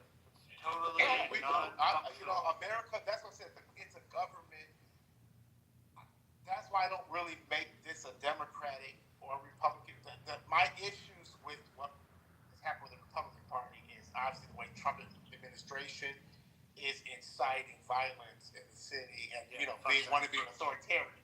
But to your point, Ryan, the point you're trying to make, there is a deeper issue on why we have immigrants here. There is. Look, that border's been open forever. I mean, it has been open. So Jay, I'll tell you that. But you know what I mean. Answer. We've been letting people come through for a reason. During the pandemic, after that shit went down, the economy was at a halt. Businesses were at a halt. You couldn't even get a damn. Like you said, my business, I couldn't even get a grill. I needed a grill. I had a year wait. Production was down, manufacturing were down, and then you know what? All of a sudden, come on, hell, immigrants came through, and that shit turned around. Shit started producing. Shit started working. So you like the fact that labor. And I put this right: immigrants saved us from the pandemic. I'm not denying that. Not denying that. So Jay, let me expand on this. We're not denying the fact that we need immigration and we need low-wage jobs. I get it. We live in a world in this capitalistic society where you said we need low-wage jobs. Yeah, absolutely. That's just going to exist. That's how it works. Whether they're coming from China, whether they're coming from America, whether they're coming from immigrants that are being paid by companies that don't want to tell them they're getting paid low-wage jobs in America, but they're going to keep doing it. So let me ask you a question. It's going to exist. My point is. Go ahead, Robert. Are you aware that most people on SNAP, a large percentage of people who are on SNAP are actually working 40 hours a week? They simply don't make a wage to be able to afford food. Thereby, that means that these companies are getting subsidized. Absolutely. Did you realize that? Yes, I do realize that. Yes, absolutely. Walmart, for example, has one of the highest food stamp oriented individuals that are doing food stamps within their company because they don't pay them enough to be on any kind of livable wage. Walmart is one of the largest employers in our country, but they artificially give them lower hours to make sure they don't get health care, they don't get insurance, they don't get anything they need to make sure that they have a livable wage to even buy the own products in their own store. And then they use food stamps, they use taxpayer funded food stamps to make sure that those people can survive. I find that as a huge problem in our nation, where a company is allowed to basically underpay their employees, and the rest of the nation pays taxpayer dollars to make sure that they can cover the costs of livable wages. I think Uber is a good example. So you're against illegal immigration labor? No, I think we should absolutely have immigration. We need immigration. No, the word illegal immigration. Oh, no, we should instead of funding kicking people out, we should throw that money at making people come in and doing it the right way. We should throw that money by employing people to get them into this country, to get them in our workforce. So I'm saying, 2 seconds ago you were Walmart, and you're right about the Walmart thing, right? I heard that they only hire part-time because they do get around the insurance thing. They got to pay people part-time wages, means they don't have to give the whole insurance to all their employees. That's why when you go to Walmart, we should not allow them to do that. We should not allow them. That's why when you go to Walmart, there's 1,000 people working, but they're all part-time. But the insurance insurance thing's a big one because that's the shit that people forget about. But we'll get back to that. You said you didn't like that they were. You just said it again. We shouldn't do that. We shouldn't do that. So you're upset about American citizens only having Walmart, basically. No, American companies manipulating. Well, no, I'm saying you're saying you don't like that Walmart is exploiting American citizens by only giving them part-time and not giving them insurance. But so then you wouldn't want companies doing it to illegal immigrants either. No, I want immigrants to come in, and I want to, instead of paying for them to be deported, I want to put all that money into legally getting them in the country and registering them, and making sure they have a pathway for paying taxes, getting into the system, making sure it works, and being involved in the American economy. Because right now we're wasting a shit ton of money just by like employing people to like grab them and like take them out of the country. They want to be here. They want to work. Let's like get them to work. Let's pay people to get them into the system. That seems like a way better option than to like just pull them out of the system. Like all these people want to be here and like contribute to our economy. Let's fucking pay them low wages. Honestly, fucking those are the motherfuckers that are gonna do the shit jobs. Honestly. But they are paying So taxes. let's get them in the system. Let's pay them. Let's make sure they're contributing. Our documented immigrants actually paid $96.7 billion in Yes. federal, state, and local taxes. That's correct. Dude, immigrants pay a shit ton of incoming taxes. They want to pay. They want to do it. The whole misconception in the Republican Party has been pushing this idea of like these people are taking from you. But the realistic fact is that the corporations are taking from you on the idea that you don't have health care. Like, it's not the immigrants that are taking your fucking health care. It's the corporations are taking your health care. They're fucking you over constantly by not giving you reasonable access to reasonable medicines at a reasonable price. And then you're like, Republicans are just blaming immigrants, and it's manipulating you, right? It's manipulating you, Mike, and thinking that the immigrants are taking from you. And like you think they're taking from you. And they're like making America worse because the immigrants are like, taking things that they don't deserve because they're not putting in their own effort. Give me a break, Mike. What immigrant isn't putting effort in? Give me a fucking break. There's no immigrant sitting on their ass. An enemy had to be created. When you think about, I'm not Republican or Democrat, I always have to disclose that, but when you think about this thing, right, and you talk to anybody that's worked in corporate, as I have, for many years, especially, back in the days, I would say, insurance companies had employees by the balls. Companies were able to leverage those benefits to keep employees in line. And the notion is that you needed a good job in order to have decent health care benefits. And I dare say with the Affordable Cares Act, that shifted dramatically. It took away the monopolization that these insurance companies had over Americans. And Americans were able to move around more freely and not be handcuffed to a company merely because that they didn't want to work for their suck, but merely because they needed health care benefits. And so now in current times, in contemporary times, we have painted an enemy. It's as if an enemy had to be created in order to distract people, and everybody's drinking the Kool-Aid as far as who their enemy should be. This notion that that they needed this enemy in order to feel emboldened and powerful. You convince poor people against another group of people, and that manipulation equates to these politicians being able to have votes and to keep you in this freaking hamster wheel vacuum that we see out here. And that's what's going on in America now. We have enemies. At first it was the immigrants, and then it was the immigrants with criminal records, and then it's the group of, then it was the black criminals in the inner city, then it's the reporters. And now it's like Democrats. And anybody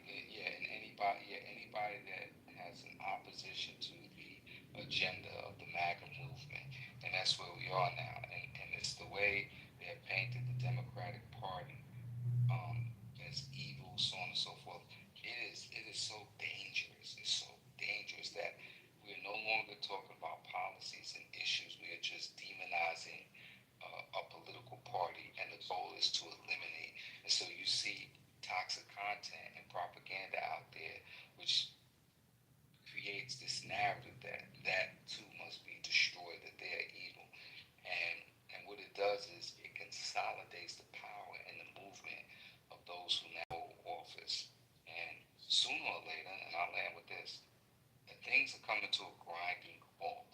As a business person, I can name probably as an entrepreneur, most of the projects that I'm working on now have been negatively impacted not only from the government shutdown, but from the implementation of these new policies under this administration. It's like everywhere I turn, it's more difficult now to do business.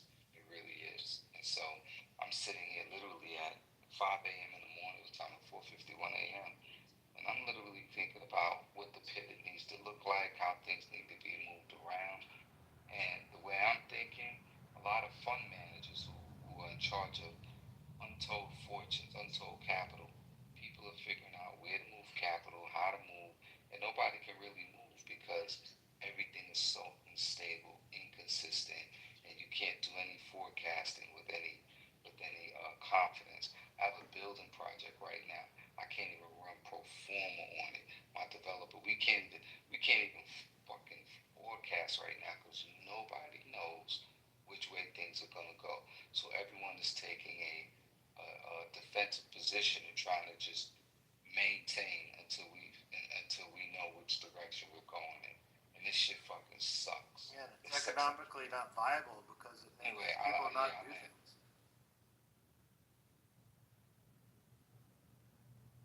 I'm in Costa Rica and we're trying to invest in multiple different developments on multi-million-dollar properties, but everyone is, just like Robert said, like everyone is like holding their breath because America used to be this idea of like Robert, we were like pretty consistent. We had the dollar, we're consistent, we're just doing our shit, and it's just consistent. And everyone could invest, and we can do things. At this point, as Robert said, everyone is all the business people are questioning where to invest their money. That sucks as a property manager and a developer.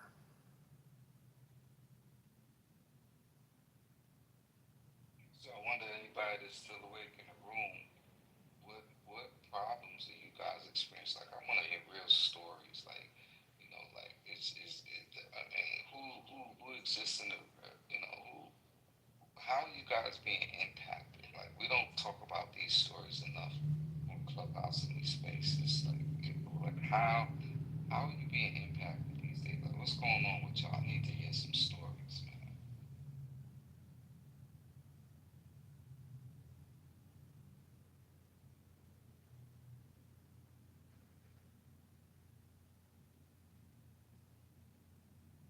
Okay, so where do people complain about their numbers? How are you impacted? Come on, guys.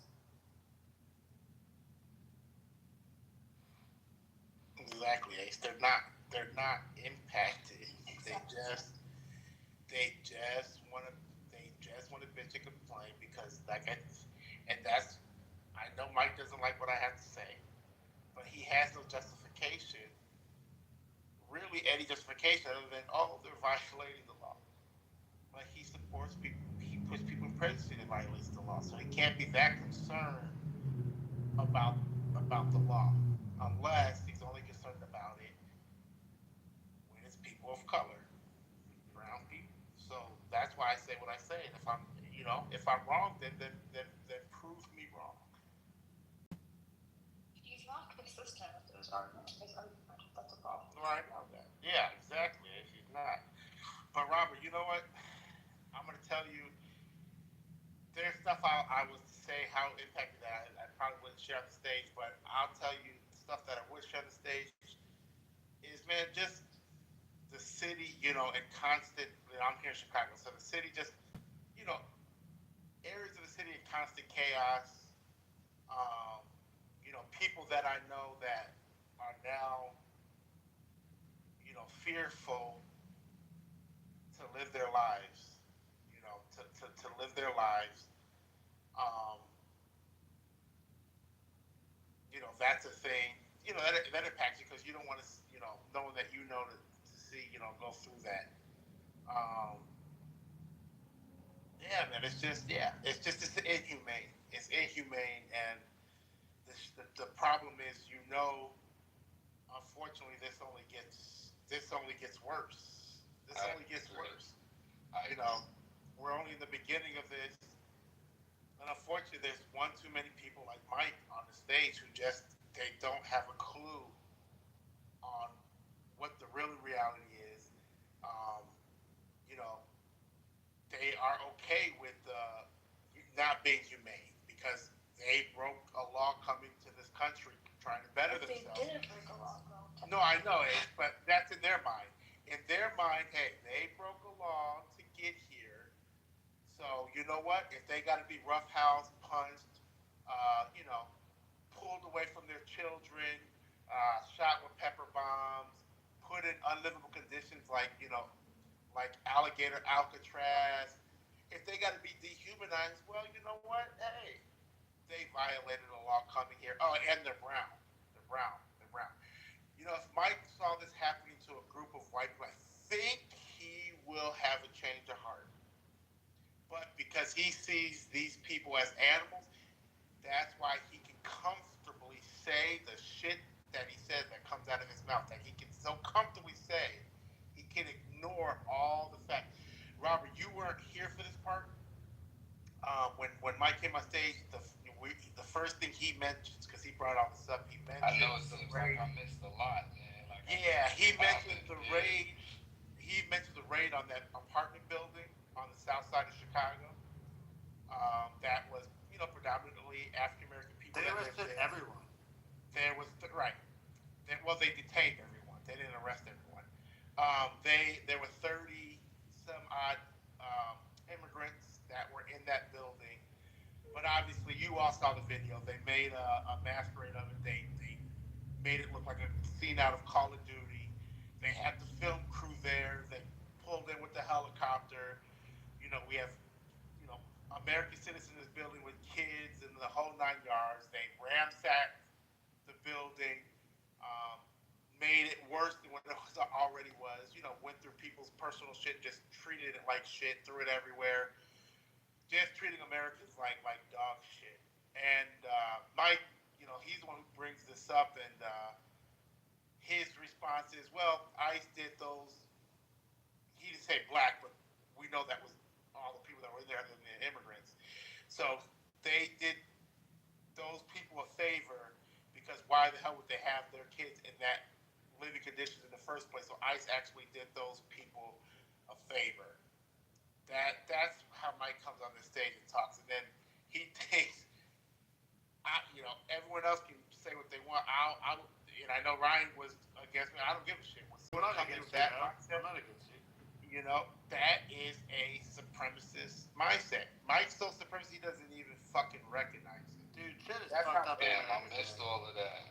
Jay's Yeah. fired up, man. Jay's I fired would up. say, But this is what he does. Mike comes in here. And spews this bullshit all the time. And then even when I had the conversation with him, I didn't even want to talk about immigrants because you know what? I got it. I'm okay with people being against allowing undocumented people to stay. That's fine. They're entitled to that. To that. I'm against it to an extent, right? I do think criminals should be deported. I don't think people that have been here for years should be. I don't think people that have been here long enough that have been contributing to society, working hard, should be. And that's my opinion on it. But other people don't agree with that. Other people, like Mike, think every single one of them need to be deported. That's fine. And he's entitled to that. I'm not actually against that. That's his opinion. But here's the thing. After we said that, I wanted to specifically talk about the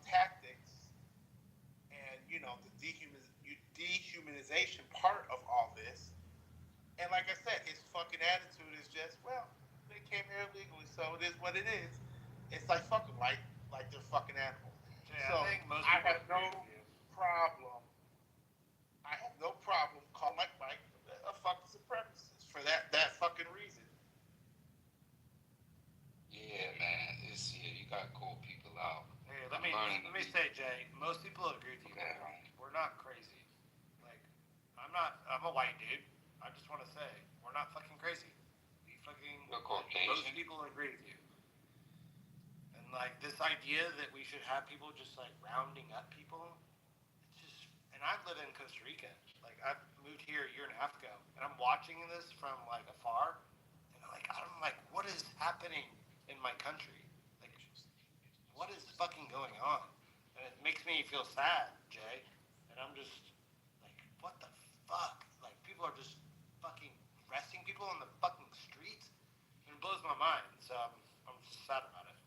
Yeah, what's going on is clear as day. And a lot of times, you know how they say a lot of MAGA are low IQ and not the smartest people. That's how Trump doesn't get it. But you know what?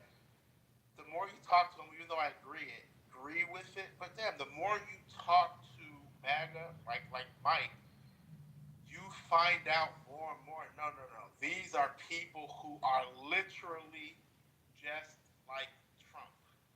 It's not because they were manipulated into their decision to vote for him through all this propaganda that he spewed. No.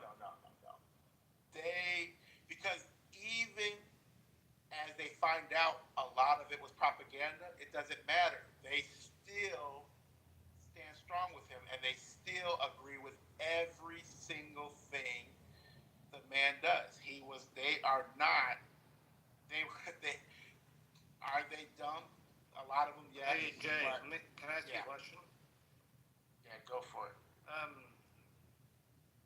So the question is, the people that aren't too far gone on the MAGA movement, how do we bring them back? Like, where is you don't even. You know what? You don't even waste your Jay, time. come on. Okay, Jay, come on. There is a point where we know that not everyone is fucking crazy, and some of the people just got caught up in whatever. And there is a point where we have to communicate with our fellow countrymen, in the United States. Instead of making enemies of them. It's not really about being an enemy. I could care less about them. My thing is, we need to focus on the millions of people that didn't go out and vote. That's what we focus on. I'm not focused on MAGA. And you know what? When finally this shit turns around, hopefully a lot of MAGA just go back and run into hiding, right? Because they're all coming out. For real. They all came out because of Trump, and they all got on their high horse and all right, we're gonna come out. Boomers, they're all gonna die. Who we really are, and then hopefully they just go run back into hiding. But do you think, Jay, that we have as being more like I like to think that I'm informed.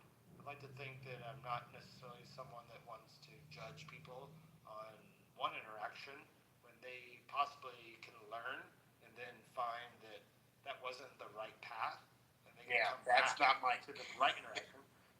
And I know that there's a lot of I hear in your conversation you have a lot of like they're wrong, they're dumb, they're stupid, and they're negative, and all those ideas don't necessarily allow for the nation to be better in a sense, or heal, or do anything. Now, Mike, don't get things confused. I'm not going out on the streets doing this. We're in Clubhouse.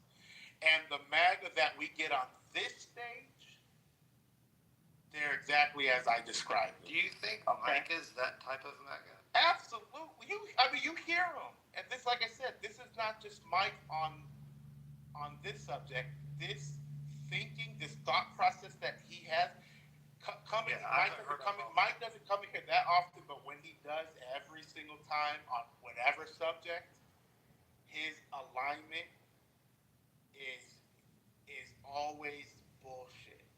And so there is no, what you said, there is no talking to someone like Mike. Have you been able to convince him of anything today? I think which Mike are you talking about? The one to the right of you, Robert. Which Mike? I'm sorry, guys. Which Mike? Mike Allen. Mike Allen. That's Mike P. No, right right here on stage, Mike Allen. Oh, okay. Yeah. I think he was starting to question his ideas, honestly. No, he's not. Mike, were you starting to question any of your ideas? No. There you go. So, But Jay, it's the allow third me. time you said that. Go ahead. So, Mike, people are kind of attacking you a little bit. And Not people, just no one else. I can give a fuck less, right? It's okay. I'm not trying to be in any way in that context. I'm saying, all right, calm down, lady. Is there ever a circumstance where you hear new ideas and you have a possibility of changing your perspective? Yeah, all the time. So, Jay, that was the third time you fucking did that shit. Robert, if you're still here, the Chicago apartment thing wasn't brought up by me. I didn't bring that up. You guys brought it up about how they're going into apartment buildings in Chicago.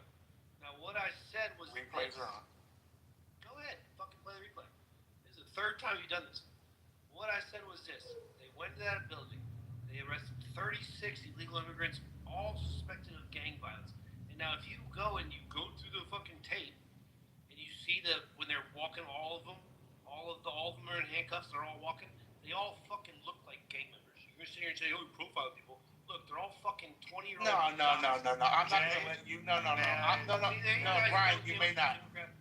I'm not gonna let you. No. I'm not gonna let you make up. I didn't say nothing about racial profiling in that apartment building raid. Oh, no, I never said that. No, but you're okay. But if you're gonna try to come at me, don't be all over the place. So what I said was this: they went in there, they got 36 illegal immigrants that were suspected of gang violence, right? And what I'm saying is that when they're walking them all, and you see the whole line of them all in handcuffs. I mean, come on, man. They don't look like family men. Let's put it that way. So then I was talking about how they went and got American citizens or whatever. You were talking about but Mike, what did they look like? I said this specifically. I go, they put the black Americans that were there into the vans because they had no fucking clue what was about to pop off once they arrested all these illegal immigrants. They could be a shootout, they could be this, they could be that, and everyone thinks that they detained these Americans. They were actually protecting them from what could have happened. Then once they got all the illegal immigrants arrested, they let all of them go. And you guys listen to kids. Bullshit. I said I've never seen any video of kids. No, hold on, I said Mike. I've never seen any video of kids. Oh, wait. Mike, the reason that's bullshit, they raided. That doesn't even make sense. They never zip tied any fucking kids. Said they How? Mike, you just said they were protecting African Americans. So because they're arresting gang members, it ended up supposed to be a shootout. No, but they ransacked the building and they just fucking detained everybody at the same time in the building. It's not like they went in. It's not like they went in and said, like 45. It's not like they went. Okay, so what you're saying is not true. You're trying to make it seem like they were somehow protecting.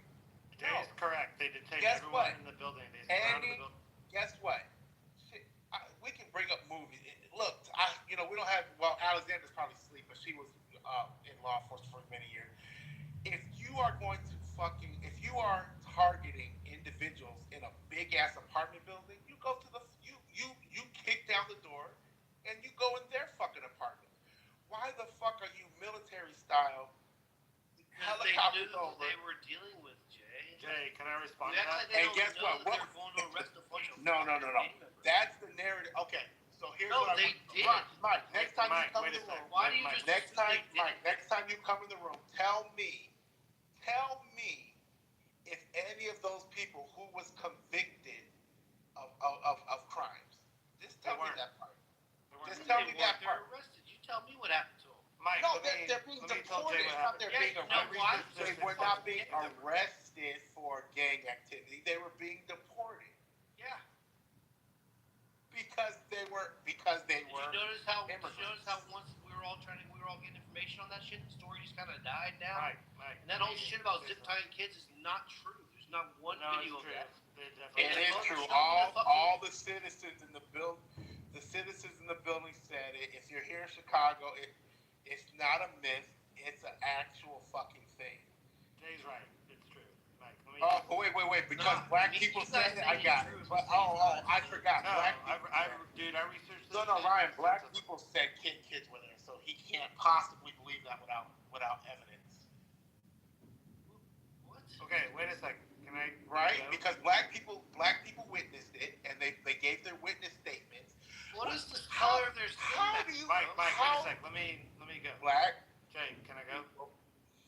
God, Ryan, you can go. I'm gonna land, but Ryan, you gotta stop doing this, man. It's too late for you to constantly interrupt. It'd be nice, doctor. Jay, can I ask you a question? How do I interject where I can have a comment without being like kicked or something? Like, how does that work? You guys so when we're done with our back and forth, then you can go. If we're not done with our back and forth, then you wait. Don't wait. Oh yeah. I mean, it's kind of common sense. Is there a reasonable situation where I can say raise my hand or something? No, because what you keep trying to do is telling me to be quiet so that you can go ahead and get in. And I'm kindly telling you, as kindly as I can, Ryan, chill out. Let me have it back and forth with Mike, and then you keep doing it. And then you keep doing it. And then I wind up dropping you for that. And you see, the good thing is we're on the same side, so people can't say I'm what do you call it, echo fucking chamber, because you're on my side and I'm still dropping your ass.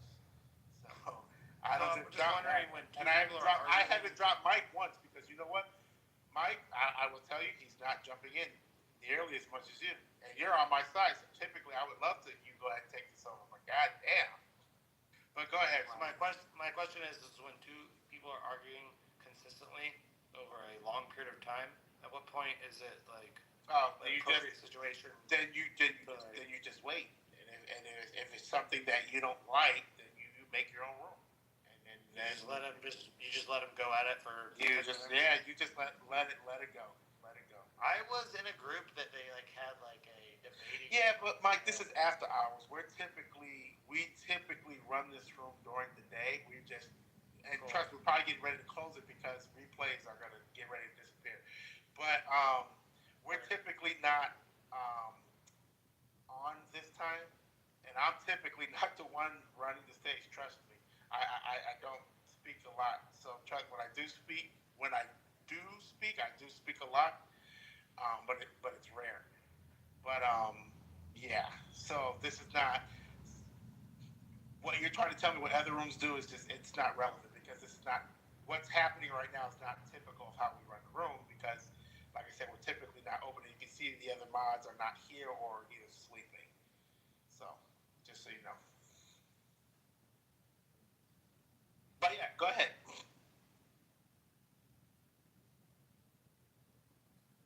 I would like to say that, yes, there were children that were detained. Yes, there were people that were detained. And you're right, it was kind of fucked up.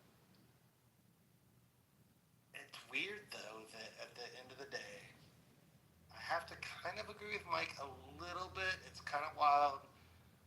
I don't necessarily agree with the overall context of how the federal government is icing people all over the country.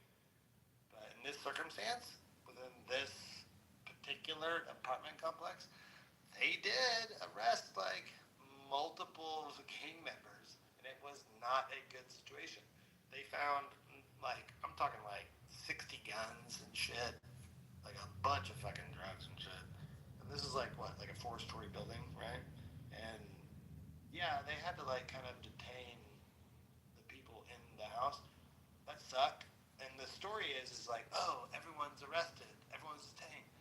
But they literally surrounded the entire fucking block with police, and then they literally just got everyone in the entire block, and then they evaluated who was who, and then detained everyone, and then arrested a bunch of motherfuckers that were, like Mike said, yeah, they had tattoos all over their fucking face. If you have face tattoos, I'm sorry, you're kind of a gang dude. Like, you shouldn't have face tattoos if you're not a gang guy. And I think that applies to pretty much everyone. But ultimately, that was a fucked up individual situation, but look how the media manipulated it, right? Like, you thought one thing, everyone was just arrested, and the whole apartment complex was just innocent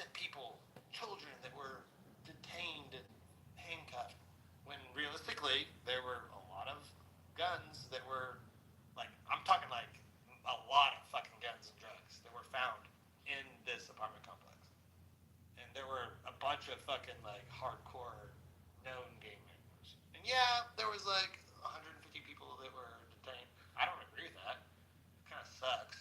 But what do we do, right? Should we get angry at each other? Should you yell at Mike for saying that's not the way we should do shit? You were wrong, and Mike's yelling at you. We have to find some kind of common ground. And Ryan, I don't need you to mediate. Right? Yeah. That will get I'm not you mediating you. I'm just wondering. Yeah, well, yeah, but I got it. But post the article of all these guns and drugs, and can you post that for me, please? Yeah, sure. Ryan, thanks.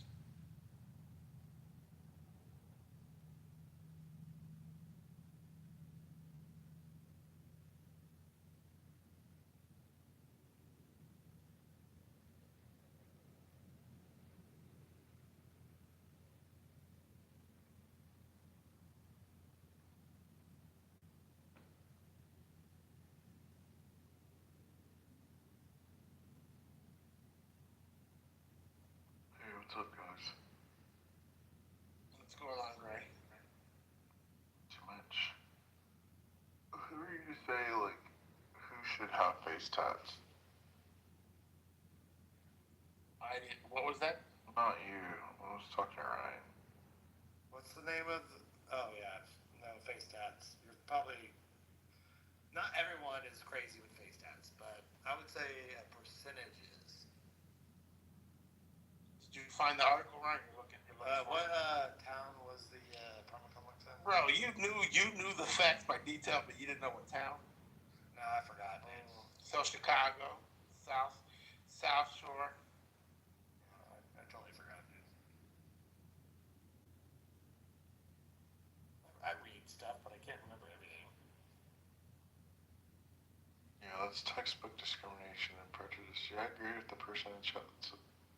No, I totally agree that like it's hard to arrest everyone in the apartment complex. Wait, what do you agree with, Grace? Say that again. Someone in the chat said that's textbook discrimination and prejudice. Oh yeah, because Mike said, look at the people lined up. You could tell they were gangbangers and all I that. said they weren't family men. No, you said, I can't wait to these replays. You all heard what Mike said. You see how he takes the story? Mike, get that check, bro. He definitely said it. Bro, come on. We're gonna sit here and act like that. Ryan, did he say it? You know what I meant? Ryan. They had to line up all the people they arrested, and they certainly didn't look like fucking well-abiding citizens. Okay? And I'm saying if you have face tattoos, What does a well-abiding citizen look like? Come on, man. Don't see. That's what I'm saying. We're playing dumb here. If you want to go look at the fucking video and see the people they had in the lineup when they had them all against the fence. They didn't show all 30 of them, but there was like a good probably 10 to 15 of them that you could see in the camera thing. And they look like fucking. I mean, come on. What do you want me to say? I say the word gangbangers, you guys are gonna be like, oh. Well, you said it already. Like family man. You guys understand what I'm saying? You know what the fuck I'm talking about. I'm trying to open up this one. Now Ryan said face tattoos. I didn't see face tattoos. Maybe some of them did have face tattoos. But it doesn't matter. He's kind of right in the sense that when you just see someone, you can. They look like motherfuckers that are up to no good. I'm not saying you should arrest people on judgments. I'm not saying that. But when you have consistent evidence of guns and drugs moving out of a certain area, right? You just have evidence. No, but Ryan, post the article. I know. Guys, can we be real here? Do y'all really think they're flying in on Black Hawk helicopters to just take a chance and hoping to get some illegal immigrants? Yeah, that's what it seems like. I do. Yeah, but when they have a whole production team there to video it, so they can put it in production. Yes, the fuck I do. He's right. Yes, the fuck I do, Mike. You're the fucking. Don't try to flip this on us. What the hell? Why would they have a whole production? They put 36 people in there too. They had a whole production team there. I don't know, whatever. Well, like Mike, the problem is that documenting it, whatever. No, they're not. They made a spectacle of it. Wait, Ryan. You gotta stop them. Right, stop him when he said the bullshit. Those videos were not to document anything. That video was for them to make a fucking political video, bullshit Call of Duty looking ass video for whatever purpose, to appease, I guess, people like you that enjoy that shit. That's exactly what it is. I don't even think about it. I don't like it. But I am glad that they got 36. They made 36 arrests. Was that in Wicker Park? No, South Side Chicago, not Wicker people Park. one by one. South Shore. Ryan, I think you don't know your facts, Ryan, because it's amazing. You knew exactly, Ryan, what they did, what they got. Yeah, you couldn't remember. You couldn't remember a major thing like the city of Chicago. Yeah, because he's just watching it like it's a movie. Like he did a playback like it's a movie. Yeah, I mean, exactly. I'm not necessarily. I could be wrong. I'm not going to deny that. That's better for me to learn. Yeah, that's what making you look up the article, because even the DHS doesn't call them gang members. Yeah, like what? They say what they were looking for. They said they did go there intentionally because what they assumed were, I forgot the name of the gang that they assumed that some of the individuals. Yeah, there you go. That's some of those. Yeah, that's exactly it. However, what are the facts after the fact? Exactly. Like what am I being told? So look it up, because you told me after Mike got that they found a shitload of guns, a shitload of cocaine, drugs, and all this shit, and I would like for you to post that. Yeah, I'm looking right now.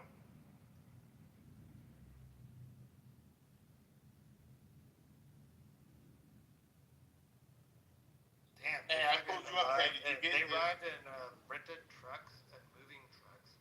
Busted. There were over 100. Yeah. That's wild. What's going on?